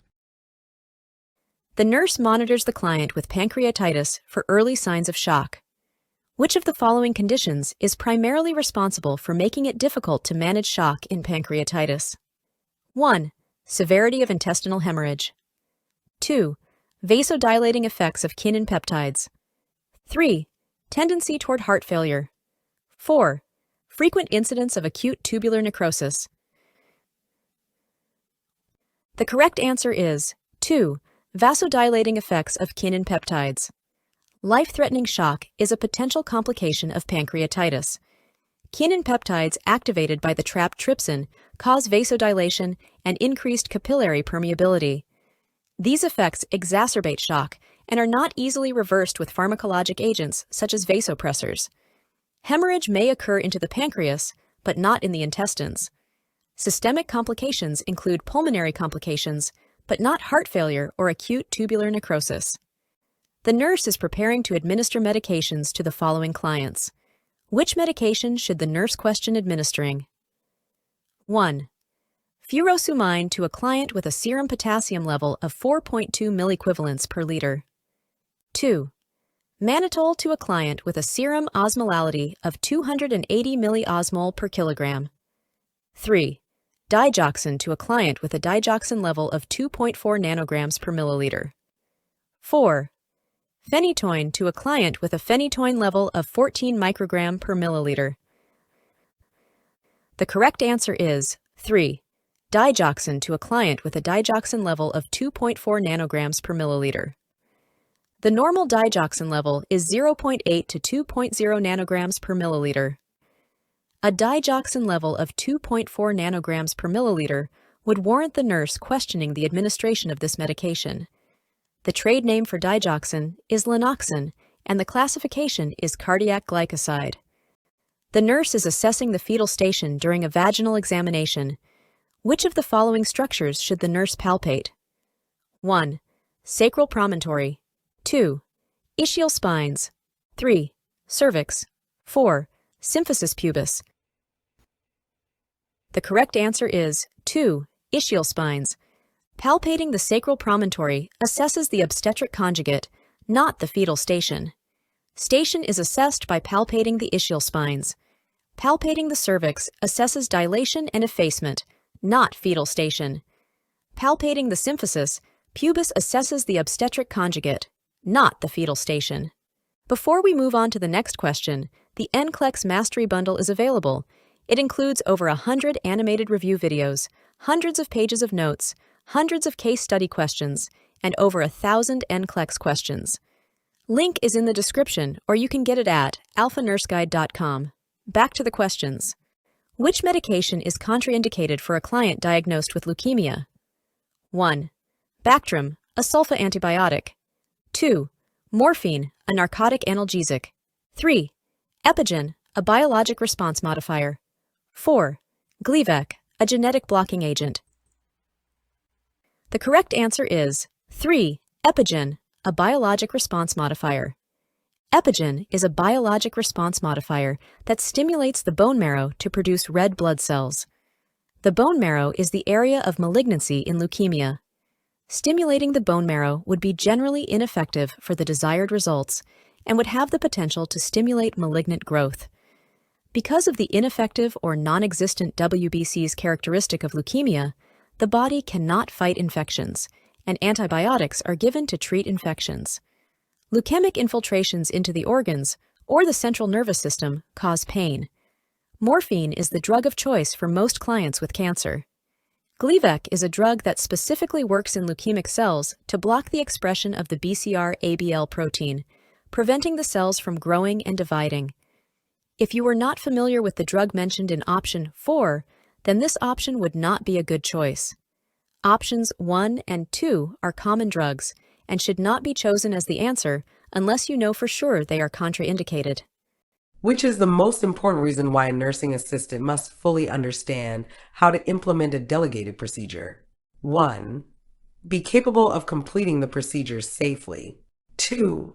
Be proficient enough to perform the procedure quickly. 3. Have the knowledge to explain the procedure to a client. 4. Have the correct information when teaching the procedure to another nursing assistant. The correct answer is 1. Be capable of completing the procedure safely. Rationale: safety of the client is the priority. The nursing assistant must perform only the skills that are within the legal role of the nursing assistant and perform correctly on a return demonstration. Nurse aides are trained and supervised by the nurse, not other nurse aides. A nurse is teaching a client about taking antihistamines. Which of the following instructions should the nurse include in the teaching plan? Select all that apply. 1. Operating machinery and driving may be dangerous while taking antihistamines. 2. Continue taking antihistamines even if nasal infection develops. 3. The effect of antihistamines is not felt until a day later. 4. Do not use alcohol with antihistamines. 5. Increase fluid intake to 2,000 milliliters per day. The correct answers are 1. Operating machinery and driving may be dangerous while taking antihistamines. 4. Do not use alcohol with antihistamines. And 5. Increase fluid intake to 2,000 milliliters per day. Antihistamines have an anticholinergic action and a drying effect and reduce nasal, salivary, and lacrimal gland hypersecretion, runny nose, tearing, and itching eyes. An adverse effect is drowsiness, so operating machinery and driving are not recommended. There is also an additive depressant effect when alcohol is combined with antihistamines, so alcohol should be avoided during antihistamine use. The client should ensure adequate fluid intake of at least 8 glasses per day due to the drying effect of the drug. Antihistamines have no antibacterial action. The effect of antihistamines is prompt, not delayed. A nurse is caring for a client with an ileal conduit. When assessing the stoma, which of the following outcomes are not desirable?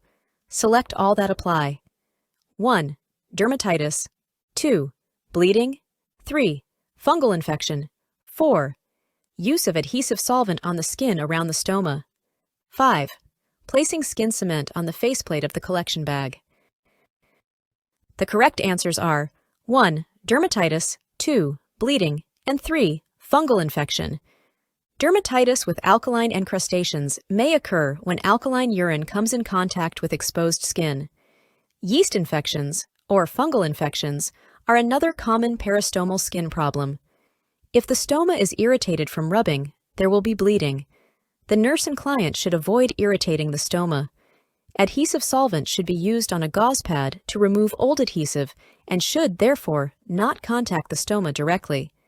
Only a minimal amount of skin cement is applied to the faceplate of the collection bag and skin to secure the appliance over the stoma, so obstruction of the stoma by the cement would not be possible if correct technique is followed. Which one of the following children is at most risk for sudden infant death syndrome? 1. Infant who is 3 months old. 2. 2-year-old who has apnea lasting up to 5 seconds.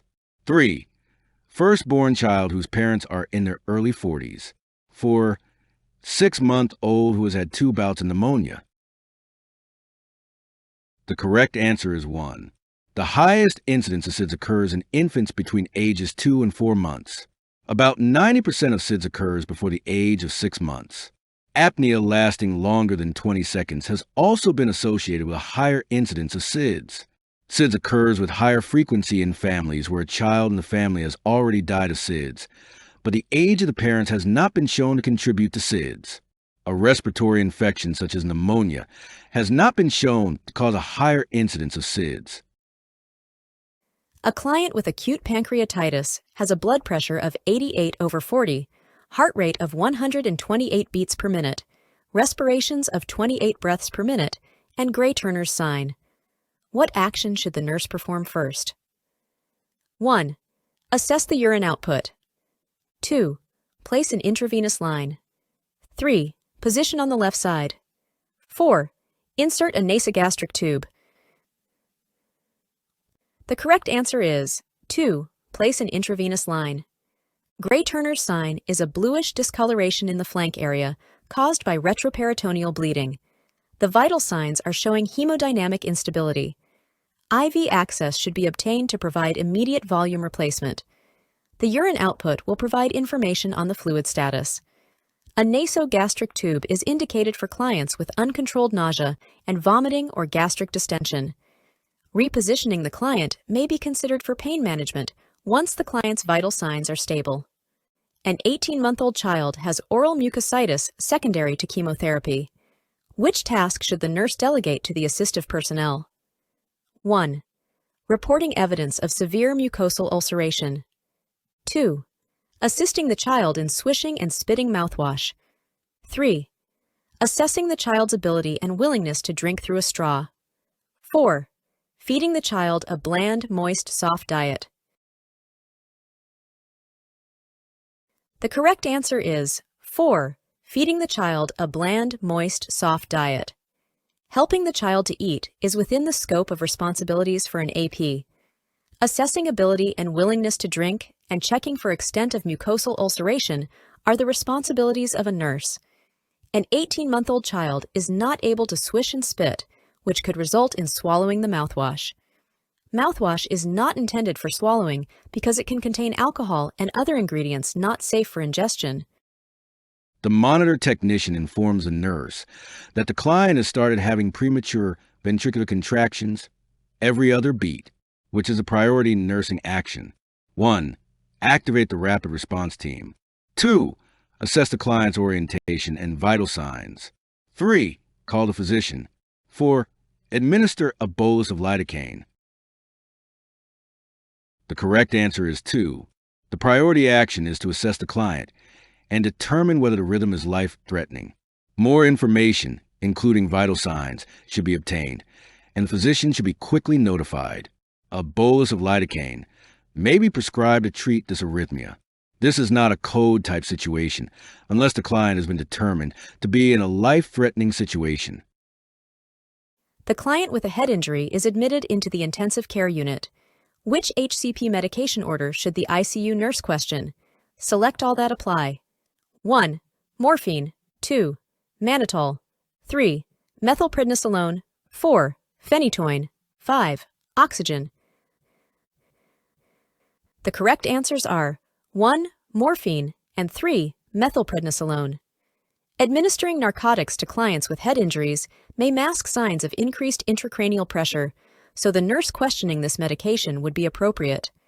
Research supports the finding that clients with head injuries who are treated with anti-inflammatory corticosteroids are 20% more likely to die within 2 weeks after the head injury than those who aren't treated. The nurse should question this medication. The labor and delivery nurse is performing Leopold maneuvers. A soft round mass is felt in the fundal region. A flat object is noted on the left, and small objects are noted on the right of the uterus. A hard round mass is noted above the symphysis. Which of the following positions is consistent with these findings? 1. Left occipital anterior. 2. Left sacral posterior. 3. Right mentum anterior. 4. Right sacral posterior. The correct answer is 1. Left occipital anterior. The nurse's findings upon performing Leopold maneuvers indicate that the fetus is in the left occiput anterior position. That is, the fetal back is felt on the mother's left side, the small parts are felt on her right side, the buttocks are felt in the fundal region, and the head is felt above her symphysis. In the left sacral posterior position, the fetus's buttocks are facing toward the mother's left posterior, a hard round mass is felt in the fundal region, and a soft round mass is felt above the symphysis. In the right mentum anterior position, the fetus's face is facing toward the mother's right anterior, and small objects are felt on the right of the mother's abdomen with a flat area felt on the mother's left side. In the right sacral posterior position, the fetus's sacrum is facing the mother's right posterior, and a hard round mass is felt in the fundal region, while a soft round mass is felt above the symphysis. The laboratory results for a male client diagnosed with leukemia include RBC count 2.1 times 10 to the power of 6 cubic millimeter, WBC count 150 times 10 to the power of 3 cubic millimeter, platelets 22 times 10 to the power of 3 cubic millimeter, potassium 3.8 milliequivalents per liter, and sodium 139 milliequivalents per liter. Based on these results, which intervention should the nurse teach the client? 1. Encourage the client to eat foods high in iron. 2.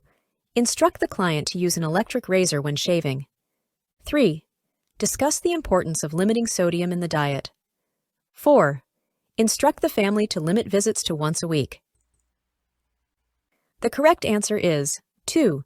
Instruct the client to use an electric razor when shaving. The platelet count of 22 times 10 to the power of 3 cubic millimeter indicates a platelet count of 22,000. The definition of thrombocytopenia is a count less than 100,000.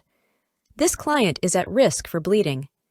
Bleeding precautions include decreasing the risk by using soft bristle toothbrushes and electric razors and holding all venipuncture sites for a minimum of 5 minutes.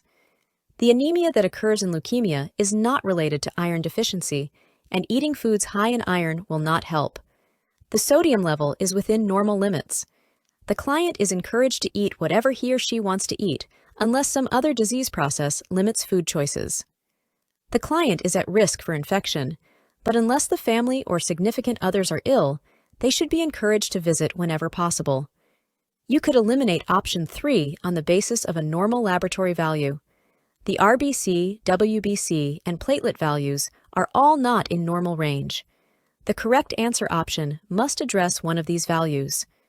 A nursing team leader delegates a wound irrigation to a licensed practical nurse. It has been a long time since the LPN performed this procedure. Which should the nursing team leader do to ensure client safety? 1. Verbally describe how to perform the procedure to the LPN. 2. Have the LPN demonstrate how to perform the procedure. 3. Assign another LPN to assist with the procedure. 4. Delegate the procedure to another LPN. The correct answer is 2. Have the LPN demonstrate how to perform the procedure. Rationale. Demonstration is the safest way to assess whether a person has the knowledge and skill to perform a procedure safely. A superior delegating care is responsible for ensuring that the person implementing the care is legally qualified and competent. Providing just a verbal description is unsafe. This does not ensure that cognitive information can be converted to a psychomotor skill. A peer should not be held responsible for the care assigned to another team member. The nurse who delegates a procedure to a subordinate is directly responsible for ensuring that the care is safely delivered to clients. Option 4 does not address the original licensed practical nurses need to know how to perform the procedure safely. This procedure is within the legal scope of practice of a licensed practical nurse. The pediatric unit charge nurse is making patient assignments for the evening shift. Which patient is most appropriate to assign to an experienced LPN/LVN? 1. A 1-year-old patient with severe combined immunodeficiency disease who is scheduled to receive chemotherapy in preparation for a stem cell transplant. 2. A 2-year-old patient with Wiskott-Aldrich syndrome who has orders for a platelet transfusion. 3. A 3-year-old patient who has chronic graft versus host disease and is incontinent of loose stools. 4. A 6-year-old patient who received chemotherapy 1 week ago and is admitted with increasing lethargy and a temperature of 101 degrees Fahrenheit. The correct answer is 3. A 3-year-old patient who has chronic graft versus host disease and is incontinent of loose stools. LPN/LVN scope of practice includes the care of patients with chronic and stable health problems, such as the patient with chronic graft versus host disease. Chemotherapy medications are considered high-alert medications and should be given by RNs who have received additional education in chemotherapy administration. Platelets and other blood products should be given by RNs. The 6-year-old patient has a history and clinical manifestations consistent with neutropenia and sepsis and should be assessed by an RN as quickly as possible. A client with allergic rhinitis is instructed on the correct technique for using an intranasal inhaler. Which of the following statements would demonstrate to the nurse that the client understands the instructions? 1. I should limit the use of the inhaler to early morning and bedtime use. 2. It is important to not shake the canister because that can damage the spray device. 3. I should hold one nostril closed while I insert the spray into the other nostril. 4.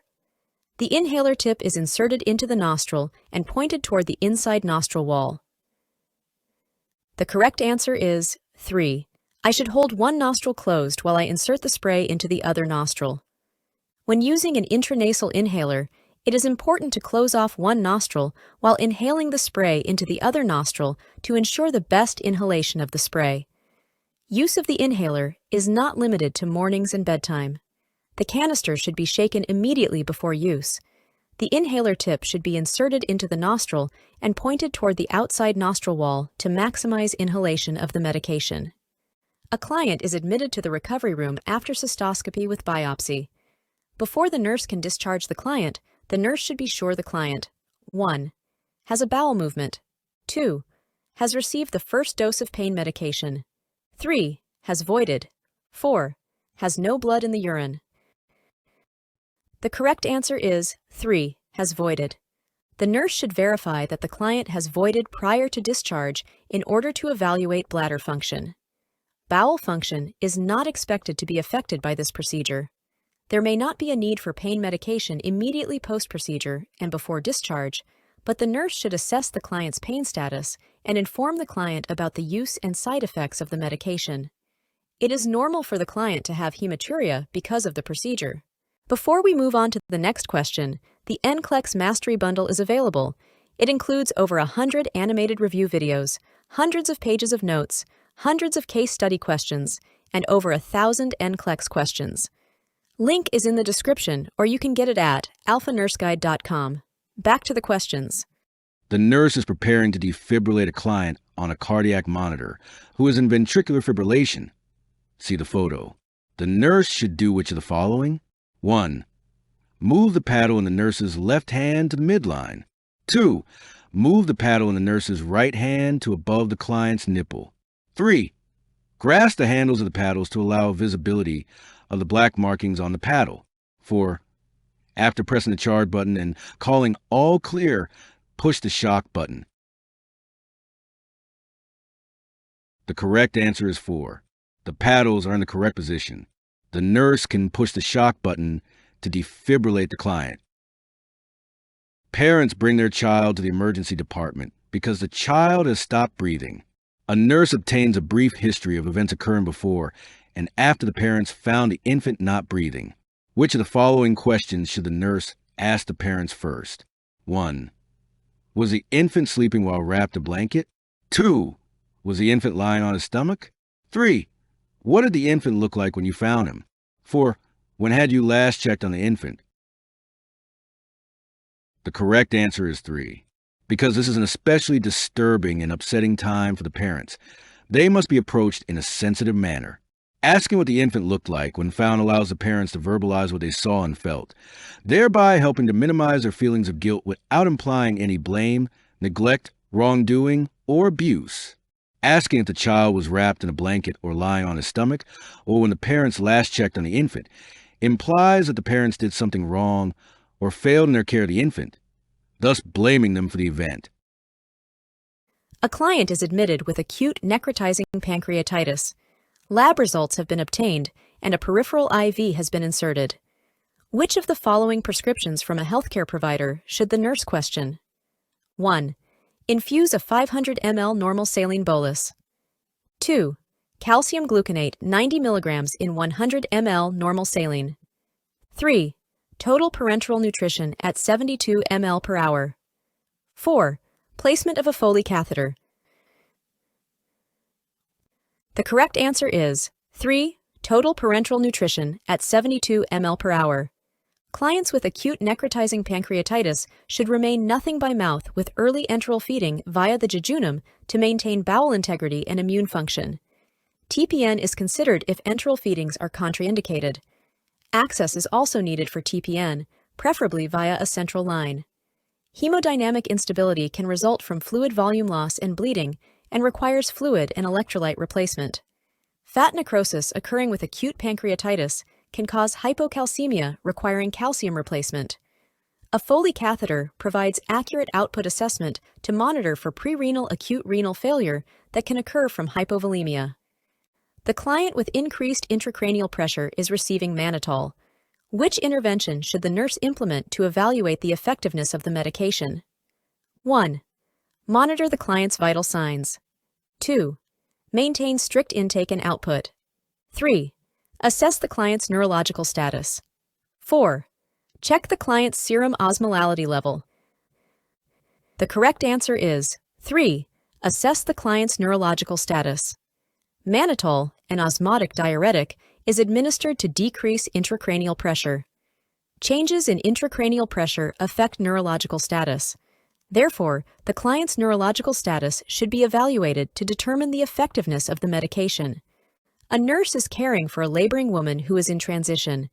Which of the following signs, symptoms would indicate that the woman is progressing into the second stage of labor? Select all that apply. 1. Bulging perineum. 2. Increased bloody show. 3. Spontaneous rupture of the membranes. 4. Uncontrollable urge to push. 5. Inability to breathe through contractions. The correct answers are 1. Bulging perineum, 2.